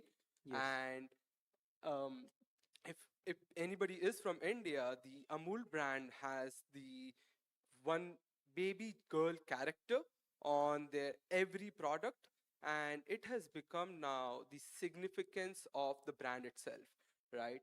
So I would Absolutely. say cutting the noise also means that staying authentic, unique, and at the same time not changing the core um behavior, the core identity of the brand is going to Absolutely. make you memorable. As you said, like it takes at least 12 times or 7 times to watch a single content video, and it's going to start making people, oh, I know this. And that's what Amul did in India. So I believe, and then cutting noise part, I believe, is around competence. So while you create the human centric touch, it's also important to make sure the product, the value that you're delivering is right and making impact to your customers, to the people around you, and that will help you create a brand remembrance as well as uh, not creating any noise for Just people. to add to what Prince said, Amul is India's largest dairy. It's also the world's largest cooperative company. And they have been doing ads. It is, in fact, in the Guinness Book of World Records for the longest running campaigns. They have been doing topicals way before Instagram introduced trends and topicals, right? So, and in all their ads, you will see that Amul talks about celebrating India in every way. So the spirit of India in a very positive way is, captured in all of Amul's campaigns. I would just like to start, uh, Habib. This one's for you. Uh, in an era where AI can generate flawless content, right? I mean, ChatGPT, Perplexity, Claude, in fact, does really good, exceptional work in drafting really good, polished content. What human qualities will win attention, and what do you think will stay memorable in people's mind? I think we should reverse the question a bit and in the future think, what can I do with my brand or my business to help more people, to serve more people? And by doing that, we really become more memorable. So let me give an example. You mentioned a while ago the story of Nike or the brand of Nike. So if my 8-year-old son, oh, he's into basketball and playing stuff, and so he always wants a certain shoes of Nike because he thinks it's gonna be the next Jordan. So Nike for an 8 years old makes him think he's empowered to become the next Jordan. Yeah. If you look at any market, you have the milk. Usually Nestle is great at that. When Nestle communicates any brand in any market, it makes the mother feels the one empowered. The brand is helping the mom, but the mom is the one who's raising the children and making them grow. If you look at Tony Robbins, if you look at personal brands, Tony Robbins shared his story through his books before he filled stages. So people connected to him. He made people understand themselves through his stories. So they made sense to their stories because of his story. And I think that is all about how can we relate, how can our brands relate to people, but by empowering them, by making them feel they are the heroes, and the brand is only the guide or the empowering agent to help them achieve that. Peter, would you like? I have a comment on that. We've talked about consistency. We've talked about being authentic. But I think you have to tackle this topic of being memorable from multiple angles as well. Whether it's through your social media, it's through speaking and writing and publishing and producing. And the more you can get your message out there, the better. But I'm also a firm believer that the more real you can be in that messaging and vulnerable. It's one of the reasons I started my radio show was I wanted to be able to get the message out about who I really am, because who I am is who our company is. And it gives me an opportunity every week, to send that message that I'm a big doofus making it up as I go along, and and I'm a real person. I talk death, divorce, and marriage. I talk about my kids. I talk about what we're doing in the community with helping students and veterans, and and they hear it from me in my voice, right? They hear it and they believe it because it's real, right? And I don't think you have to be perfect to be real. We do social media. We consistently try to get our messaging out, but it's not my favorite because that's polished and nice looking, and and so forth. And we have a great social media lady who does that for us. But my favorite is my weekly show. In fact, I used to do interviews every week, and on accident one month, I had a guest who wasn't able to get in through Zoom to do this interview. And I had to do a monologue for the full hour, no preparation, about 2 minutes of notice, and I talked for the whole hour. And I was really able to express myself and what I thought. I just talked about how to create certainty in your life. And I enjoyed it so much that Thanksgiving I did one about gratitude. And then I decided to start doing one every month. And I've been going through the alphabet, analyzing different principles of certainty, accountability, balance, composure, discipline, etc. And so I guess it's a little bit selfish because I really enjoy it, right? I like talking, but I'll shut up now. But but it's given me an opportunity to send that message, right? And do it even more. When I'm interviewing someone, I ask questions and we have some dialogue, but they do most of the talking. Intentionally doing a monologue the first Wednesday of every month allows me to do more and say more and send that message more effectively. And so I just think you need to attack it from different angles, and that's how I've tried to do it. It seems to be working. Absolutely, brother. Please. Because your question was like, in today's world, the AI is, taking over so much. Obviously, AI has become our life and everywhere we can see. But as a marketer, we need to, understand one thing. We are a marketer and our job is to connect to our audience and to our, people we are talking, and have that memorable moment with them, or, we need our brand to be remembered. So like, I'm seeing, like, I'm myself manage a social media company, and I see lot of AI trends coming, people making left, right, center content over a AI. They look good, but none of them are memorable, because I feel that's noise. Okay, so many things which I can't relate, beautiful content, like, the AI can do magic, they can make your still picture, move left, right, center, but still nothing stays with me. We as a marketer need to use it very carefully, instead of, just using AI to produce content.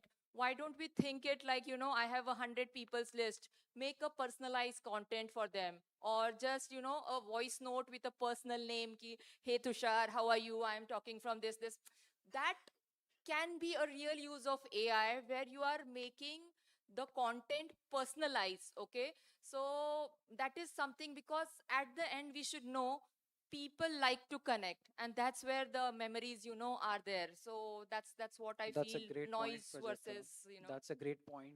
So, uh, the Tony Robbins example was quite great. So, even in his books, he talks about how he failed and what was those failures that led to the success. So, you learn a lot from your failures, then you learn from your successes, right? So, Exactly. the Tony Robbins example is a great example. In fact, we have Patrick here who's sort of embodying this vision, right? So he's being vulnerable, he's being himself in front of the camera in on his podcast, right? When he's talking, he's not presenting himself as this I know it all or I'm a great person. He's talking about how he is as a person, as a friend, as a father, as a husband, right? So that's very important, right? Your customers need to connect with you. They need to know what sort of a person you are, what sort of a brand you are, what sort of emotions you carry, and they can connect with you.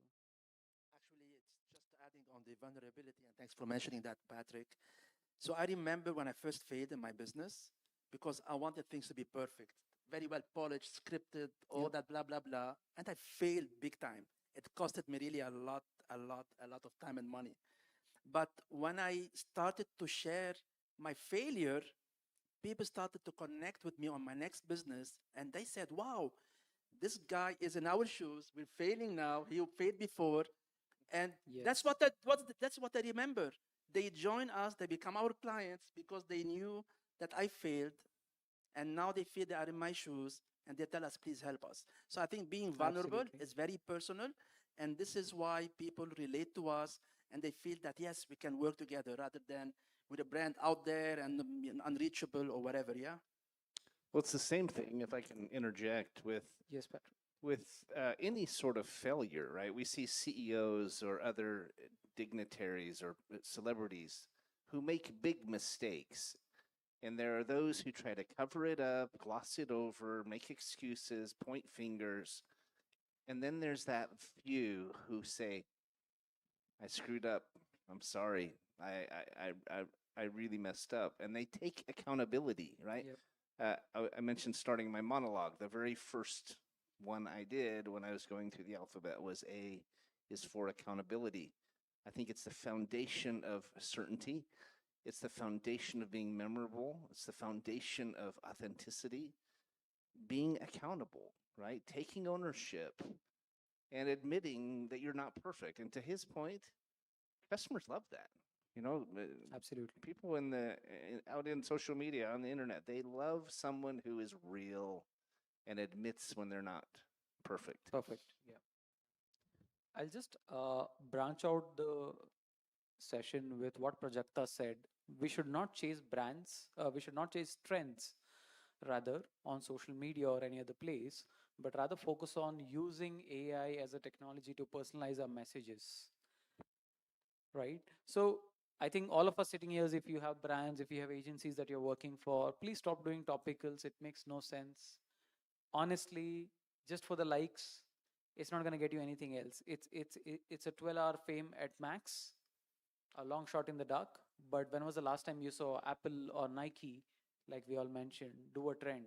No, we should rather be a trendsetter, do something that people can run with a very long period of time, create something meaningful. I want to talk about production qualities here, right? When uh, I see this a lot of, uh, s- I see this with a lot of small and medium-sized enterprises.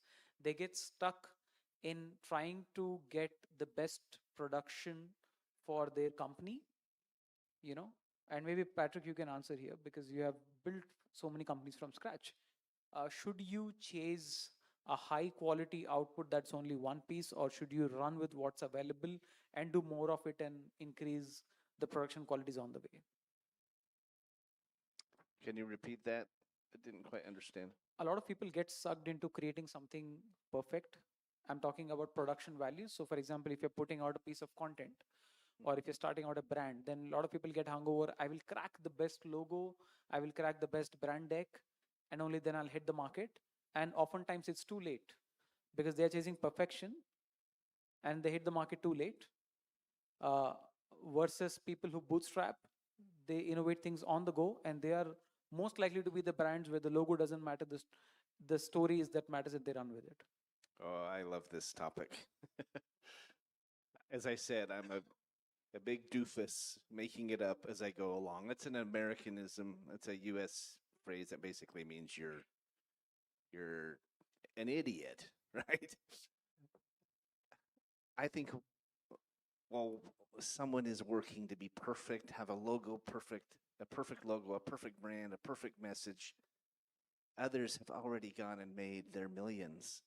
They've left them in the dust because they got out and went to work. I'm a visionary. I can see ideas I want to do, other companies we want to do, and we just go do it. We step into the dark and we go to work. And we make a lot of mistakes. And we've started with vendors. We decided we're not a good fit and backed up. And you get better at it, right? You build a good team, you put in systems, you get more experience. But to answer your question, I think you should always just get started. Sure, you have to have some basics, but you learn by doing, you perfect over time. You will steadily not only become better at what you do, but become more memorable as you go along. And you'll have a story to tell about how you got there. Your customers will say they appreciate it, that he made mistakes, that he wasn't perfect, that his company grew just like theirs is growing, and they can resonate and relate to what you're doing. So I will always say go do it first and then improve over time. Improve over time. Perfect. The next question, Zindris, we can start this with you. Fast forward 2 years from now, what habits should people and brands build now so work is remembered going forward? Well, I have two parts. I want to piggyback off Patrick said first, and maybe as Americans, we have the audacity to just think we're going to be great at everything, and so we'll start and realize that it is the journey. And most people, before they get started, they do want to have everything perfect, as Jay said, but for the most part, the journey is the story. The journey is the process for you to become the person that can have that $1 million brand or that brand that's going to be memorable. Now, while I wanted to add to that, I did forget what the question was. Can you ask me that one more? One more time? The question is, fast forward 2 years, what should people and brands do now that will make them memorable and they'll make it count 2 years, 3 years from now? So moving forward, and the way we are moving with social media, I don't know the age of everyone up here, but I remember a time when computers were just beginning to be in homes. And so that was, oh my gosh, having a website was such a huge thing for your company. Where we are now, social media and creating an online personal presence that people can actually go to and click on and understand who you are, is not just affecting the celebrities and the people with 1 million followers. That is also going to be affecting each and every smaller brand, entrepreneur, creative that wants to have some type of platform. People want to know who you are. People want to know if you're authentic, and people want to believe in you. We have so many things going on in this world that causes people to distrust others and what their message is and what you're saying. So saying something or doing something online, just like it can cost you your job if you were corporate, it can cause you issues in families and things to that nature. It will also cost you your business. So building a good, positive, personal brand that people can not only relate to, but are proud to be associated with is going to be very important for brands. I would like to add to this. There are a lot of things with, because the way everything is changing, AI is taking over, next generation's with the way they are, thinking. Everything is so fast changing. There are a lot of things as a marketer we need to do so that we are, remembered. But one thing always works is make your audience or make your consumer part of the experience, because people will never forget if they are part of that ad or, the whole experience what you created. um, that's something which always stays because it's something where they have felt it. So that's something I always think will stay. I think we build for meaning. We'll conclude this session and then with a small conclusion from all of us, and then open for questions. From this conversation that all of us had, what would be one line takeaway for the audience, right? Like something that they can take home from what we were all speaking. We spoke about doing things consistently. We spoke about things doing for a very long time. So if all of you from your personal experiences can give a one line conclusion, that will be great. If I have to like sum it up in very short, there are three things which I always focus to be memorable: is being emotional, being relevant, and being consistent. That will create some memorability for the brand or a person. Go ahead, ladies first. Oh, really? Okay. So I think the most important thing, but the hardest thing to do, is to be authentic. And one of the things I've been focusing on the most of my clients is unbecoming. We try to become so many different things and so many different people, but the authentic version of yourself, the one that wanted to create the business, the one that had the idea, sometimes from a child, that version of you is the version people want to see. People will connect to that person. You don't have to change everything about yourself in order to be memorable. Getting back to the core of who you are will make you memorable. Going next, I would say perfection over progress over perfection. So getting started is one key takeaway. And around AI, I would say use AI as your assistant. Let AI help you draft your message, but then you go ahead and earn the moment and bring that spotlight to the work that you are delivering and create um, the most authentic and yeah, be authentic. I think, as you said, like being authentic is the most important thing. So do that and stay consistent with what you're doing. I think you will make success. You wanna go Shamas, ahead, Patrick? Go ahead. All right, from my end, the way I see it is basically we spoke about being authentic, being vulnerable, 100%. I think also what we need to do is once we understand the fears and the aspirations of our target audience, so what makes them wake up at 3 a.m., who they want to be, and we offer them the solutions. So we're listening to them. We make them feel we're part of their journey. We stick our brands and we stick with them. But most importantly, after we give them the product or services, we need to listen to their voice again. We need to listen to feedback. Are we doing it the right way? Are we failing? Are we letting them down? How can we improve? So I think the more we understand who we are serving along the journey, the more we can keep on improving ourselves so that we make sure we're always with them for the long run and they always stay with us and with our brand. Great. I couldn't have said it better. Great minds think alike, right? I was going to say that I think we talk a lot about what we can do, what we should do, and who we are, and how we should act, and what we should say, and when we should say it.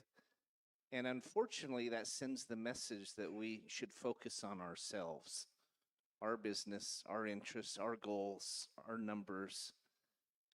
I think we should throw all of that out the window. Not that they're not important, but they should come secondary, just as my friend here said, to our customer. We have to remember we have 2 ears and 1 mouth. We have to put their needs and their desires ahead of our own. If we can think about that and not just make it a nice add-on frosting on the cake. It's not just an afterthought. I was in a panel earlier this morning. We were talking about purpose in our work, and one of the guys named Don, he said purpose is not a skin; it's the whole body. It's what the entire project should be built upon, because then it influences everything else. I think the same applies with being memorable. You become memorable by forgetting about yourself. They say you lose yourself in the service of others. That's when you become memorable. And you also, not only will you become memorable in the process, you'll become more successful. You'll enjoy your work more, find more satisfaction in it. You'll touch others and create ripple effects that grow into snowballs as they grow and they get bigger and bigger and bigger, and you'll impact potentially millions. But remember that you do it by forgetting yourself. Everything else takes care of itself. Absolutely. I think a great one-line conclusion before we open for questions will be, if we create enough value for others, value will come chasing us and memorability will happen by default. So make authenticity great again, and we'll open up for questions. Maybe we have 5 minutes, so we maybe can take 2 questions. Yes, please.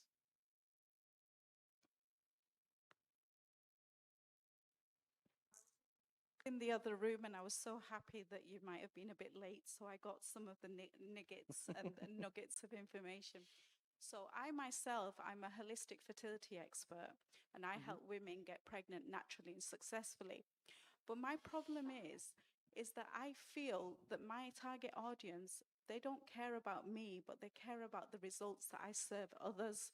So they don't really care what I'm doing. That's my perception. So what's the advice that you would give to someone like me? I had my own infertility journey. My tagline is that I've become the therapist I couldn't find, and somebody saw me and she called me the womb lady, and I'm taking that because I quite like that. And I keep on changing my message. And then I also have the imposter syndrome of, I need my messages to be perfect. I can't slip up. I can't do this, which I think you have addressed. And also my clients are just caring for their results. So what do I do then? I think you lead with the truth, right? Like Simon Sinek said, start with why. So I think an interesting thing to do, instead of talking about yourself, you talk about the people who you have helped, who are now happy, right? And they are the brand ambassadors for you. So you get their stories out and tell people that this is how I've helped these people. I would love to have a chat with you.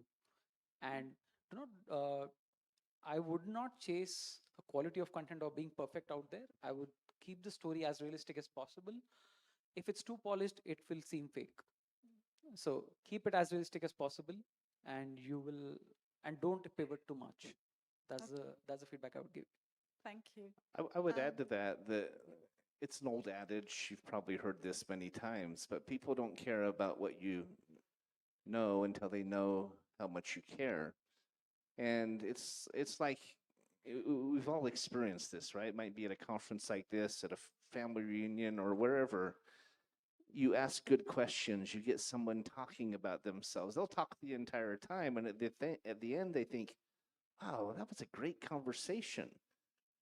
But they enjoyed it so much, and all you did was ask good questions, right? You got them opening up. A great company asks good questions of its customers. That's how you build rapport. That's how you build trust. That's how you differentiate yourself from others. Don't focus on yourself. Focus on them, and you'll become memorable. You'll do more business. You'll create those ripple effects, and it will impact them. Actually, just to add to that story, one of our authors is also into infertility. She's a doctor, infertility doctor, and she had her own story of having difficulty getting a child. Yeah. So when she shares with her clients that I'm not only a doctor, I'm a mother, I'm a wife, I'm a sister, and I've been through a lot of stuff, they relate to her. And then she asks them the right questions because she's been in their shoes. She builds rapport with them, and then they open up with trust. And guess what? When that trust is between a patient or a person with a doctor, they start to tell you things they usually don't tell you, and you will get to the core of the problem. Because sometimes the problem would not be only with the woman she's seeing. Maybe it's from the partner sometimes.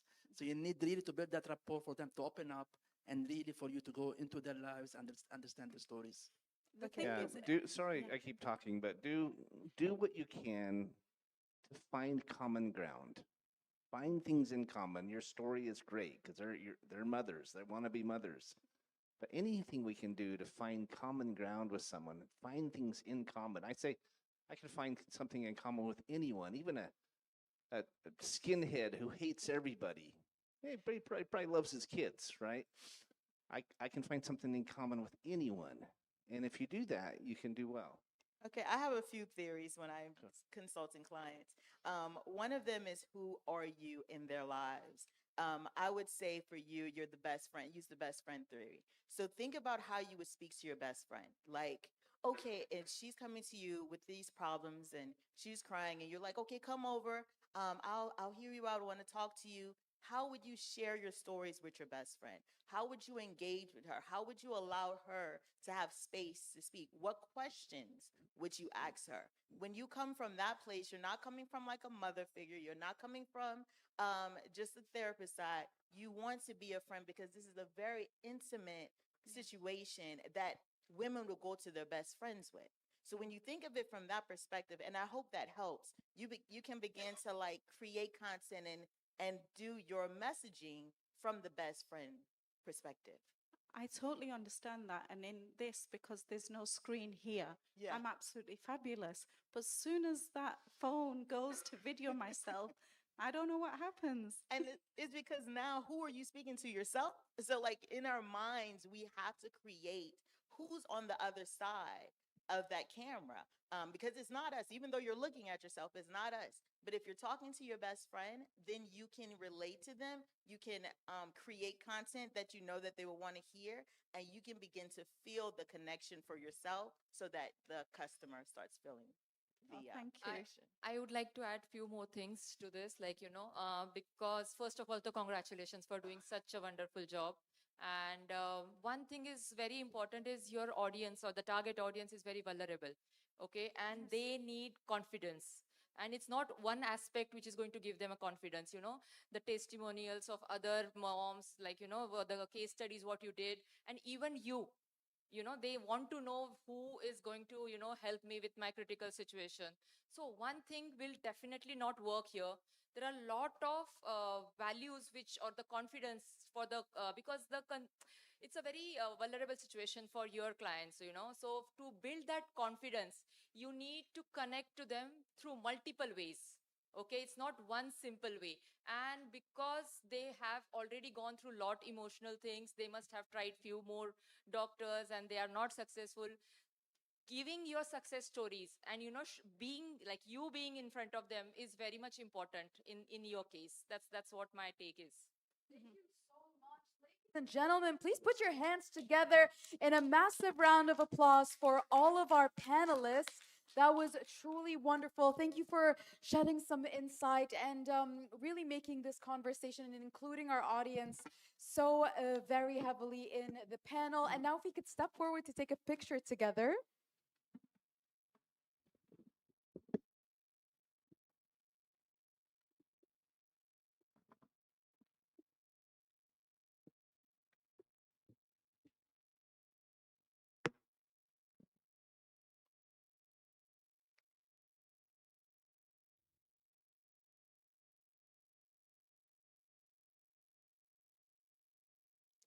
And once we're done taking the photos, if someone can give me their phone, we'd like to do a little something with the crowd. It would be really lovely.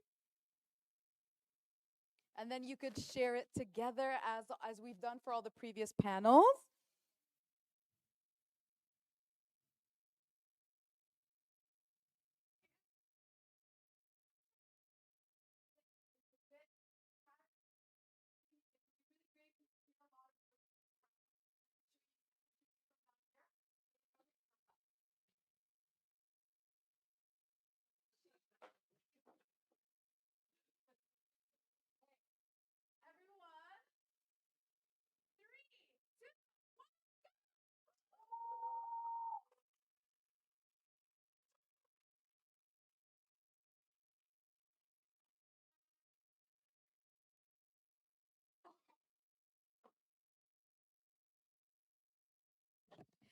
And now, ladies and gentlemen, we move on to our next discussion titled From Coworker to Cobot AI in the Workplace. It is all about how artificial intelligence is moving beyond automation and actually stepping into the role of collaborator.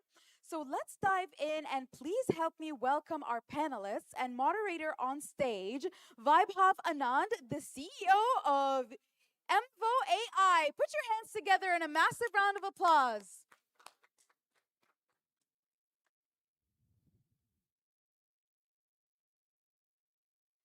Joining him, we have Mr. Santosh Kumar, the Vice President of Infogain India Private.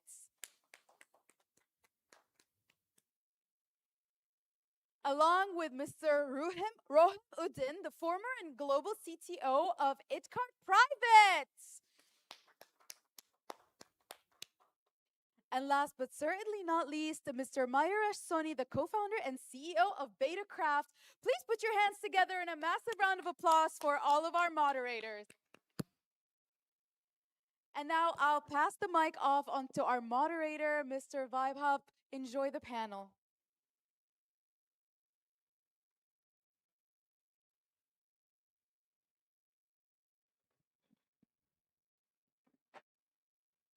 Hello. Hi, good evening. Thank you so much for having us. Looks like a fairly cozy chat. Hello. Right. How are you guys feeling today? Good to see so many people here discussing the future of artificial intelligence. Let me start off with a bad joke. And does anybody know what is the absolute opposite of artificial intelligence? Anybody?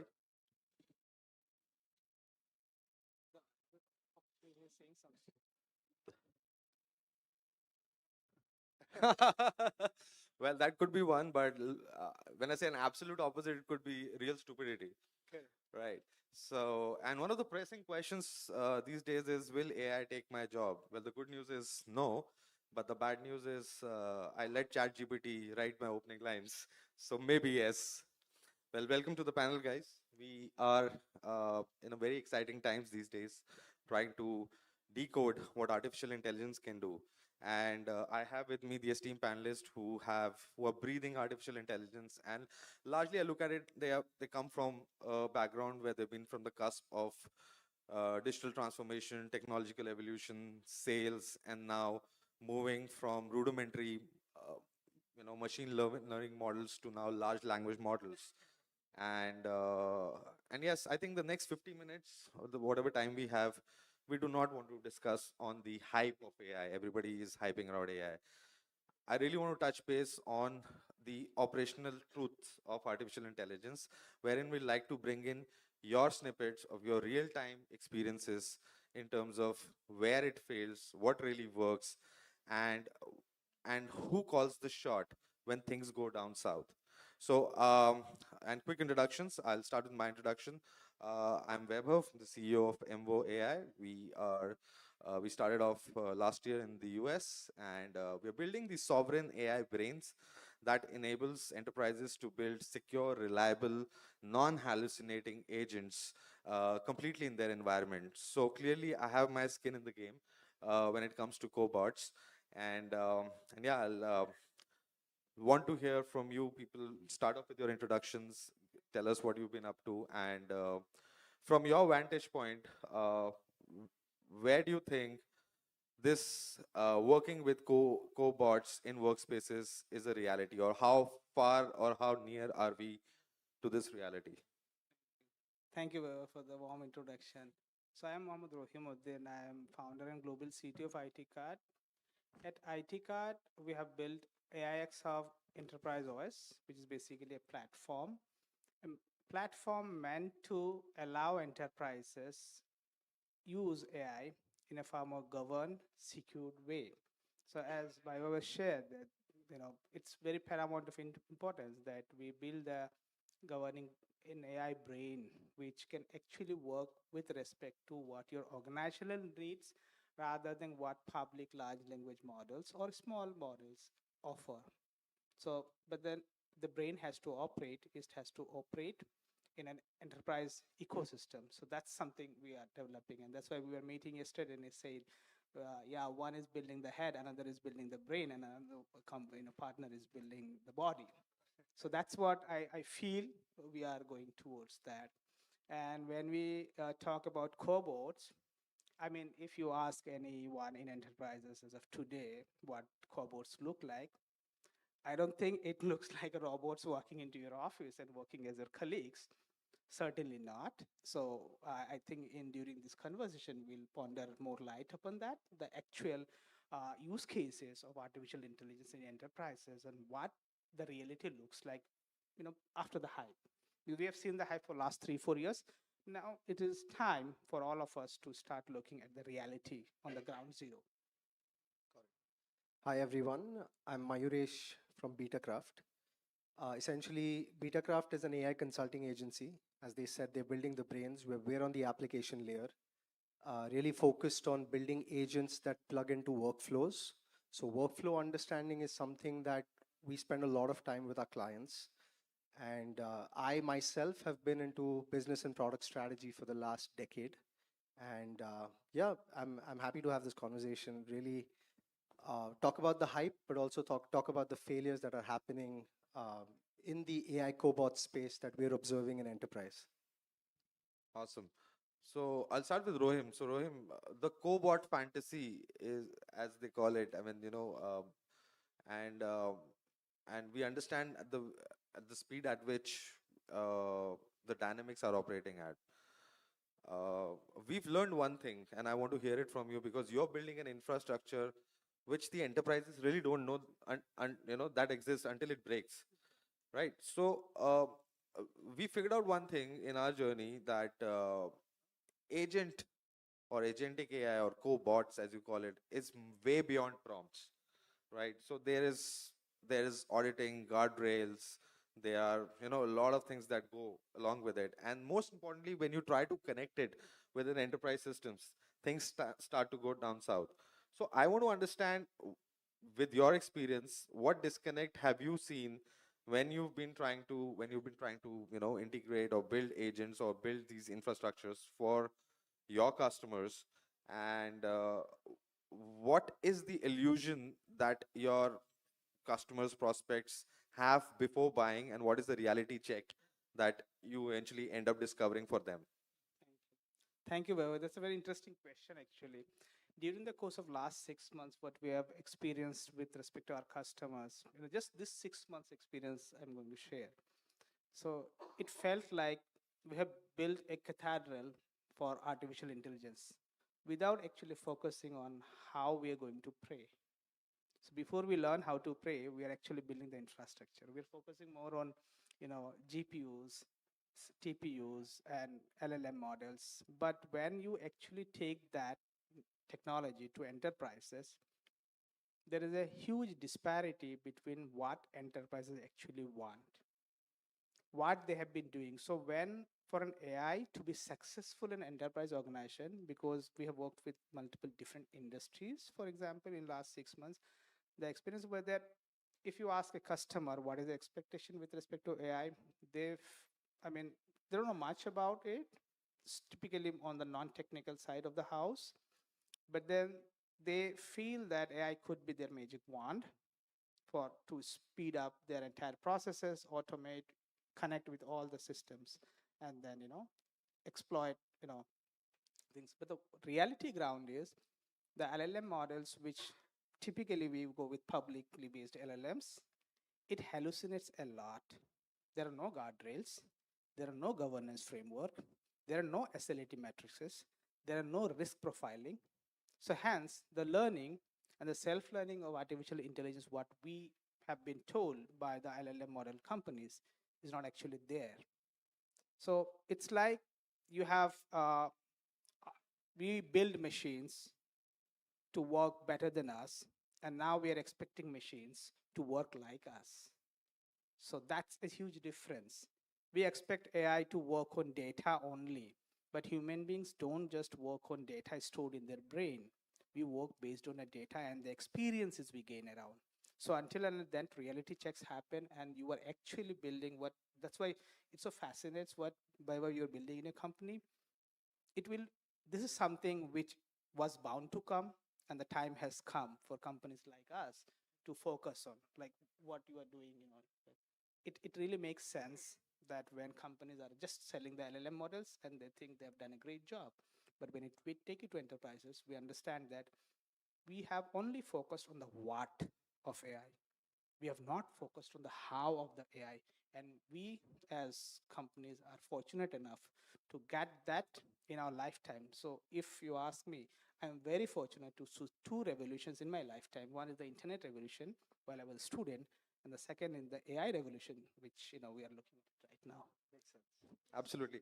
Following up on what Rohim said, Meuresh, so applications is what gets your foot in the door, and I'm sure when you're talking to enterprises and your set of customers, specifically from the domain that you come in from, when you spoke about document cognition and document processing, there's a lot of manual intervention, right? And I'm going to touch base this particular topic in one of the other sections. Is, of course, while you're building applications which eradicates unnecessary manual work, uh, how much of hallucination do you see that can get kind of catered through your normal engineering that you eventually deploy with whatever we have learned so far, and what is the scope of new nuances eventually? I mean, what are the, if I like to put it across, what are the key aspects for you to ensure that you deploy an application, an agentic application, which to an extent at any given point of times is operating at a 95% efficiency? Yeah, that's a great question. We have a framework called as the custody framework with an I, Right. basically.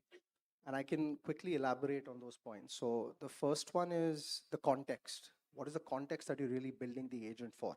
I have a lot of people coming and telling me, please build us an agent because we want to reduce our workforce. The goal is not clear, right? And that lack of clarity is going to result in a lot of hallucinations. Like model level hallucinations, they are going to be there. The models are going to get stronger and stronger. You can make those hallucinations go away with prompts and system prompts and things like that. But really understanding the core problem, the context of the situation is very important when we're building applications. The other thing that we ask our customers is the U, which is the user tolerance. Like if an AI hallucinates, what's the tolerance that the user has? If it's in healthcare, the tolerance is going to be low, right?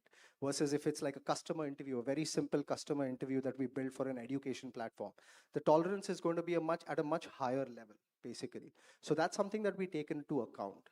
The third is the S. The S is where we're talking about which are the most salient steps. Like in a workflow, you have step 1, step 2, step 3, step 4. Every salient step that we encounter that's going to be critical to this entire workflow, we have guardrails. We have mechanisms to really report that back up for a human in the loop intervention, right? The T is the task placement, like how are the tasks placed one after the other. Like if we don't really follow those tasks, we'll be building AI agents, but people are not really going to use it, right? So understanding the workflow and making sure that the AI plugs really well into the workflow is something that we really focus on. O is the domain, the operational domain in question. Like healthcare is very different. Legal is going to be very different, right? And then D is using vanilla default guardrails. That's not going to work. You need to have a context. You need to create the guardrails that are specific to a particular context. And the last, but probably the most important one, is the illusion that AI will do everything. AI is not going to do everything. You'll have to really break that problem down, understand what the responsibility of every single agent is, and essentially move on from there and get in the humans to make the right verification, validations in the entire process. So AI is really hyped, but without these set of principles that we've kind of outlined ourselves through the experience of building apps, it's like really shooting in the dark and saying that we're just going to reduce our workforce overnight. Bang on, Mayuresh. And I mean, while you were talking, it reminded me of an interaction with a bank that we've onboarded. And very clearly, I mean, and specifically the domain that you do, the application that you build around document processing. We were trying to work with a bank which was trying to build a system and bring in AI tools to eliminate or reduce the fraudulent claims. And now here's the best part, right? You want a system which will fail confidently, right? And then there are these humans who will eventually fail to catch up with that confidence of of saying not saying the truth. And that's where we feel that governance in itself becomes a very important aspect. And I think all three of us to an extent are hinting towards you know doing smaller things but doing them perfectly. Correct. Right. So I always ask this question to my friends and people, specifically my customers: can you please highlight what is your understanding of artificial intelligence? And then they start from 8,000 feet, and then eventually try to deep dive. And I think one of the basic fundamentals we have figured out is, and we largely work with BFSI, the segment which moves money and manages risks, right? So, and there are legal, compliance, security, and a lot of everything that comes around it. And I think one of the things that you very categorically put it across is that artificial intelligence will not do everything. It's not a superhuman. It eventually has to perform minuscule tasks and do it perfectly. Eventually it is learning. And more importantly, I think, as I would like to define it, what is my understanding of artificial intelligence? It's just a smarter way of doing automation, which you were doing with whatever means and methodologies earlier. And great, I think that brings me to you, Rohim, and I want to ask you about your experience about augmenting these large models, and what has been your. I want to largely understand more about your failures while customer deployments. With respect to building smaller AI applications, or smaller AI bots that you're trying to deploy with your customers, what have been your failure points and how have you evolved from them? So if you see, I just want to touch on the point, Yeah. what about governance, what we spoke. Governance, the way we understand, if we look at AI, we, I think we are, actually looking at a gold mine, frankly speaking. But then we are looking at the gold mine and trying to dig it with a plastic spoon. So that's the situation of enterprises today. Governance is not your documents. It's not your policies and procedures. It has to be integrated in workflows. So that's what we have seen, the failure of governance in enterprises. Because you have to understand, as I said, that we build AI. AI works in very different way than we human work. So there is a fundamental difference. There has to be a fundamental shift of how we will use AI. So that fundamental shift, I think you both are touching on it on different angles to it. And largely, if you look at companies who have spent their time and effort doing proper research and who have a great background of like application designs or supporting customers prior to AI era, are able to see this more clearly. So that's what is kind of a discovery call for us, and that's what was a discovery call for us when we initially started building the product from last 2021. So initially we wanted to go for a SaaS based model, but then we understand one size doesn't fit all. So that is one big thing. Even if you see the AI applications differs a lot between different industries, even a financial management of a manufacturing company is very different than a healthcare. We work with healthcare, we work the RCM space and a hospital, development, construction, and as well as the, we have a lot of different partners we partner with. So the realization is that we cannot augment unless we understand what we are trying to augment. Simple truth, we as if you look at the world today, there are two different sides of it. One I would call the millennial side of us, who have the knowledge, the expertise, the experience about how organizations work. And we have, the new generation, which is like bots. They have the data, they're fast, smarter, and they can work 24/7. So there is a parity between two sides of the coin. So then how do you bring that parity? That is very critical in this space. So now, as I said, for augmenting what happens, like I will share an example of what is happening in the United States. 30% of the workforce of water bodies water bodies, it's centrally managed by the federal institutions and state institutions in the United States. So 30% of the workforce will be retiring in next 5 years. So you have one generation of the new workforce, human beings, coming into the plants, and then you have 30% of the workforce going out.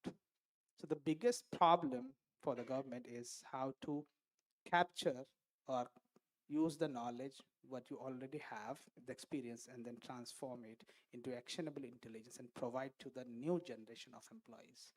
So that is where we found that there has to be a way, because if you try to do knowledge transfer between two human persons who has worked for 30 years, you cannot do that in 1 or 2 weeks. So that is something, an opportunity for us, which we have understood with our partners, that we will be building that learning management system which will allow it through AI. So that is one thing. And Yeah, I'll have the same question for you, but I want to hear from your perspective on where where augmentation fails and what has been your failures and learnings from that. So again, to Rohim's point, essentially, I think of this as an input and output problem, right? So when we're really trying to augment a person or a process, we're looking at the input data sources that's really going to guide the AI. Let me give you a very simple example. If I'm really wanting to send out a very simple example of sending out an email to a lead, right? When I'm sending out an email, there are multiple sources that I can look at. One is the transcript of the call that I had, right? If I just base it on that, the AI is just going to give me an output that's just going to be related to transcript. Now let me just pick a brain of a human. Like if I have to do that, I'd probably do some LinkedIn research. I'll think about the in-person meetings. I'll think about the tone of the person that I'm speaking to. I'll be thinking about so many data sources that feed into really drafting an email, right? And that's where this vertical integration of AI, as long as you can create vertically integrated AI systems at scale, it's very difficult to augment. If you can really augment tasks that are single data source. Like for example, we did one, which we are doing right now, is a very simple invoice to ledger augmentation, right? One single data source. I have a chart of accounts and I'm using AI or the LLM to just create a JSON. I don't want to get too technical, but a very structured form of the invoice, which then runs through a chart of accounts and eventually creates a ledger entry. Now, this is a single data source. The AI is not going to hallucinate a lot there, especially with how the models are moving. As soon as I get to different data sources, if I'm not giving the prompt to be very clear of what needs to come as an output, it's going to start hallucinating. And I think that humans that can think in an integrated manner across these different data sources are at this point of time irreplaceable. But people who are just surviving on that single data source, I think they're going to be replaced in the next few years. Oh, very, very, very aptly put across, because what I'm hearing is pretty much consistent, that augmentation will be in control till the time there is a residual human agency. Exactly. Right? And the moment the human becomes passive, we give the powers to the AI to override, and that's when things go left, right, and center. And yeah, I think that brings me to the next question. And around, I mean, I just want to hover around this for a minute or two. How do you govern this? Now, what my understanding is that governance, or every company has a AI governance policy which lives in a PDF. It is very beautiful, and it is reviewed once in a year, and it breaks immediately once it gets into the operational reality, right? So because it's always looked upon as a policy, it's never looked upon as a cultural document, right?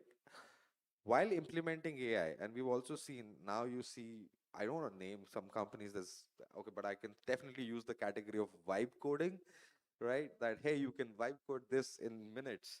I don't think those enterprises or those customers are winning who are trying to achieve this faster. The ones, it is again the same, it's taking us back in history, the dot-com bubble. Everything was happening very fast, and then it kind of burst, and then things were rebuilt again, right? So my question to both of you, and you can take your turns to answer, right? Why are these questions not being asked today, and have you tried to understand? Because as I said, it's a cultural question, and very importantly, who has the authority to decide what gets logged in? And a very critical question, who goes to the jail when AI takes the wrong call? I can quickly take that one. So governance cannot be a generic policy across the organization.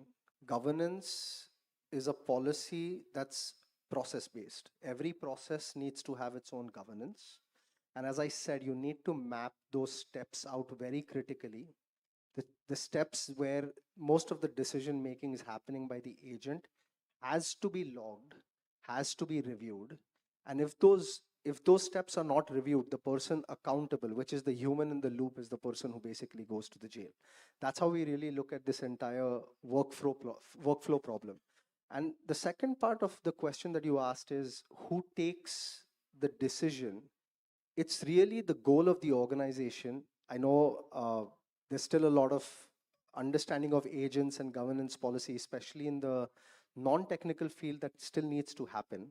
But it's our job as application builders to really transparently tell the CEO, the decision maker, that this is something where the AI agent is going to fail after understanding your process. And this is somewhere where we can really know that this is going to give you the 95% output that you're really expecting. So that's how we really map it out to the entire workflow. So I think I really align with the question and the answer which I've heard.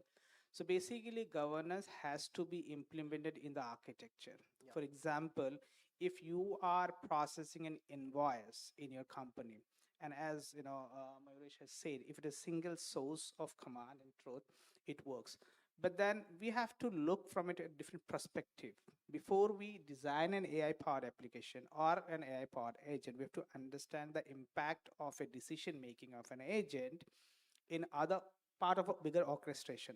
Like for example, an invoice processing or salary processing by an accounts agent have a deep impact on the HR, on the administration, on the larger part of the finance. So every decision has consequences. So so rules has to be there to mitigate those consequences and act. And what we are trying right now is we are going at a rocket speed. We're trying to go to autopilot mode as an enterprise across the world before we learn how to do it in a co-pilot mode. So there has to be a framework and an operating system which guides enterprises to do that. And that's why if you really put a pilot and a co-pilot and ask him to fly the plane without a cockpit, it will not happen. So I think this is where companies like us are actually building the cockpit where human and AI will fly the plane in both the modes. So an enterprise has to actually de-escalate, de-risk itself and try to run things on a co-pilot mode before they go to autopilot, because it's like you are giving a normal driver who knows how to drive a car, and you give a Porsche and a Ferrari and a Dubai runway and you ask it to drive. Based on data, if you plug in, it will fail. It will make an accident, and you know what are Dubai laws for that. That is something we have to be cautious about. We have to educate our customer that that's thing, what Mayuresh said. It is a journey and which exposes a lot of things, and we have to help the customers before we take them onto that flight with us. That's a really good analogy. Really. No, you answered a lot of questions. While you were talking, I was remembering a meeting we did with somebody, and how they were so excited to get a co-pilot, and how beautifully it was able to build agents for them. And then my question was, how many of them are in production? And I was talking to like senior IT executive there, and like, how? What do you mean production? Like, a simple question: how many of these agents are interacting with your real-time workflows, or interacting with your customers, or processing data around it? And the answer was zero. And we figured it out that yeah, we're far away from reality, because the question that you, and the point that you particularly raised, is that governance has to be embedded in the architecture, right? And that will slow things down, Yes. right? We are not in a race. And I mean, That actually is like we have to focus more on the accuracy than the speed, essentially. Otherwise, if you're just producing agents at like every day and night, it's not really going to get into production. And the accuracy is where I think you're going to maximize your ROI. absolutely. You know, the idea of agentic AI, I mean, and we face it every day, is that you can just give a command and keep your brains in a jar, and then, let it do its magic. It's a simple use case, and I always use this analogy. Most of us flew down from India, right? And imagine you're taking a flight and you're saying that, hey, you call up the airline and say, and let's say there is an agent sitting there, the agentic agent, and saying, hey, I am not very happy with your economy class. The seats are cramped and all. Please upgrade me to a business class. Now, if there are no proper guardrails, governance, imagine it actually goes ahead and does that, and look at the kind of loss it's gonna incur for you. So, but here's the reality, that definitely you would need to have it live with you and grow with you in the systems eventually, but you cannot shy away from the whole idea of skipping the governance. If it takes 9-10 months for the CISO to give you a clearance, might as well, it should take that amount of time. And I always appreciate the fact that your customers equally participate in the journey of this failure, right? Having said that, coming back to the topic, and I see that we're left with 9 minutes on that. uh, there will be certain jobs which will get eliminated. For example, when you say a, a telecaller agent who is reading a script, these roles will get redundant. There will be certain areas which will require a fresh approach altogether. I want to understand from the industries that you are looking at, but there will also be certain new aspects. So let's say if there is Bob uh, who does a 9 to 5 to do a particular task, is been given a tool to work on. It doesn't mean that the tool will replace him. There could be aspect that the tool really enhances the way he operates, or improves his efficiency.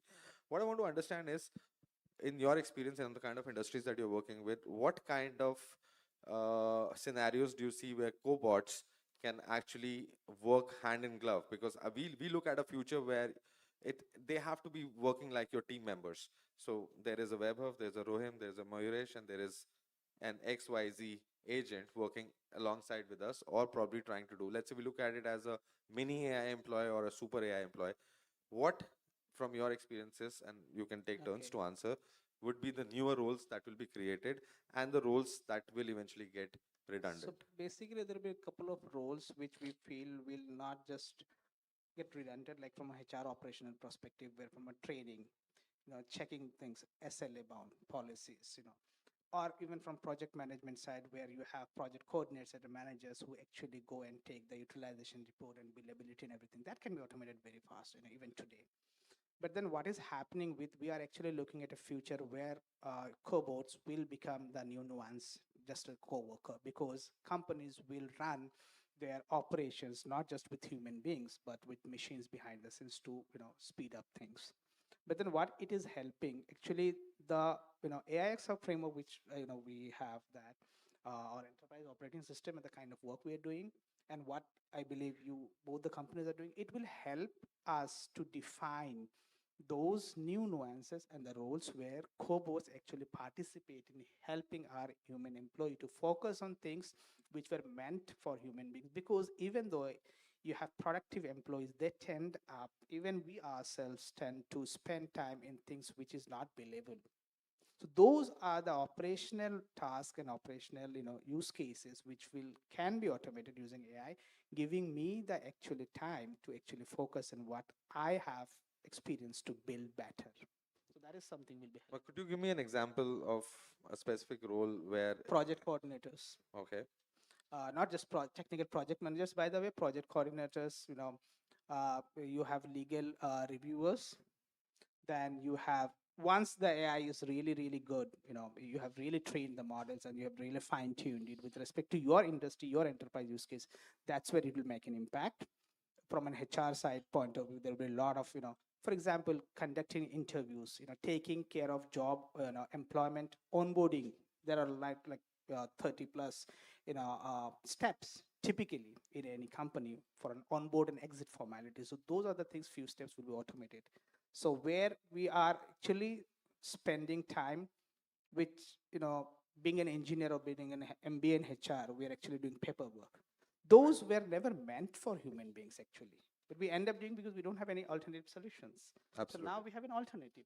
So Yeah, I think- Mayuresh. So I spoke about this. Single source jobs, they're going to go away, especially if there is already a verification layer in the middle.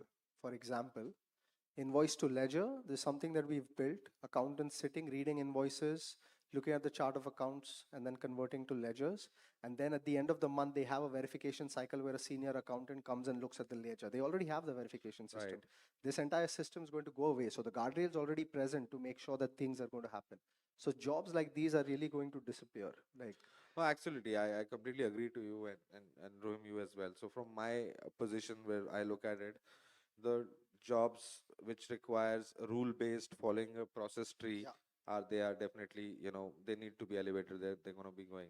But then they're going to be AI specialists, right? So that's where the whole concept of brains comes to life, where we figured out that for any specific industry, we got to make sure as industry, as the ones who are running, who are part of this industry, that if you are loyal to your customers, you have to ensure that their proprietary data should not move to public LLMs. That's more of a threat to from a perspective of a lot of other things coming along with it, right? And that's where we, when we started off, we looked at it from the perspective that whatever damage it will eventually do, let it happen. But then there we need to create certain brains, industry specifics, SLMs that can be deployed, reused again and again, so that with more and more conversations or more and more data uh, being ingested into these systems, the systems become smarter, and you can now create many AI employees or cobots which can work hand in glove with you. So that's where I think we feel that the future is eventually progressing, and more than selling, I think, or overselling is out of position right now. But more than doing anything, this is an exciting time to go out there, have a chat with your customers, and always come out with a perspective that you really leave them with a thought to ponder onto, because whatever time it takes to deploy to we see a future. I mean, of course, there's still miles to go before we sleep on that. So I want you to So perhaps add basically, you said it very rightly. So the decision making part of it, intelligence, the guardrail, the informational systems, intelligence part of it will stay. So we'll have a lot of new jobs. So if you check history with any kind of disruption, where new technology killed 10 jobs, 100 jobs, it killed 1,000 different kinds of jobs. We just have to mentally be prepared for this new world which is coming in front of us, and prepare ourselves to be able to participate and stay on top of the game. That is something we as human beings should focus, irrespective of what industry we belong, what job profile we belong to. makes sense. Yeah. And just to summarize, I think it's been a great conversation. I know we just have 2 minutes, and let's probably open up for questions. But we'll take this outside over a yeah. cup of coffee. Unfortunately, the question timing is part of the panel Sure, time, so sure. we No, that's unfortunately okay. ran out No of problem. time. Just one quick thing I wanted to add for everybody in the room. So essentially, as a part of the conference, we have like 25 discovery calls, and we promise to build 25 agents, which is free of cost. So if you have any kind of processes that you want to automate, come and talk to me at the booth, or there's a QR code just outside this hall. You can come and just quickly check and book a conversation with me. We just have a few slots left, but happy to really talk with people here. All right, we'll open it up for the audience and love to hear some questions. Yep. Great panel discussion. It's definitely different from hype, like you guys said in the beginning. So we spoke a lot about safety side of AI, like hallucination, confabulation, right? But how about the security side? So we heard lots of horror stories coming out, right? Like Microsoft Copilot got attacked, right? There is an open issue right now, which is called zero click, right? Another one, like there are lots of news from the world, like one of the companies sell car online. One guy just went on their chatbot and just manipulated a bot and bought a car in $1. So you guys are deploying it in real time. So what's your experience? What actually you are doing to safeguard your agentic systems or AI systems? Very interesting question, by the way. So it's about deploying AI. So basically, if I relate to you, we build, you know, if it's like, we are build a phone, iPhone, great phone, by the way. And we started building all the apps we need. So agent for car selling is an app, but then where is the operating system? That is missing. Yeah. We have to focus on that. The cockpit. Yeah. The brain. So what is happening now is that when the agent executes the command, the orchestration, that you have to have different agents. Like for example, when you hire a new employee and give him all the authority to run a department, it will do whatever it knows. He may not be or she may not be the expert. But in an HR department, you have HR, head of department, directors, VPs, senior managers. Why do we hire them? Because end of the day, the work is getting done by the executive level employees to manage the guardrails. So until unless you implement agentic framework with the checks and balances, so that one agent gets the job done, another agent does the review. So you have to have different personas of agents. You have to mimic how you run an organization with humans. The same way, if you mimic and create your agentic framework using that structure, I think we took decades and decades to fine tune how to run organization and best standards. I think it's time for AI. We have to implement the same. Very well said. Marish, Yeah, I second that. And I really think it's to the guardrails. Like, if you're really talking about chat GPT, it cannot create a guardrail specific for your use case, right? But when you're really creating an agent with a specific purpose, you can really create the guardrails, and I don't think these problems will really arise in that case. Absolutely. Talking about, I'll just end this, cobots and new jobs coming across.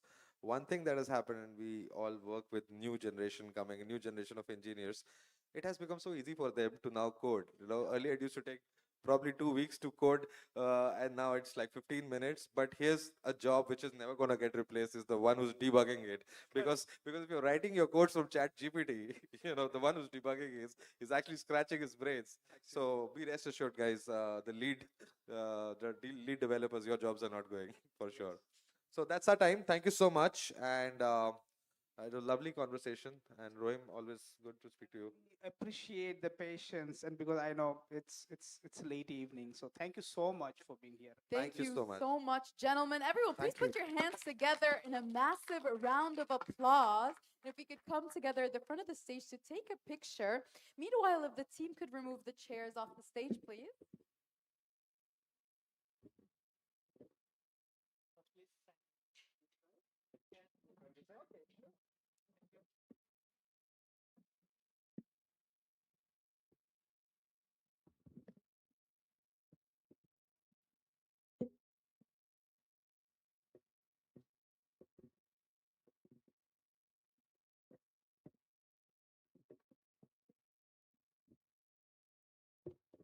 And now I'll take a video with you because the crowd is a little sparse. I just want the crowd to be super loud in the background, and I'll film you from here. Anyone want to lend me their phone? So I'll be here, gentlemen. Good job. Yeah, thank you. All right, everyone. 3, 2, 1.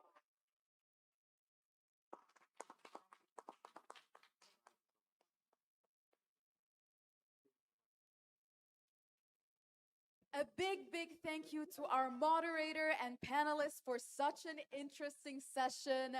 Let's make sure to keep the conversation going off stage. Make sure you ask a lot of questions. There's no better opportunity than right now to to really get to know more. You're among some of the most brilliant minds, and of course, this is the time to connect and learn more. Now, ladies and gentlemen, up next, we have our awarding session, our recognition session. Anyone who still has not joined us right here in the ballroom, please join us. We will be starting very shortly.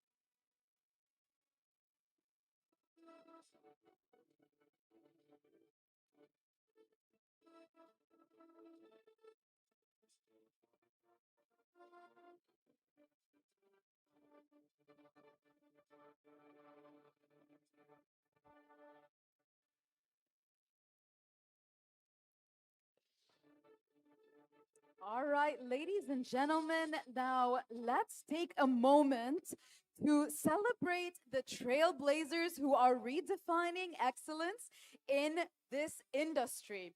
This recognition session shines a spotlight on those who are breaking the barriers, challenging the status quo, and making a lasting impact. We talked a lot about impact today.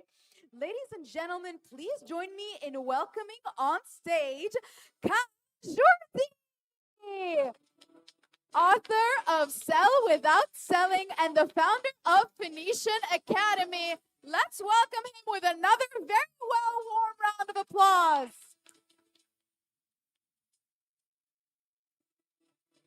And now, without further ado, ladies and gentlemen, please put your hands together in a massive round of applause for Abhijit Ram, a 15-year-old tech innovator, entrepreneur, and the founder and CEO of Our Crazy Code, recognized as one of India's youngest CEOs.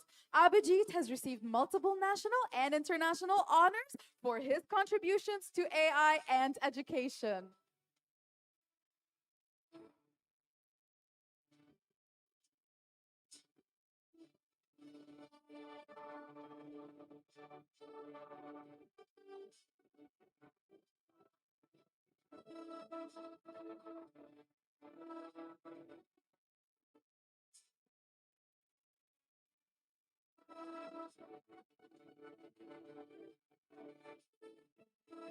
A huge, heartfelt congratulations. And as you know, and as our previous awards, feel free to hand me your phone. We'll take quite a lovely video together up here on stage once you join us on stage. Now, ladies and gentlemen, up next, put your hands together for Kumar.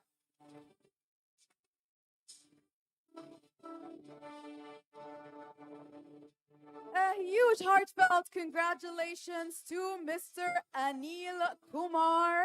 He is a visionary leader in the media and entertainment industry with over 8 years of experience driving innovation, revenue growth, and transformation. He currently serves as the Director of Growth and Business Development at Sakata Media Services, a leading provider of Progress and OTT solutions.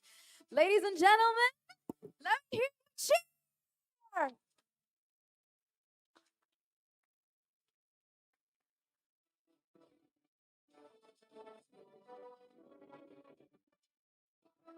Up next, ladies and gentlemen, please put your hands together in a massive round of applause for Envoy. Founded in 2024, Envo AI is an award-winning AI workforce platform that empowers enterprises globally to rapidly deploy intelligent, human-grade digital employees across voice, chat, WhatsApp, and back office tasks. With active deployments across Asia and planned expansion into the US and GCC, MVO is redefining how global businesses engage their customers through scalable, empathetic digital workforces. On behalf of this organization, please put your hands together in a massive round of applause for the CEO, Vaibhav Anand.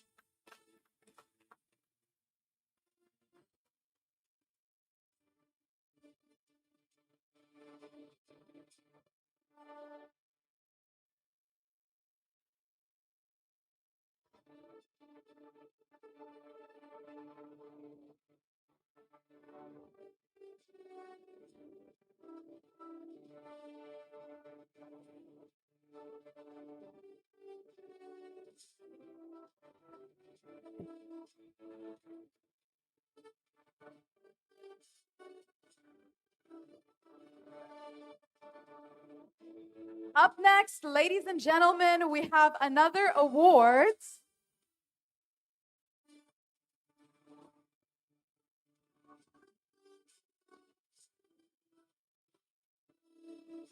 Ladies and gentlemen, please put your hands together in a massive round of applause for FUELD.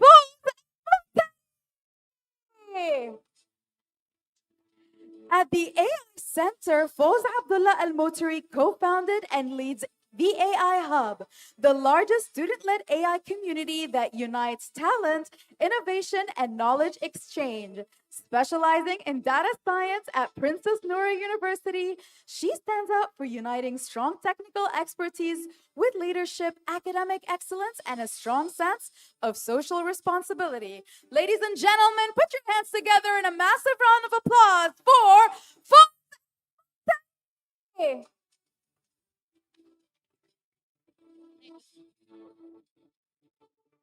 Hi, thank you so much.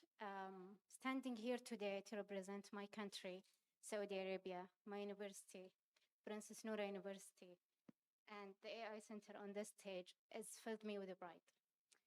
I want to dedicate this award to my family, the heart of every step I have taken, to every team I have worked with, to the AI Hub team. You inspire me every day. And it's such an honor to stand here as a leader of such an inspiring and promising team. To the director of the AI Center, who's also my supervisor, your guidance has been transformative. You supported me all the way. You believed in my potential. And I am deeply grateful for everything I have learned from you and everything you have invested in me. To all of my friends, to the Data Scientist Forum, my thanks to you is more than I can express. You stand by my side all the way, in each step, each milestone, each achievement.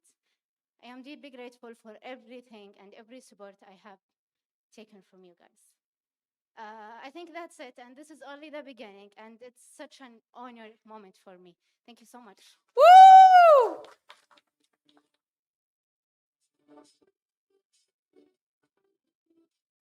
A huge heartfelt congratulations for this well-deserved success.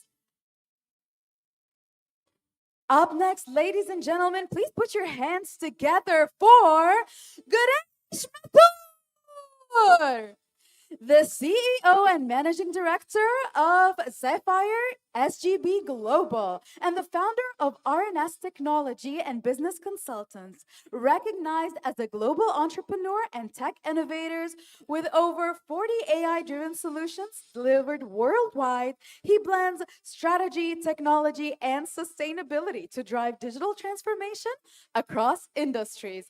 Put your hands together once more for Mr. Ganesh Mathur.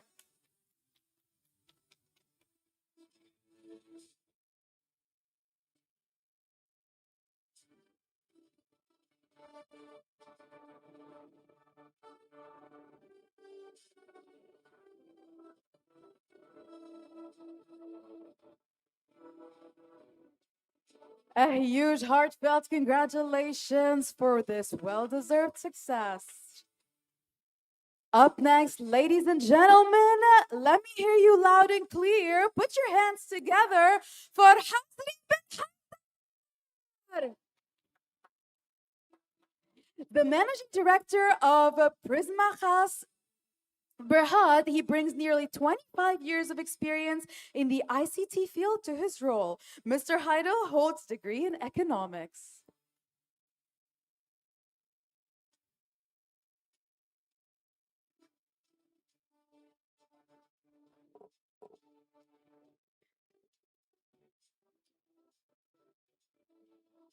Ladies and gentlemen, on a 1, 2, 3.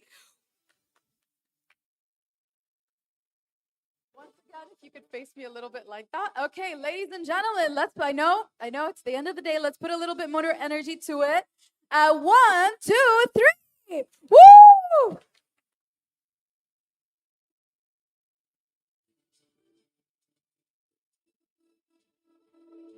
A huge heartfelt congratulations for this well-deserved achievement. And now, ladies and gentlemen, we are here to honor an entity.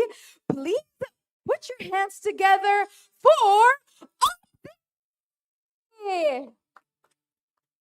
On behalf of the organization, we welcome on stage Derek Czar to receive the award.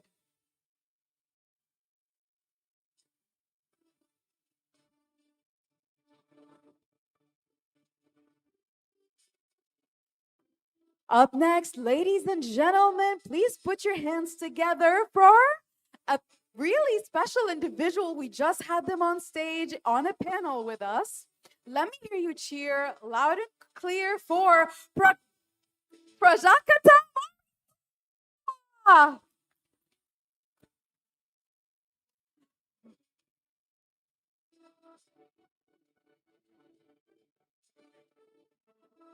Prajakata Marwaha is the founder and managing director of DUI's Management Consultancy Dubai. She's a visionary leader with over 20 years of experience across tourism technology, marketing, trade, and consultancy. Her entrepreneurial journey truly reflects a brand of strategic foresight, innovation, and unwavering commitment to excellence. Ladies and gentlemen, put your hands together.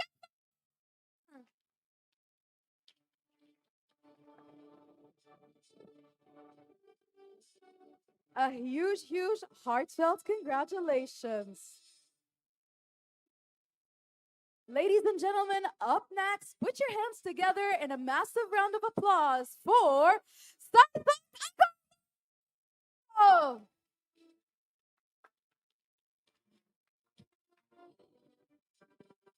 Sarthak Agarwal is the founder of Founderverse, embodying a new generation of visionary leaders and social change makers.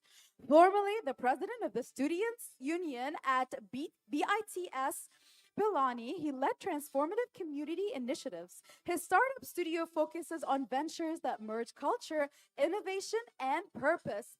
Ladies and gentlemen, put your hands together for Sarthak.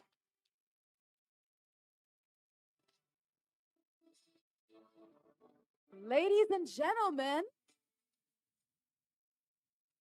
up next, please put your hands together in a massive round of applause for Serafax. On behalf of Serafax, please welcome on stage Prince Joseph Singh.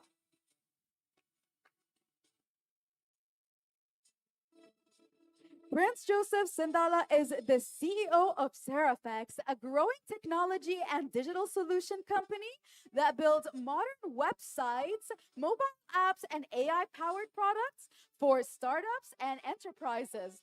The company is known for creating high-impact, performance-focused solutions that streamline operations, elevate customer experience, and help businesses scale with confidence. Put your hands together.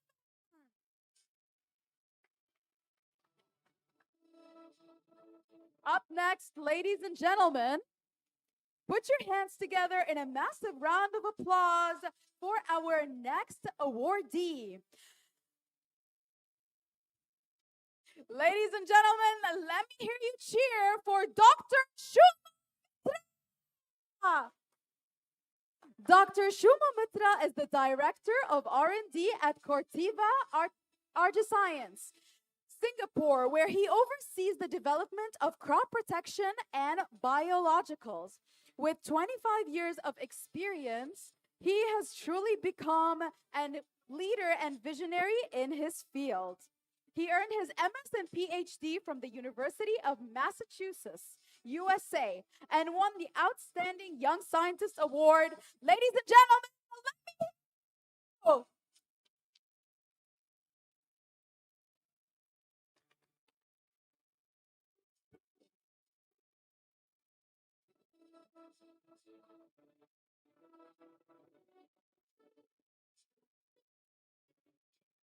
Up next, ladies and gentlemen, our next award goes to Miss. Our next award, ladies and gentlemen, put your hands together for Soma Bhattacharjee.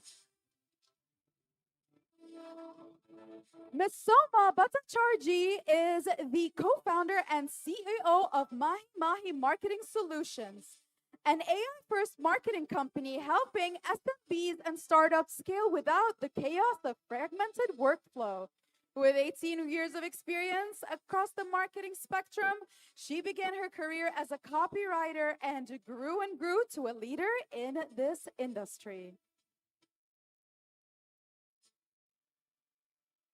Thank you, FUELD, for this recognition. I just have one thing to say.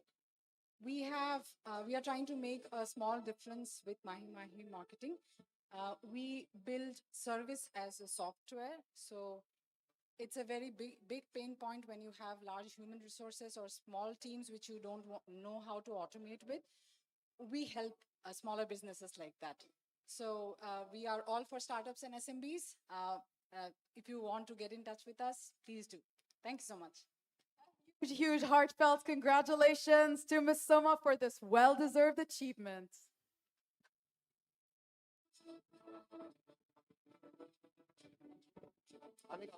Up next, ladies and gentlemen, please put your hands together for Vaibhav.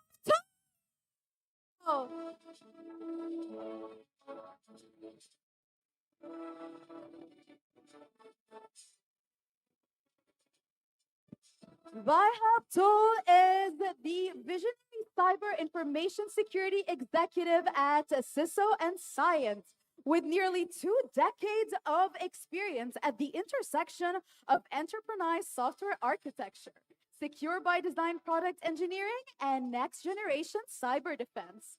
Honored as the CISO of the Year and Dynamic CISO Roy Champion. He is an MIT data science and AI scholar and holds elite certification. Please put your hands together in a massive one more time, ladies and gentlemen. 1, 2, 3. Woo!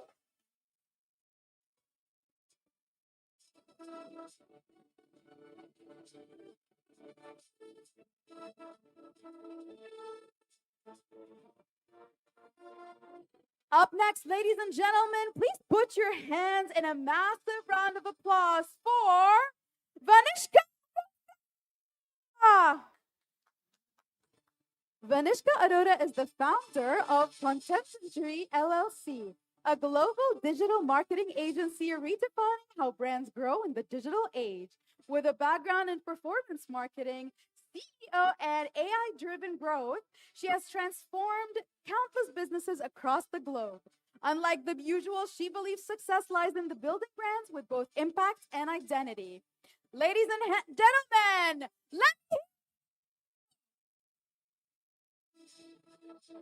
ladies and gentlemen, one more time. 1, 2, 3.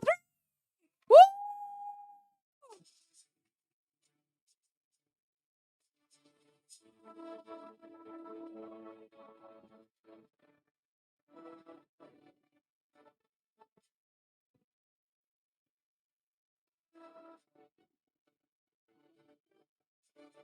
Up next, ladies and gentlemen, put your hands together in a massive round of applause for the Trends.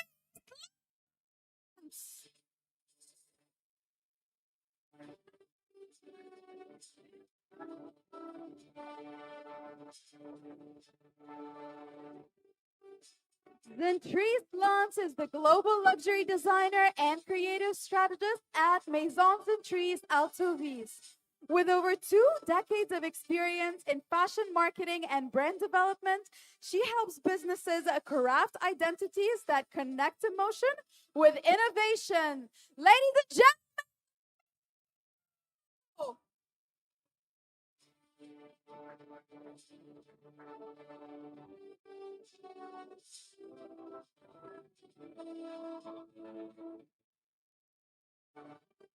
once again on 1, 2, 3. Woo!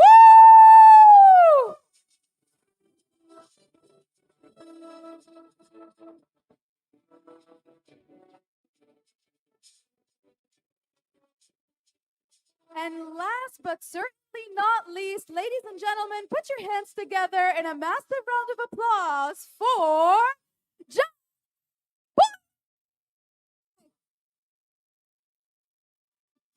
The founder and CMO, B2B Growth and Strategy Consultant of B2B Up Consulting. Based in Cologne, Germany, with over 15 years of experience in B2B marketing, strategy, and communications. He turns complex challenges into real result-driven strategies. His extensive network allows him to connect the right people and create synergies that lead to lasting partnership and measurable growth. Ladies and gentlemen, put your hands